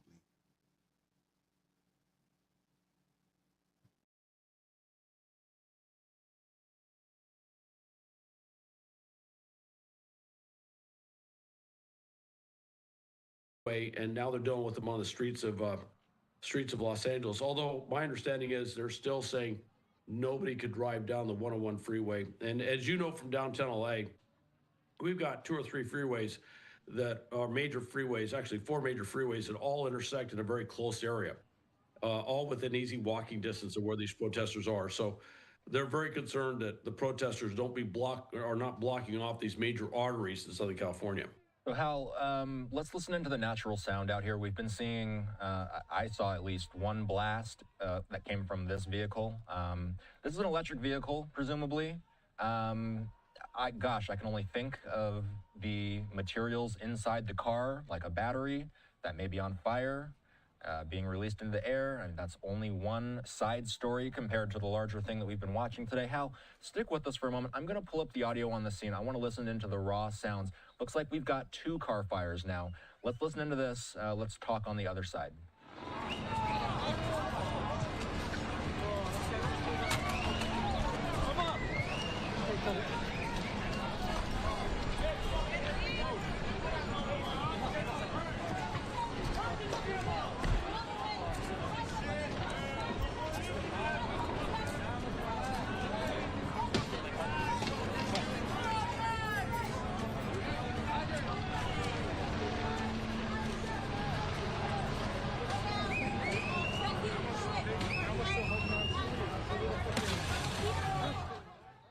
Hal, can you put into words how dangerous scenes like this are? Not to mention the obvious fact that there's a burning vehicle in front of everybody here, but police have not been shy about saying that less than lethal rounds may be used if you choose to go out to one of these protests. They have declared this an unlawful assembly, so there's an element of risk being taken by the folks that are participating in these. You know what's interesting is if you look at this, if anyone is thinking they should go down to these protests, I would say stay away, because the protesters, and it's not all of them, but some of them have clearly crossed the line. It's no longer a, quote, peaceful protest, which means it's no longer constitutionally protected.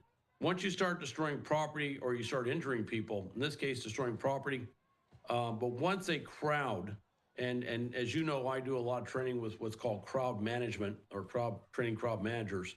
Once a crowd crosses that line, the level of potential violence in that crowd can grow exponentially. So when you see something like this, technically speaking, that's no longer a protest. That actually has moved into being a riot by definition, right? It may not seem that way to some. They would say, well, there's a car on fire and people are just standing around, they're still protesting. True, but they have caused damage to that vehicle or multiple vehicles, and that means the crowd, this particular situation has now shifted from a legal standpoint. So I would say stay away from that. Now, what that means also to law enforcement is once they see that shift in what the crowd's doing from peaceful to non-peaceful behavior, they're more inclined to employ some of those non-lethal capabilities that we discussed earlier. Al, we have a press release in from U.S. Northcom, They say, by the direction of Secretary of Defense Hegseth, and in coordination with the U.S. Northern Command, approximately 2,000 California Army National Guard soldiers have been placed under federal command and control in a Title X status to support the protection of federal personnel and federal property in the greater LA area. This was a question that we had yesterday, and it's only become a bigger talker as the day has progressed today, Hal. Have you heard of this idea before of National Guard soldiers? These are California National Guard soldiers, in this case, being placed under federal command and control. Is this something you've heard of before? Oh, yeah. I mean, this is what I used to do. When I was in uniform, I used to work with civil military support operations or defense support of civil authorities. And that is a status you can put. One of the things you do, though, is when you put National Guard troops, which have a kind of a dual role, they're the state militia, if you will. They are the governor's military force that the governor can use for a variety of things in the state. And then they're also a reserve component of the U.S. Army or U.S. Air Force, depending on which branch they're associated with. The forces there are U.S. Army. They've been mobilized. I believe my recollection is they are from a unit that's headquartered in Los Angeles. Interestingly, many of the members of that unit may very well be law enforcement officers like LAPD, LA County Sheriff's deputies, could be CHP, who prior to this were prohibited from doing certain things in support of enforcing immigration law, federal immigration law. And now they're in uniform, they're in federal status, so now they are supporting ICE in enforcing federal immigration law. So that is a little bit ironic that would fall to a number of them. Not, I wouldn't say all of them, but a number of them would fall into that status because that's what they do in their civilian jobs. Now, they have been brought into federal status, what's called Title X authority. That means they're federal troops like any other federal troops in the country. And with that, they have to abide by a law called Posse Comitatus. That's the Posse Comitatus law of 1878 says that federal troops cannot be used for law enforcement. Basically, it's a very short, I think it's like two sentences in a paragraph. It's a very short law, but it was something that was done to stop federal troops from enforcing Reconstruction and post-Civil War stuff. The southern states kind of pushed for it, and so they got that law, and that's been the law of the land. One of the things is unless the president declares the Insurrection Act, which has been a very active discussion in what we've seen played out in the last 3 days, if he declares the Insurrection Act, then he could send those troops in to basically quell the protests, if you will, directly. In other words, they could actually do things on the streets, and that implies that the state and local law enforcement authorities, public safety authorities, have lost control of the situation. This came up in Hurricane Katrina, and President Bush decided not to declare the Insurrection Act. You know, he was a GOP president. You had a Democratic governor and mayor of New Orleans, and he decided that for basically the political optics, did not look good. It looked like a federal takeover of that city and that state. So he held off on that. Now, they're somewhat limited, and that's where you hear the mission that they're talking about now. One thing that federal troops can do is they can be sent in to protect federal property and to protect federal personnel, and that's what they're doing. And I kind of thought that's what they were going to do. That's the easiest route to go.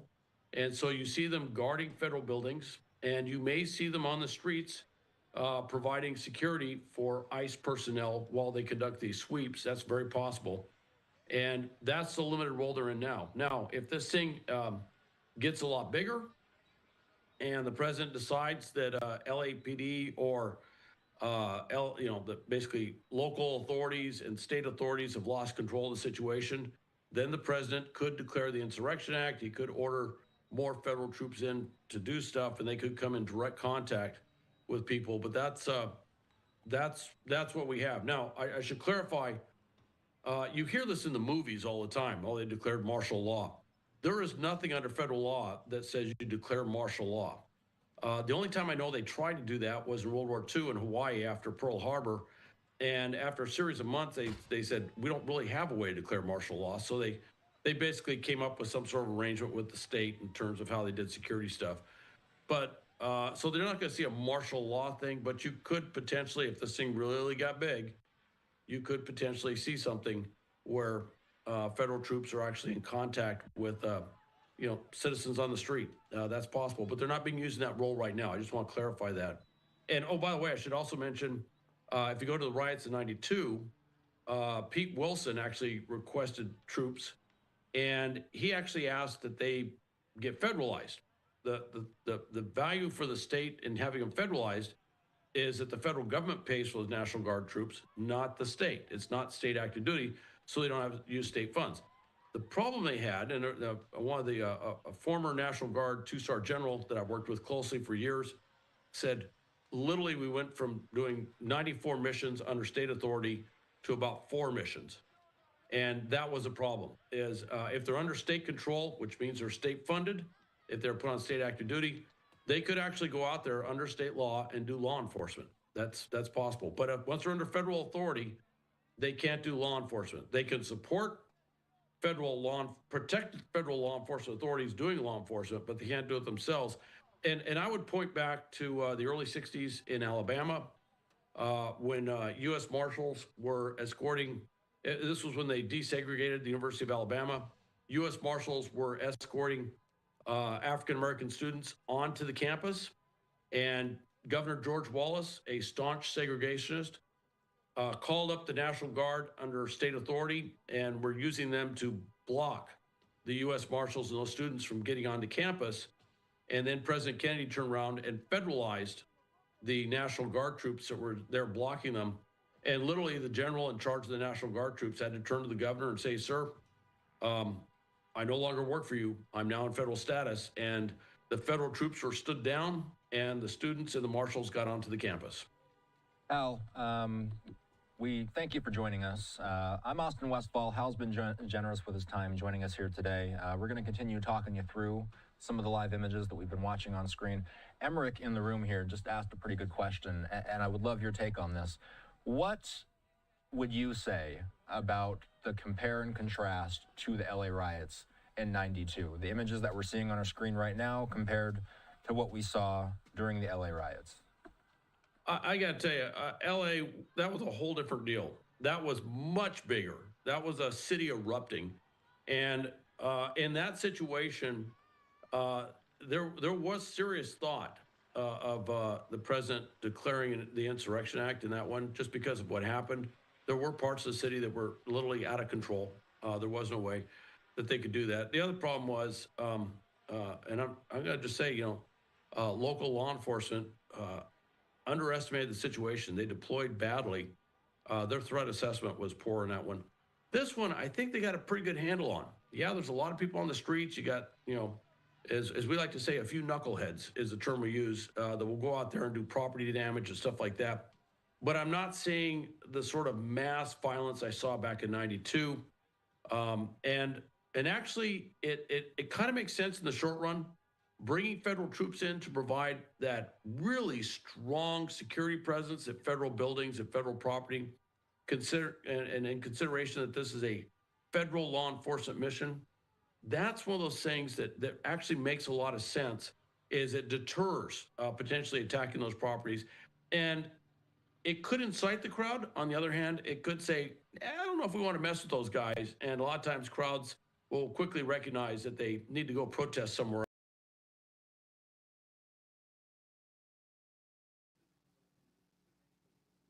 All right, guys, I'm back. Live coverage of the LA protests. It has been announced that 500 active duty Marines are prepared to deploy right now if they need to go to LA. It's not enough for the National Guard to be protecting federal property. They want to bring 500 active duty Marines in, ready to go, locked and loaded, baby. All right. Now, I said earlier that the crowd earlier wasn't warranted, but I did say if it gets bigger and they set something on fire, like they've set something on fire and they have stopped traffic, those are all the signs that this may try to escalate itself. All right. Now, I don't know if it's going to actually escalate. I'm just saying that the signs are there. You got to be real wary with these, but the mentioning of active duty is, again, like I said, you really don't want to bring those people in. So the big thing that we need to understand is that there is going to be unrest. There's probably going to be a whole night thing about this. Like it's going to carry over into tonight.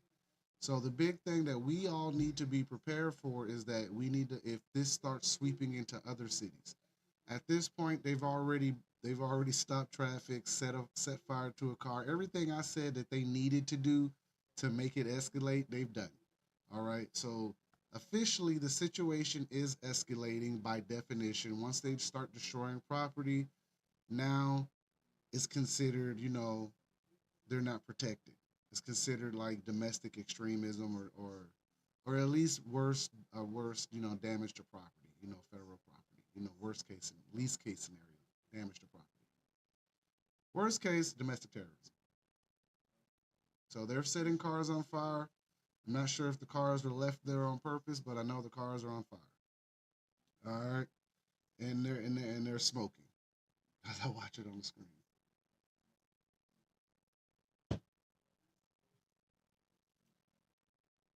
Again, feel free to comment, leave your advice, leave your tips, leave how you're feeling about this.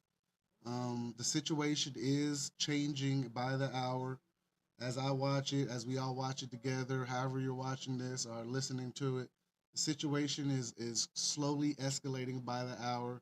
They've already stopped traffic both ways. They got that cleared. Now they set a car on fire in the same area that they had to slow traffic down in, or stop, or move them away from traffic.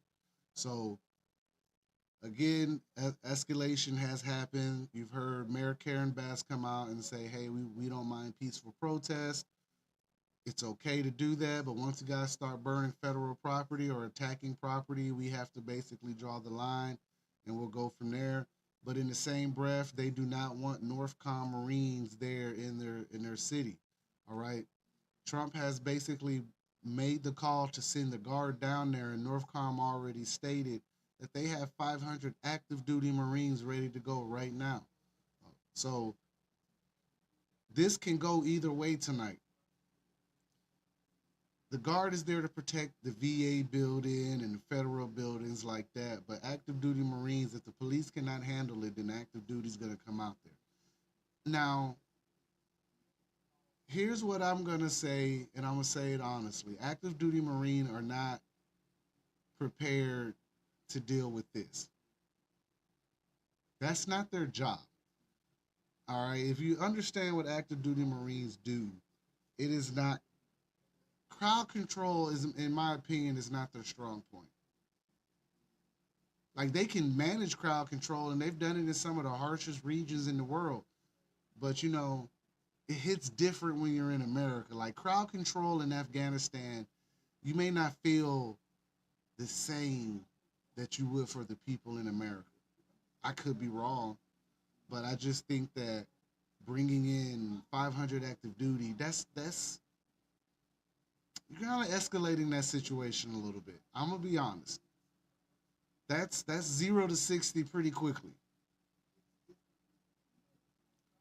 I'm not saying the Marines are not qualified or not skilled enough. That's not what I'm saying. I'm prior Air Force. I understand our places in the military. Call it Air Force all you want. I'm proud to tell you I'm mission support. I'm on the back end. That's just me. But looking at Marines, if they have to show up for this, I just don't see this going well. And it makes me wonder, movies like Wall Break, before I do this to y'all, Wall Break, okay? When I say Wall Break, it means it's a subject that's related, but we're pushing into something else. In Civil War and Leave the World Behind, do y'all really remember like what started those situations?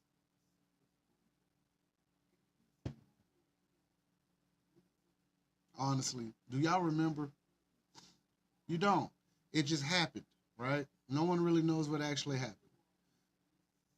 So it was like alluded that there was an Antifa slaughter in Civil War, or there was some constitutional rights taken. And Leave the World Behind, it was more of a coup, I guess, a coup d'etat. Someone pulled a coup d'etat.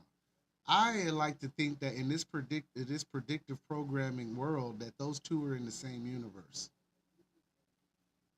Now, what would set people off to start this? What would set Texas and California to be on the same page? Um, I'm not entirely sure. I don't want to say this situation going on would be the precursor to it, but I always like to bring in predictive programming stuff like that because they kind of tell you that there's a problem, but they don't tell you what started it and who's actually the good or the bad. They don't do that. They want you to decipher that because that's for you to decipher. But in this situation,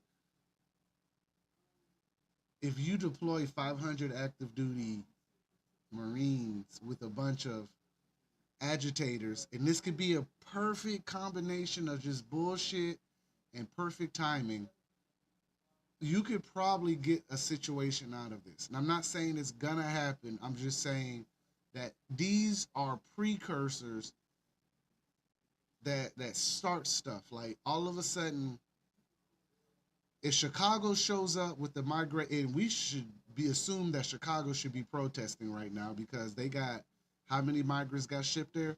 So places like Chicago, Atlanta, parts of Texas, Phoenix, Nevada, San Francisco, Seattle, even little pockets in the South.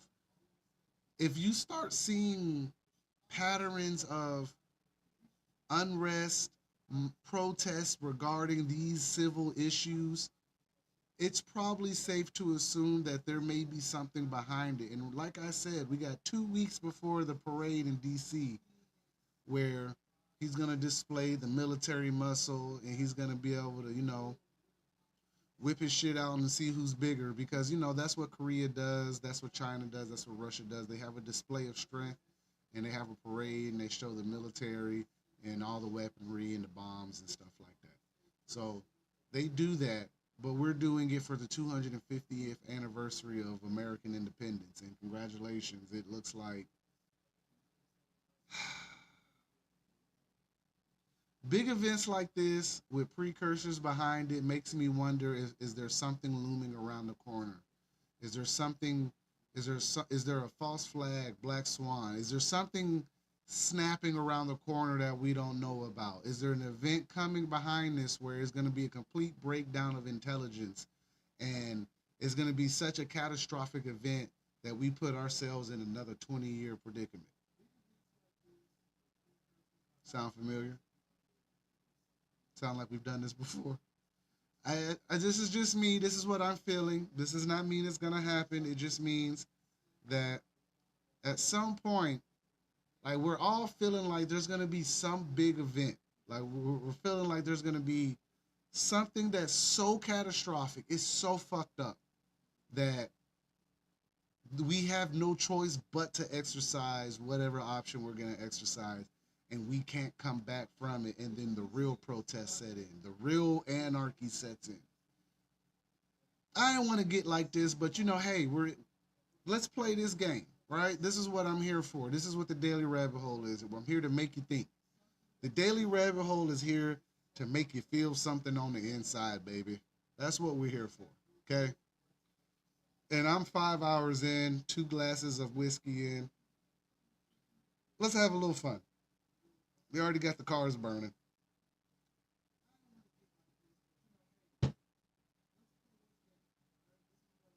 Ooh.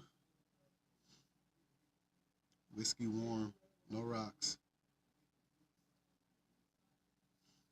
So now, like I said, what if this is something that leads to something else?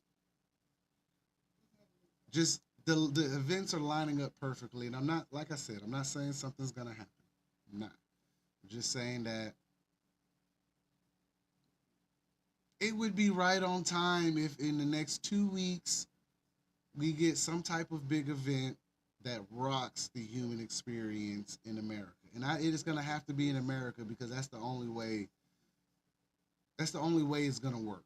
Because even if it happened in Europe, and many things have happened in Europe, it doesn't hit the same like it hits in America. When a 9/11 happened, we were balls to the wall. Let's go, baby. Rock and roll. rock and roll. We're out here. Woo! War. That's what America was. But 20 years of that, everyone's like, yo, bro, this is getting kind of old. And we're starting to think that you're just out here robbing these people. But with so much going on, you got the Gaza, Palestinian, Israel clusterfuck, calendra, whatever, of just war. We got Iran, who's been on the precursor of World War III since forever. You got Russia putting their boot in Ukraine's ass. You got Russia possibly trying to push up on NATO now, and now NATO's feeling the heat because America's not really trying to fuck with that and fund it. So Russia sees an opportunity to push up on Europe and NATO, which makes sense because Europe hasn't really been in any kind of conflict for real. Like, I mean, boots on ground, like how we've done it. Like, they're not that. Like, I'm sure they can do it, but don't nobody do it better than America. Don't nobody go to war better than us. So with all this going on, and then America's looking real vulnerable with all this propaganda. We got all types of foreign interference from Russia to China to other factions interfering in whatever we got going on, including those. So, and they're not even real, I'm going to say they're not even real Jewish people. These people are like Zionists. So you have to understand that, and I always say you have to understand, or you have to be aware of the many factions, the many political proxy groups, the many operations and events that can be commandeered and spent a certain way in mainstream media. This shit could go left and we're not really prepared for it.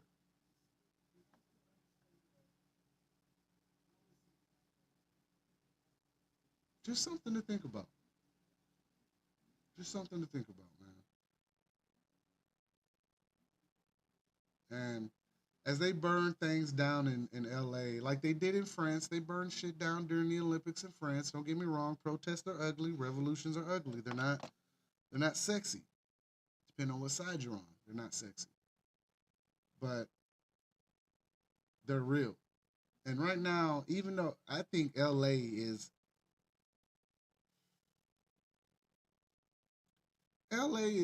like, I want to say this correctly. Okay, hold on. I'm not saying that LA can fake a lot of things, but I'm saying looking through these screens, you have to be careful of what you're watching and who's being vilified, who's being made to be the hero, and you have to have discernment. Discernment is really important in all of this, and being able to tell what's real, like a real protest, like these people are really just trying to peacefully protest, and compared to the agitators. I stumbled over my words because I want to make sure I say this correctly. Plus, I'm a little drunk. You know how many news anchors are drinking on live air? Not many. But I want to make sure that I say this in a way that's open and honest and clean and clear. People are trying to peacefully protest, but there are agitators on both sides, the government and the civilian side. You are going to get a situation where something transpires and one side can't come back from it. And then it moves and it escalates from there. That's why I mentioned the Civil War and Leave the World Behind, because we don't know the events that escalated to that. We just know that it happened in the movie because we saw it in the movie. And they used a lot of propaganda.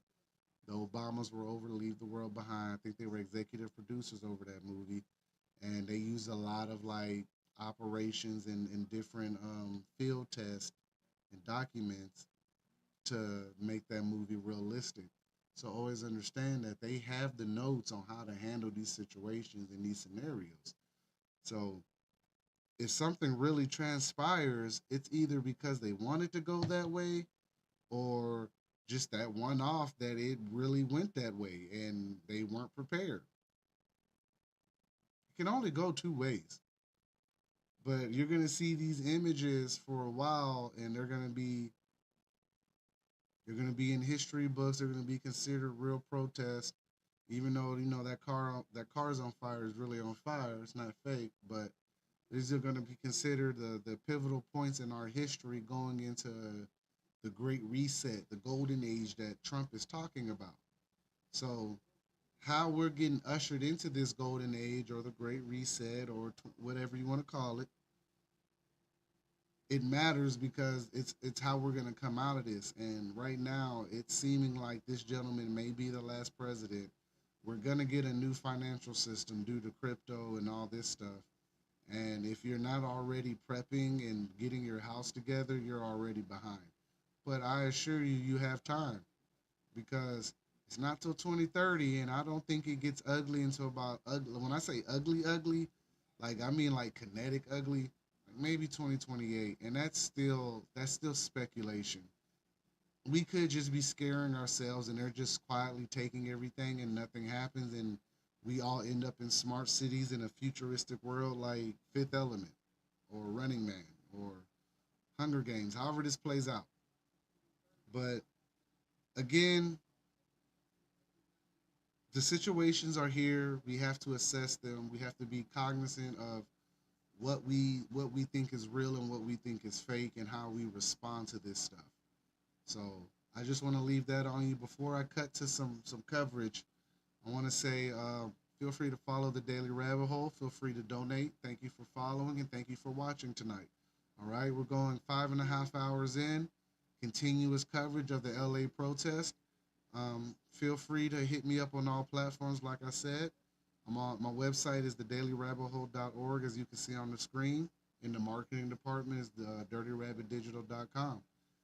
Feel free to reach out to me if you need graphics, logos, custom designs, t-shirts made, business cards, or you just need a custom website, or you want to talk about your branding and you're getting ready to start a business.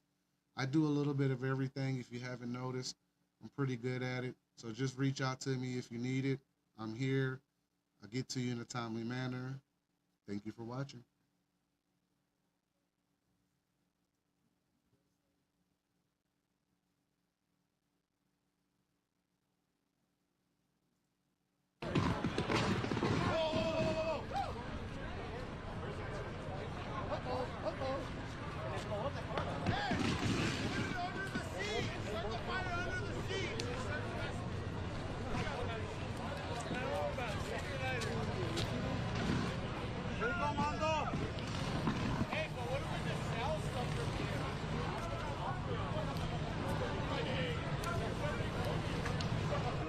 We continue to see much of what we've been seeing for the past 2 or 3 days now as we continue watching these protesters. They're focusing on these Waymo vehicles. These are the autonomous vehicles that are available in select cities. Hal Kemper sticking by, being generous with his time today. I'm Austin Westfall. We thank everybody for tuning in. We're going to be staying on for the rest of the night, Hal. The plan is to keep eyes on this for as long as we see activity happening in Southern California. What are you going to be watching for in the coming hours? I'm going to be watching to see if this thing keeps going. I'm going to be watching to see if the crowds start to disperse. Usually in the evening hours, the crowds will start to disperse. If they've been out there protesting all day, they're human beings. They get tired. They will usually start to they'll start to go home. They'll get in their cars and go home. One thing I would like to point out, though, is they are sitting, see that guy sitting in the car? He's sitting in a car with lithium-ion batteries on fire. Two things happening. Number one, he could incinerate himself. And number two, I don't know if the crowd really understands what they have done setting those cars ablaze because the fumes are so toxic.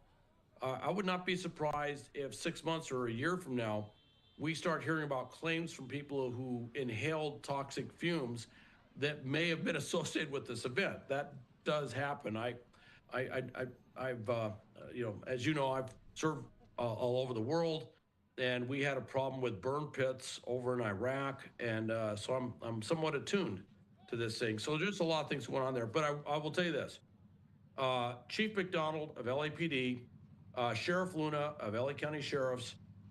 They know how to deal with civil unrest. They have been doing this for a very long time. I know both of these gentlemen personally. I have no doubt that they're going to be able to leverage their law enforcement resources to eventually disperse.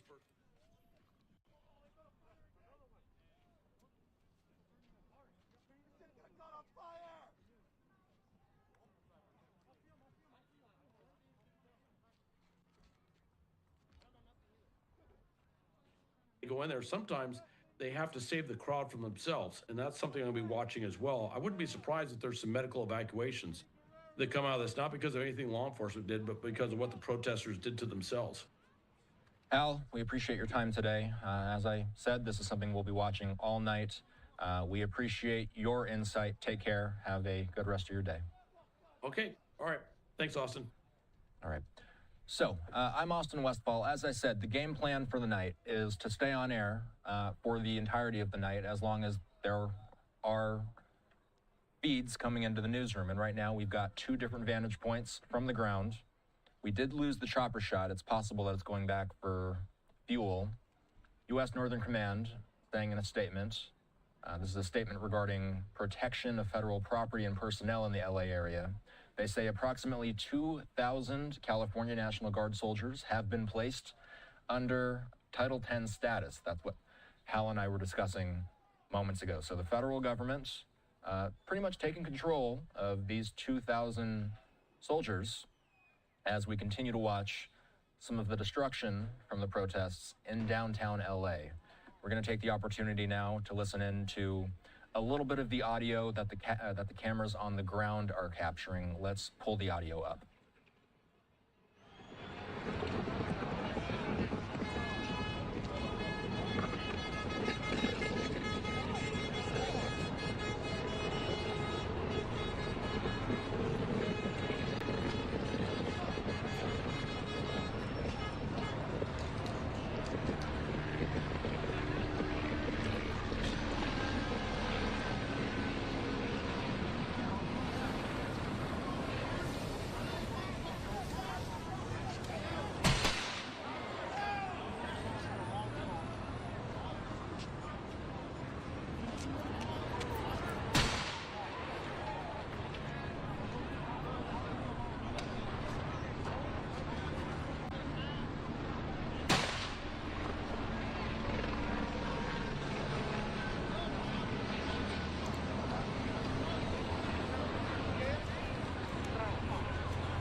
Mexican flags being waved in both of our live images.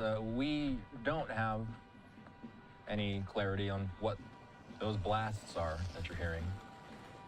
More than likely, it's coming from within those electric vehicles, but we've also heard fireworks throughout the course of these protests. We've also heard flashbangs, but we've seen a number of explosions coming from those Waymo cars that continue to burn in the middle of a street in downtown LA. We're continuing to listen into the sites that the cameras are capturing down in the heart of the City of Angels, and we'll continue to listen in as we're losing some visibility. I'll just say that it looks like a little more smoke. Not sure if this is just simply a gust of wind blowing some of the blowing some of the smoke from the electric vehicle fires. But again, it hasn't been uncommon for us to see the use of smoke grenades as well from the law enforcement perspective. So I'm going to continue doing fact-finding behind the scenes here. I'll be back on the mic with any pertinent updates. In the meantime, we're going to keep listening in to what the cameras are hearing on the ground.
Let's briefly do some catch-up for anybody who's just tuning in.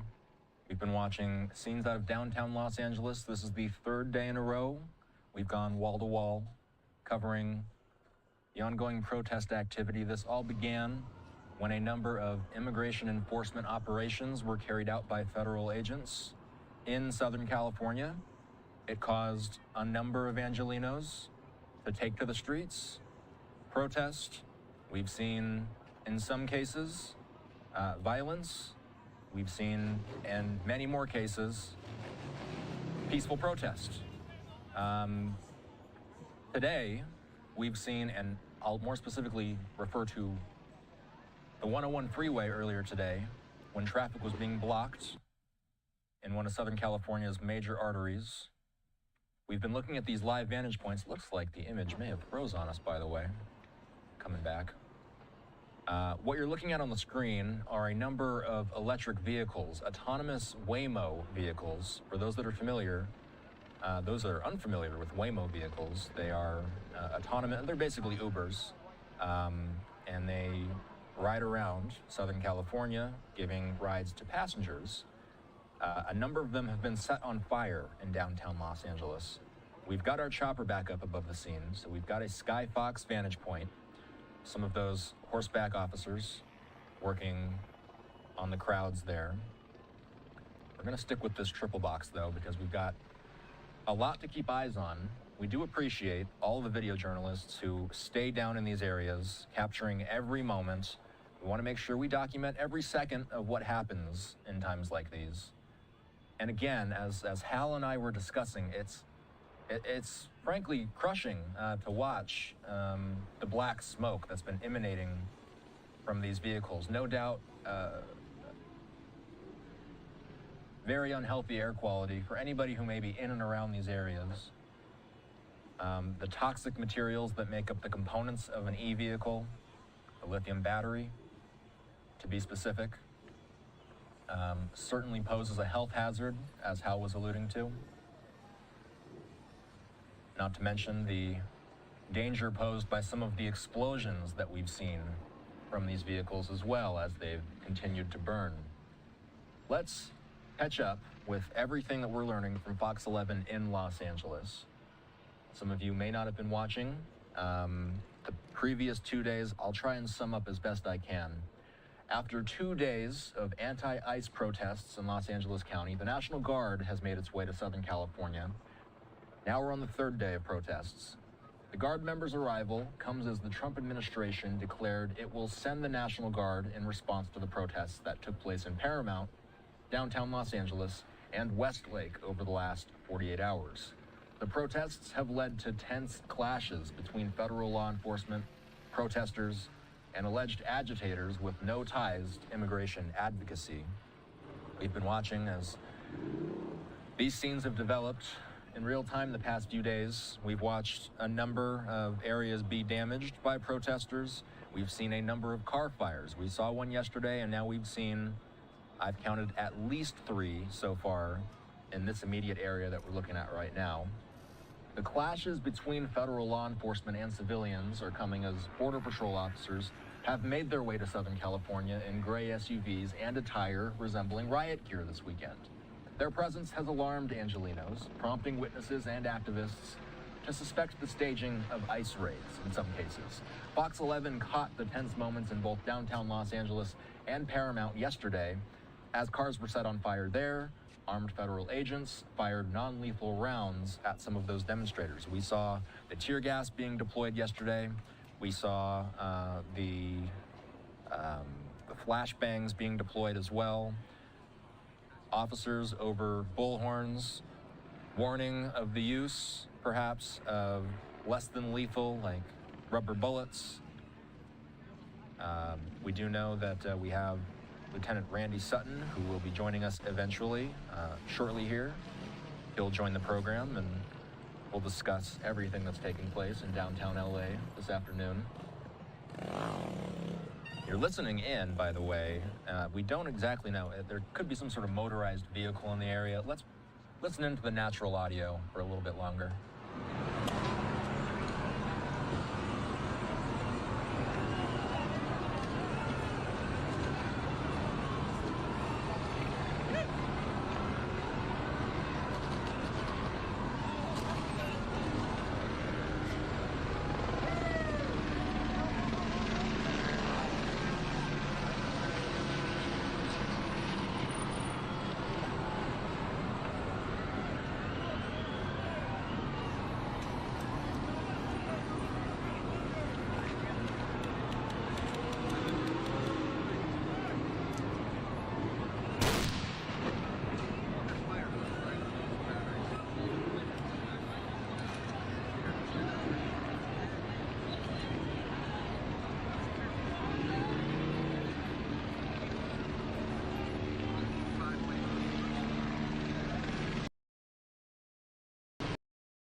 All right, guys. Seems like that's going to carry on into the night. Like they said, cars on fire. Nobody's really dispersing like you would think. They're all just kind of migrating to other areas and then ramping up numbers again. You know, they have detained protesters. They have LAPD has declared an unlawful assembly, so now they are officially criminals. So LA is going through its necessary motions to try to regulate and gain some control. As the day goes on in LA, you know, we can see this really going into the later hours of the night. Now, am I going to be here for it? Absolutely not. I'm not. Like, I'm going to be here for a little bit longer, but I'm definitely not going to sit here all night long. Not at all. Mm-mm.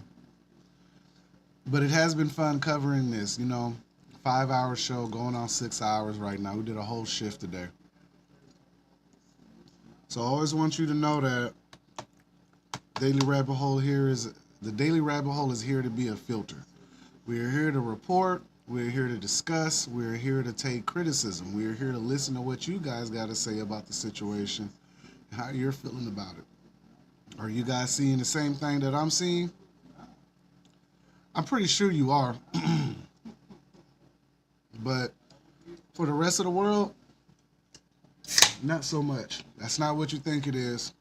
Arizona iced tea, baby. No beer.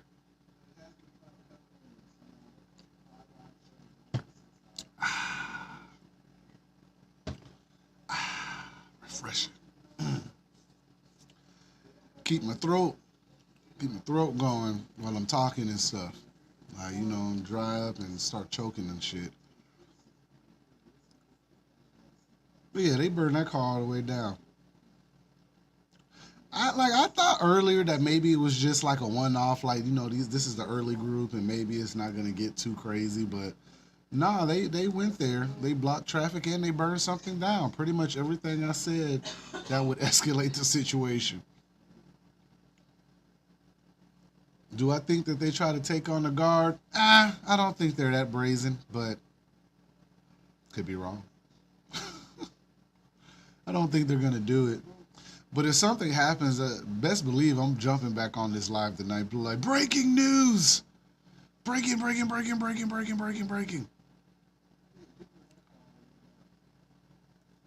But I've been on here going on 6 hours. I really hope you guys enjoyed today's live coverage of the protest. If you're on there and you're listening, feel free to donate. I thought this was a great show. I think it's worthy of a couple donations, guys. That's all I'm saying. And thank you. Thanks for the follows and thanks for the shares and for the comments and talking to me while this was going on. I got a Telegram page. You guys should follow that too. That's where I kind of post all the stuff that's going to get me banned on mainstream social media. So if you want to like find out like some underground stuff, like, you know, the war, real footage of what's going on, I got a lot of that in my Telegram. That's the Daily Rabbit Hole also. Just the Daily Rabbit Hole. All right. And that's where a lot of the content that I can't post gets posted at. Everywhere else you can find me. But for the most part, I'm trying to get to where I got all my platforms pumping out information on its asserted level, and you know, we're doing more shows, at least two shows a week, at the least 2, at the most 3. If we just wanted to get fancy, we'll do 4. But for the most part, Daily Rabbit Hole's doing well. It's growing. We're doing pretty good on numbers. Facebook is still trying to shadow ban me. It is what it is. That's a constant battle. Thank God I don't care about. It's not the monetization that I really care about with Facebook. It's just more or less the traffic. I'm more or less trying to make sure I can monetize that traffic and use it, and monetize this traffic and use it. That's why, you know, I've been plugging in dirtyrabbitdigital.com, just because, you know, hey, that's my brand. That's part of the Daily Rabbit Hole. It's the marketing service department. So if you guys ever need graphics, templates, menus, t-shirts, birthday cards, anything like that, I'm your guy.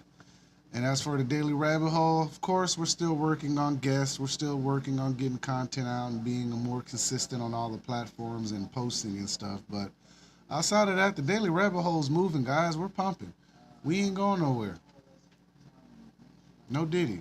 We ain't going nowhere. We ain't going nowhere. We here. So for the time being, the Daily Rabbit Hole is going to rock out, and there'll be plenty more streams and live coverage to come. And, you know, when shit really does hit the fan and the internet's working, best believe I'll be streaming. I may be streaming in different attire, but I'm going to be streaming. So remember that. But touching back on what's going on right now, Trump has already deployed the National Guard. They're in California. They're in Los Angeles protecting certain federal buildings. Northcom has stated that they have 500 active duty Marines ready to go into Los Angeles if need be. The LAPD and Highway Patrol and all that are pretty much, they're going to be in this for about 12 to 16 hour shift today. So they're out there trying to maintain, you know, you've seen the 3 cars on fire, everyone's being dispersed, but what's going to happen is they're just going to allocate somewhere else and pick back up on numbers and go right back to it. So we're going to see how this goes through the night. If something dramatic happens through the night, I'll jump on the stream. But I'm pretty much about to wind this down. We're going on 6 hours and 10 seconds. The longest stream that I've done so far. Probably could have got away with this on Kick and Twitch. This probably would have been a hell of a stream. But we'll talk about getting into that later, Twitch and Kick. But outside of that, it's a standard protest, guys. We're gonna burn something. We're gonna sit down. We're gonna say obnoxious things to the police, and the president's gonna speak. The governor's gonna speak. Everyone's gonna give their opinion on the situation, and then they're gonna go from there. All right. So always know that in these events, you have to always just be aware. Pay attention. Make sure you got a bug out bag ready. Make sure you got a backup plan. You never know when shit hits the fan, what time is coming. It doesn't say what time it is. It just says it hit the fan. That could be any time of the day or the night. So you guys always make sure you're prepped. You're ready to go. Your family has a plan. You have your freedom seeds, and you have your defense ready because you never know what's gonna go on out here. Albeit zombies. Martial law, blue hats, you never know what's going to go on in America. So it's always good to be prepared. Another thing, so we got a lot of people kind of plugging in with the Daily Rabbit Hole and Dirty Rabbit Digital for advertising and placement and whatnot. You guys hit me up. I got some people in line that I'm getting ready to start advertising for. You know, we're going to do some shows. We're going to discuss their content and how we can use it and where we're going to go from there. It's going to be a fun time. All right. So just always know that I'm open, I'm here. Just hit me up in the messages. I'll reply eventually. Now, if you're just out here saying crazy shit, then I ain't gonna say nothing to you. I ain't gonna lie. People be saying crazy shit in my inbox sometimes, and I just gotta kind of let it ride. Because I'm not arguing with nobody on here. Like, I refuse to argue with a person I'm never gonna meet. I'm not doing that. I'm not cussing you out. I've done that before. I got demonetized. I'm not doing that shit again. A lot of times it be bots and fed boys. I'm not doing all that. You guys are good. You can say what you want. I ain't arguing with you because I'm never going to meet you in person. That's just the God honest truth. So outside of that, man, it's been a great show. Really good. But I have this last cigarette with you, and I'm going to widen it down on this note, all right? Get me some screens, some shots, some clips. All right, you ready?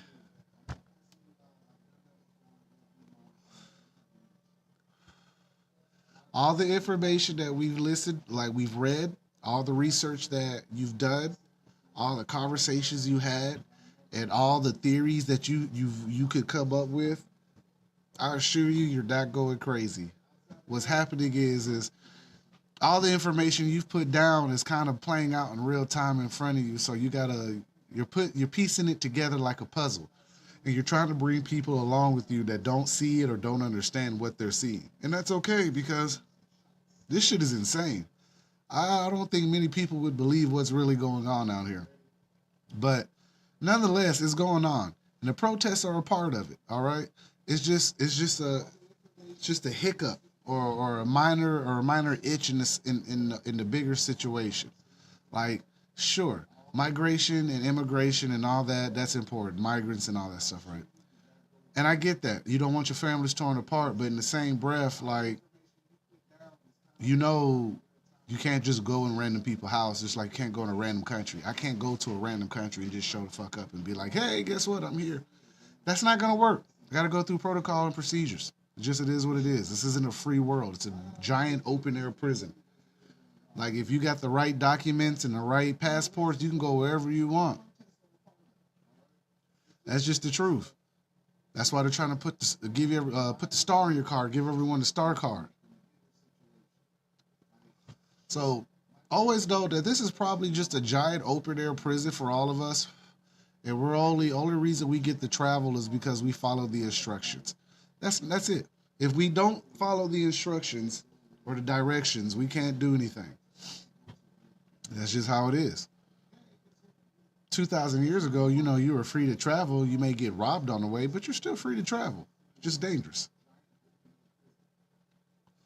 Now, we live in a place where we need permission to hunt, we need permission to fish, we need permission to buy a gun, we need permission to drive, we need permission to do everything.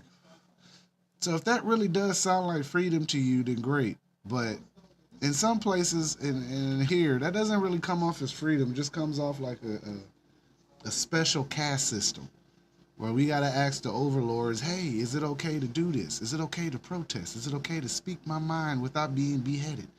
And in history, the answer has been no. It is not okay to speak your mind because we're going to behead you. What the hell is wrong with you? So apply that logic that they applied all the way back then and apply it now. No, you cannot speak your mind and get away with it. No, you don't have the right to bear arms because they don't want us to. If they did, they wouldn't be gunning at the Second Amendment. If you have freedom of speech, they wouldn't shut you down or shadow ban you. You have a right to peaceful protest, but you don't have a right to get stupid and set stuff on fire. That's just how it's playing out. Nobody wants their shit burned down. And it doesn't seem like they're burning neighborhoods down. It just seems like they're scared that they're going to go after the federal buildings. And that's a big possibility that they do try that eventually. That's why the guard is down there. But I don't think it's that just yet. I think this is a case of agitators on both sides. And you're gonna have to let this play out tonight. Now tonight's gonna be interesting. I'm gonna have a close ear to it. I'm gonna watch it. I don't think anything is gonna transpire crazy. I don't think we're gonna have any terrorist attacks or anything like that. The worst case scenario is someone driving through a crowd of people, which could be labeled that once they find out if it's that. That's the biggest thing that could transpire from this. Now, in the event that it goes kinetic, then that's just a whole situation, and we're going to be up here at 12:30 in the morning covering LA again. So basically what I'm saying is I'm on call tonight. If something happens, I'm going to pop up. But as long as don't nothing happen, I ain't popping up, guys. I'm done. We've been on 6 hours, man. It's been a good coverage. We covered going into the evening of California time, West Coast time. It's 8:41 my time, so they're getting ready to go into their night shift. I'm not going to do the night shift coverage, man. It's been fun, though, all right? So again, before I go, feel free to follow the Daily Rabbit Hole on all platforms. Feel free to donate. Feel free to buy merch on my Prendify store. It's on my website. Just click the button that says merch, and it'll take you right there. Feel free to buy a coffee mug for your husband or your dad for Father's Day. Feel free to buy a coffee mug for yourself. Feel free to buy a t-shirt, all right? I see Rumble has some new integrations. We'll be playing with those more and getting familiar with it. I'm sorry about today's malfunctions, but you know, shit happens. I'm a real streamer. My shit's not pre-recorded all the time. Just like 2% of the time. All right? You guys have a good night, and thank you so much. I'm going to leave you with some coverage before I go. There you go. I'll cut the feed out of nowhere. You just enjoy the coverage. Throughout the history of this nation. But there are those that take those freedoms and then utilize them for their own purposes to cause harm. And that is where the line must be drawn. If you are willing to place someone's life in jeopardy or someone's ability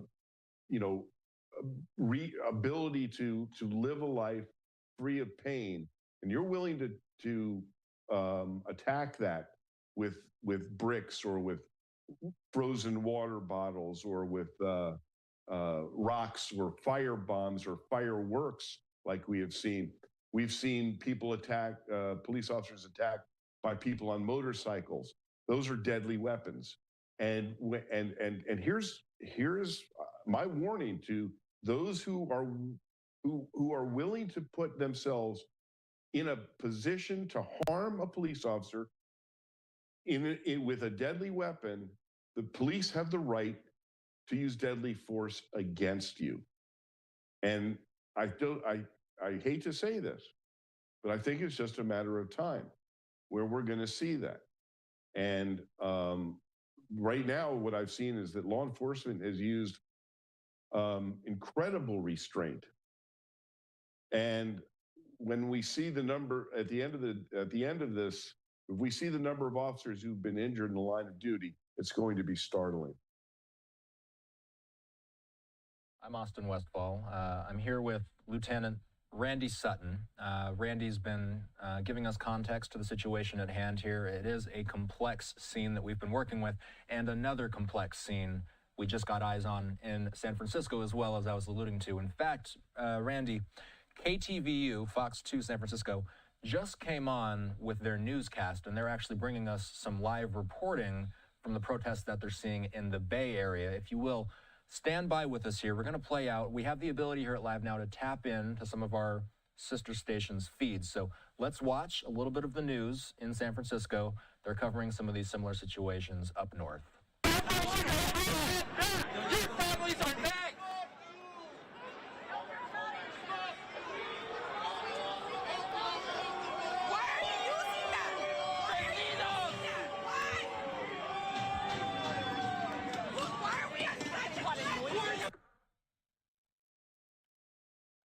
Raids on undocumented immigrants. They are also out here to demonstrate their First Amendment rights to free speech, the ability to assemble. Earlier, I spoke with a man who arrived here as early as 10 in the morning to make his voice heard. We have a very clear First Amendment right to protest. Similarly, we have undocumented people. You know, it's very clearly established in Supreme Court case law that undocumented people, that any human in the United States has 4th and 14th Amendment rights to due process. So again, a fairly peaceful protest until just a few minutes ago. Within the last few seconds, we've sort of seen any sort of defacement of this building stop. We're certainly keeping a close eye on this. Unclear right now whether these protesters plan to stay here or perhaps relocate, march through the city, similar to what we saw take place in LA. Back to you. And Zach, are you expecting this crowd to grow even more? You know, I haven't really been given any indication of who's really in charge here. So unclear whether they're expecting more people to come down. Most people started to assemble around 6 o'clock. It grew pretty quickly after that. I would say, yeah, at least several hundred people here right now. Okay. Zach Sauce, I know you'll stay down there, keep us monitoring the situation there. We appreciate that report. Well, the governor's office today sent a letter to the Department of Defense formally requesting that the Trump administration pull National Guard troops out of Los Angeles. That letter states, quote, There is currently no need for the National Guard to be deployed in Los Angeles, and to do so in this unlawful manner and for such a lengthy period is a serious breach of state sovereignty that seems intentionally designed to inflame the situation. Governor Newsom shared the letter on social media. He says the troops must be called back and returned to the governor's command. And tonight, with that protest in San Francisco, some are now wondering if the National Guard could be deployed in our area as well. This comes as Bay Area politicians are blasting the Trump administration's move to send the Guard to L.A. And our coverage continues tonight with KTV's John Krinjak, who is live here in studio. John? Claudine, Mike, as you heard, the National Guard is in L.A. despite objections from the mayor and the governor. And there are concerns here in the Bay Area about what all this means for the immigrant community. At a news conference in Palo Alto, Bay Area leaders slamming President Trump's deployment of the National Guard to quell protests against ICE raids in the Los Angeles area. The president is seeking to create a reality television theater, risking human lives, risking violence. It is clear that this move is designed to inflame and divide.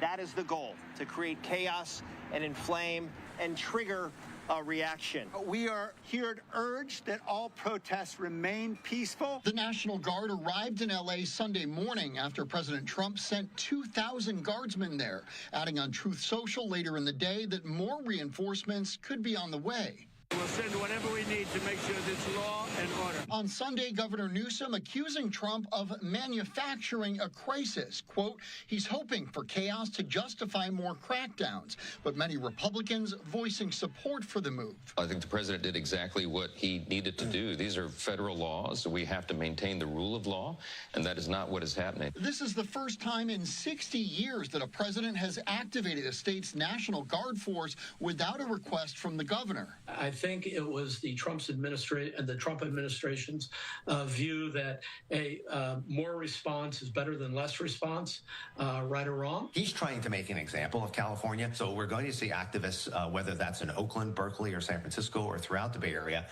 be involved and kind of pushing back, and that is going to raise the stakes. If this is happening in LA, this can happen here. Bay Area immigrant groups worried about the impact of all this, especially if the National Guard is deployed here.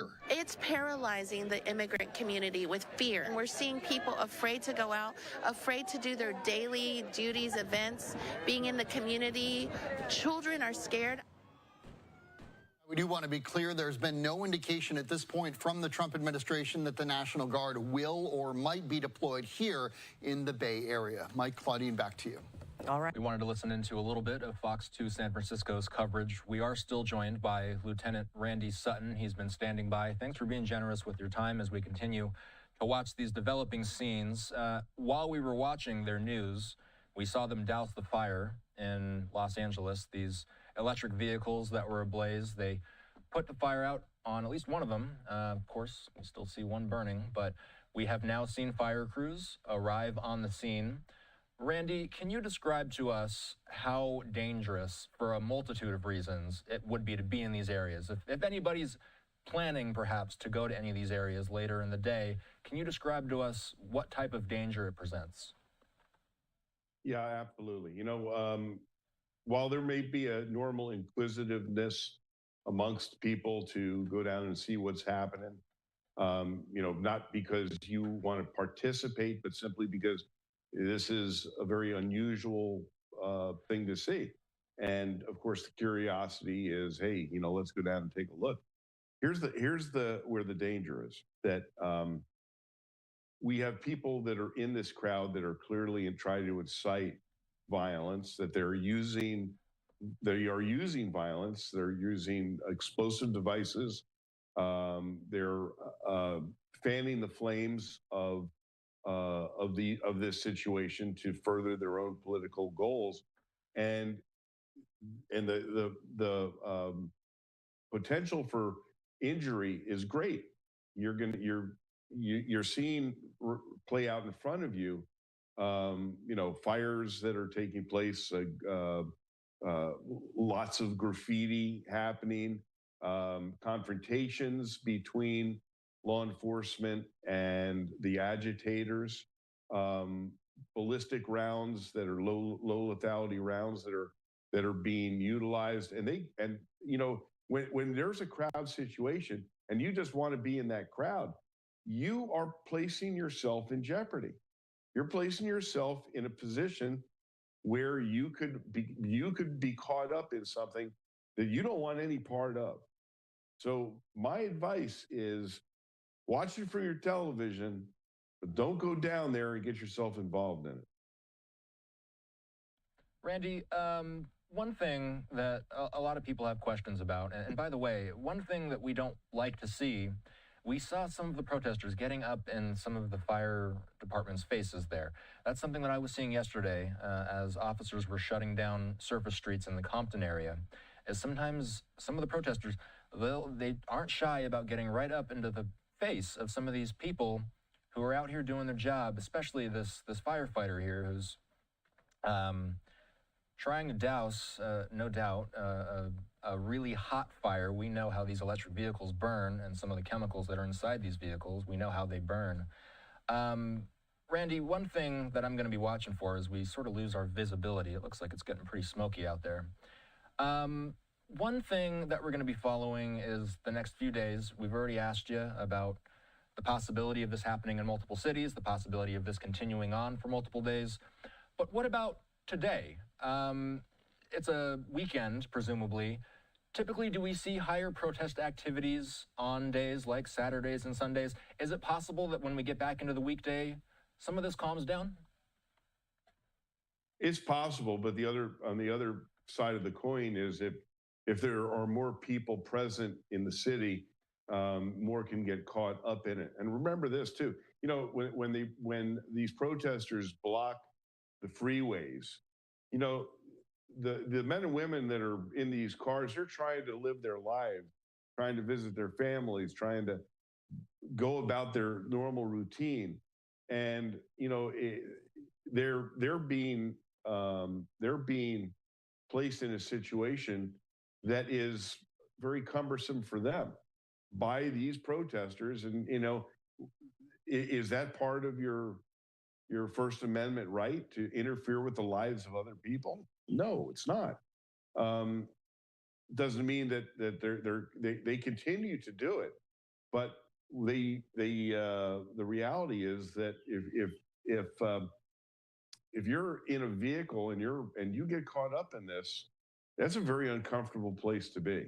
It actually happened to me during one of the protests. I happened to be visiting Los Angeles on some Wounded Blue business, and got caught up in when they had another protest where they blocked the freeway, and then it was a very, very volatile situation on the surface streets as well. And you see people that, like I said, will act in ways that they normally would not act when they're in a mob situation. You know, mob is a very strong word, but I've seen it play out in way too many times where individuals act in ways that would be foreign to them if they were simply by themselves. So this was just sent out by California Governor Newsom. Says he was joined by the LAPD as well as the Los Angeles Sheriff's Department and state emergency officials in LA as they respond to protests provoked by chaos from Washington. Newsom's words. He says, "We're here to keep the peace, not play into Trump's political games." Sadly, politics has become a big part of the discussion with these protests, Randy, but I want to ask you about the types of conversations that are going on in a room like this. What are they discussing? Just by that statement alone, when we respond to protests provoked by chaos from Washington, that in and of itself tells the whole story about Newsom and tells the whole story about the political movement there, where they're trying to blame Trump. This is not Trump. This is the federal government trying to put the genie back in the bottle for all the maltreatment of the federal system of laws that was discarded under the previous administration. You know, these immigration laws have been on the books for decades. The fact that they were not enforced, not only not enforced, but they were encouraged to be broken by Newsom, by the radical members of the political left. This is the response now that a government is saying, we're going to act like a government. We're going to enforce the laws. And then Newsom says it's the chaos brought by Washington. No, the chaos was created by the failure to enforce laws for years, and by the political left failing to enforce laws, not just from immigration, but from many of the statutes that have been ignored, and lack of consequences for criminal activity. This is the perfect storm for a situation like this. And for Newsom to blame it on the chaos from Washington is folly. And it just really shows the reality of the situation is that the political left is maneuvering all of this and making this a much less safe environment. But Randy, let's ask about the nuts and bolts. Let's talk about the procedural things that are going on in a room like this, though. Let's move politics aside for the moment. I am curious about what kind of discussions are going on between these are the leaders. These are the guys that are in charge of how they respond to this incident. So what are they going over in this room? I believe this is the first time Newsom has met in person with the heads of the LAPD, the Sheriff's Department, other state emergency officials. What are they figuring out when they have a meeting in person like this? All right, they're gonna be discussing what the options are, and as escalation continues, they're going to want to know what the options are, what the abilities are of the different law enforcement agencies to combat these issues. Now, remember that every police agency trains for situations like this, but these situations are very, very fluid and are very difficult on law enforcement because it expends resources at an abnormally high rate. You can't keep police officers on the line for extended periods of time. So there's a tremendous amount of operational issues here that focus on the manpower. And this is why it's important that the National Guard actually be there, because the resources of the LAPD, LA Sheriff, Highway Patrol are limited. And because you can't take every cop off the line, off what they do in their normal enforcement duties, and put them into the protests, and not expect that there won't be some huge blowback and fallout from that. So what those individuals in that room are doing are determining what the assets are that are required to combat the escalating situation, and what needs to be done in order to end it, stop it, or control it.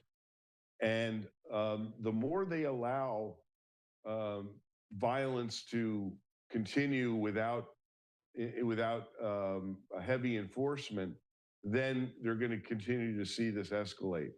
And so that's what they're talking about in their and of course remember that the police leadership is governed by the political leadership. So they're going to have to take their marching orders from the governor, from the mayor, who I received information earlier today that was very disturbing from an LAPD source, that Karen Bass actually took operational control away from the incident commander at one point. And of course, this requires skill and training, something that she has none of. And if you try to take operational control from law enforcement, that's a recipe for absolute disaster.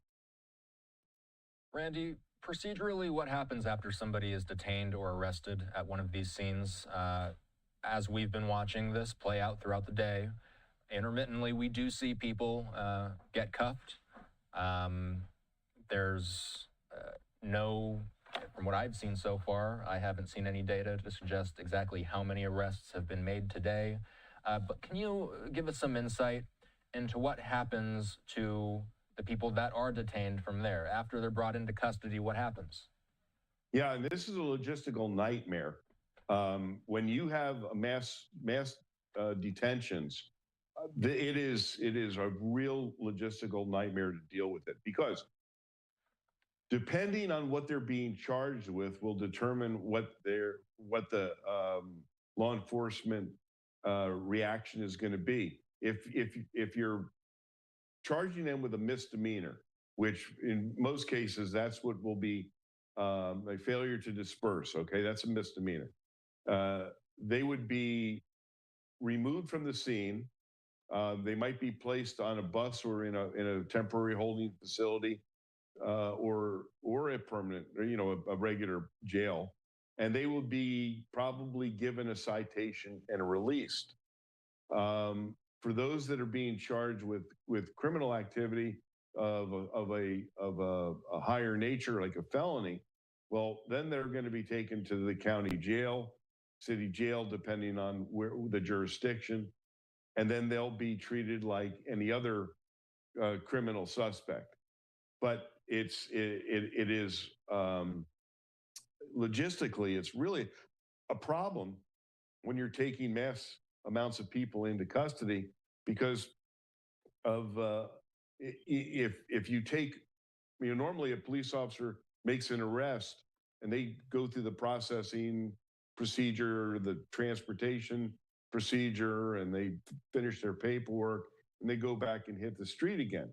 Well, if you were to do that with all of these situations, these arrests, then there'd be nobody left on the line to battle the potential threat from the mass unrest. So it's something that's planned for. Don't think that they're going into this blind. There are procedures in place that have been in place for time immemorial. Now they're always looking at the last situation and critiquing it and seeing how they could improve the operational activities of these police agencies, and you learn from every single one of them. But that's going to be a major issue, is the logistical. Because remember, once these people are in custody, their safety is required by the law enforcement people. They have to be treated medically if they're hurt, or if they are complaining of injury, and it's a very difficult endeavor. Your reaction, Randy, we're watching live. I don't know how well you can see it from your vantage point, but we're watching live as we're seeing objects being thrown from protesters down onto the freeway where officers are staged. What does this look like to you? Well, in my point of view, there should be officers deployed to take those individuals into custody and charge them with the felony crimes that they should be charged with. And anybody that interferes with those arrests, they need to go as well. It's time to have people pay the penalty for what they're doing. And dropping objects onto police officers is simply something that should not be acceptable. And I'm telling you that somebody's going to be taking a live round if they're trying to kill a cop. It's going to happen, and this is a situation that really needs to be handled, and needs to be handled quickly and efficiently. And those are rocks. We see a number of good-sized rocks down there on the freeway. One At least one back windshield looks to me to be smashed in. A number of those officers, what does it look like to you? Does it look like they might be gathered where they are simply so that they can be underneath the overpass and out of harm's way for any projectiles that may come down at them? Yes, that's exactly. Like they're in exactly. proximity to them, though. Yeah, that is why they're under the overpass, is to protect them from, being pummeled by a large object. But and here's the thing: police can't and won't use deadly force in a situation involving property damage. That is not something that's in the rule book here. It would have to be them facing physical danger from death or serious bodily injury. That's the criteria. Looks like they're moving, and if you can, watch this live. This is viewer discretion advised. We don't exactly know what's going to happen here, but if you can, walk us through what you're seeing. What does it look like these officers? It looks like they're trying to get out from underneath the overpass, perhaps move away from the debris that are being thrown down at them at this point.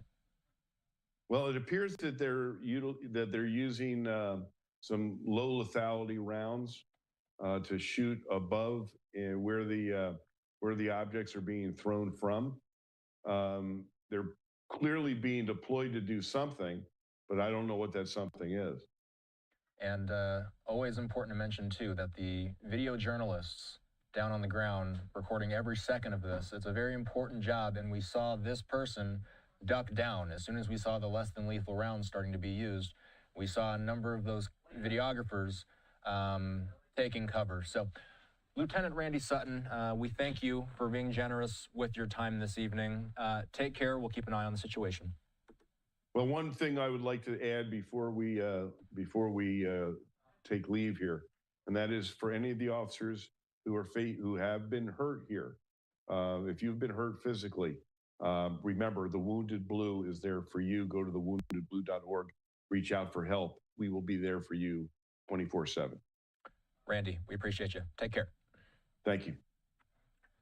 We just saw that Fox 11 Los Angeles came on with their evening news. We dipped into Fox San Francisco moments ago to watch their coverage.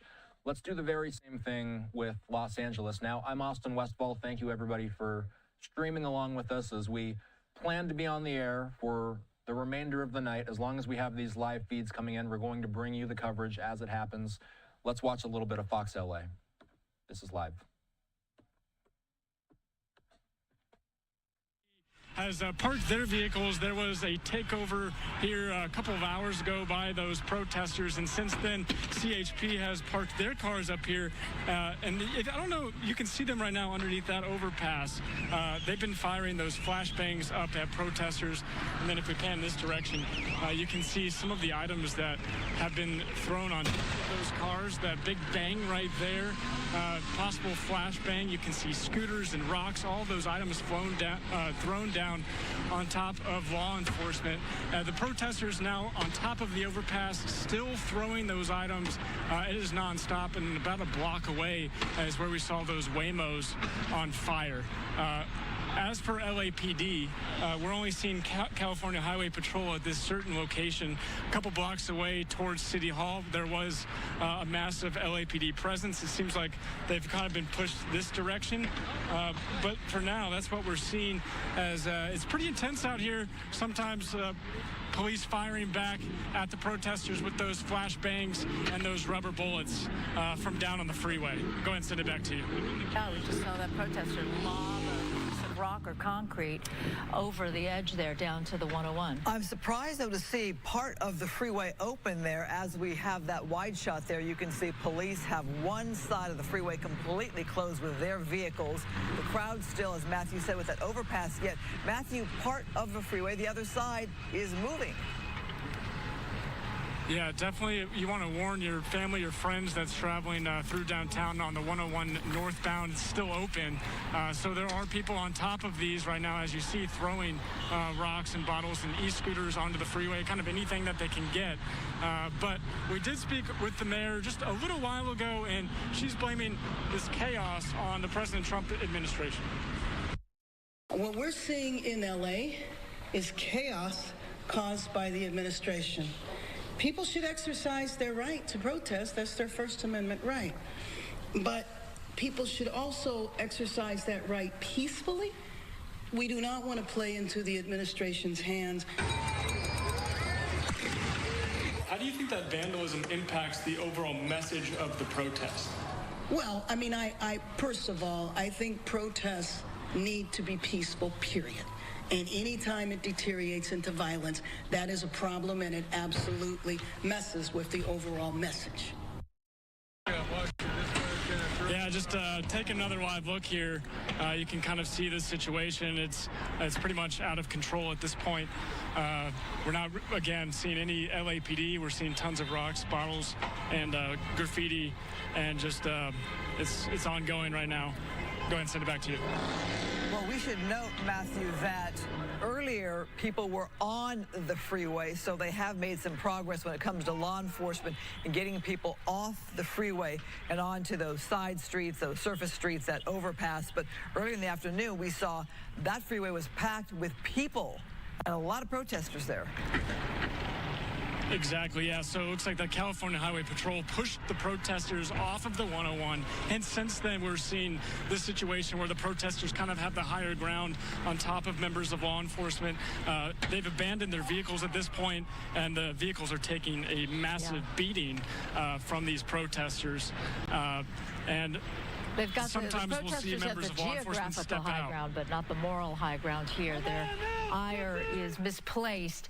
Matthew Seedorf, thank you so much for that information. And we do have team coverage. Not only do we have Matthew on the ground there in downtown LA, but we also have Gina Silva. She's live for us in Pasadena, where protesters are gathered outside a hotel where ICE agents are believed to be staying.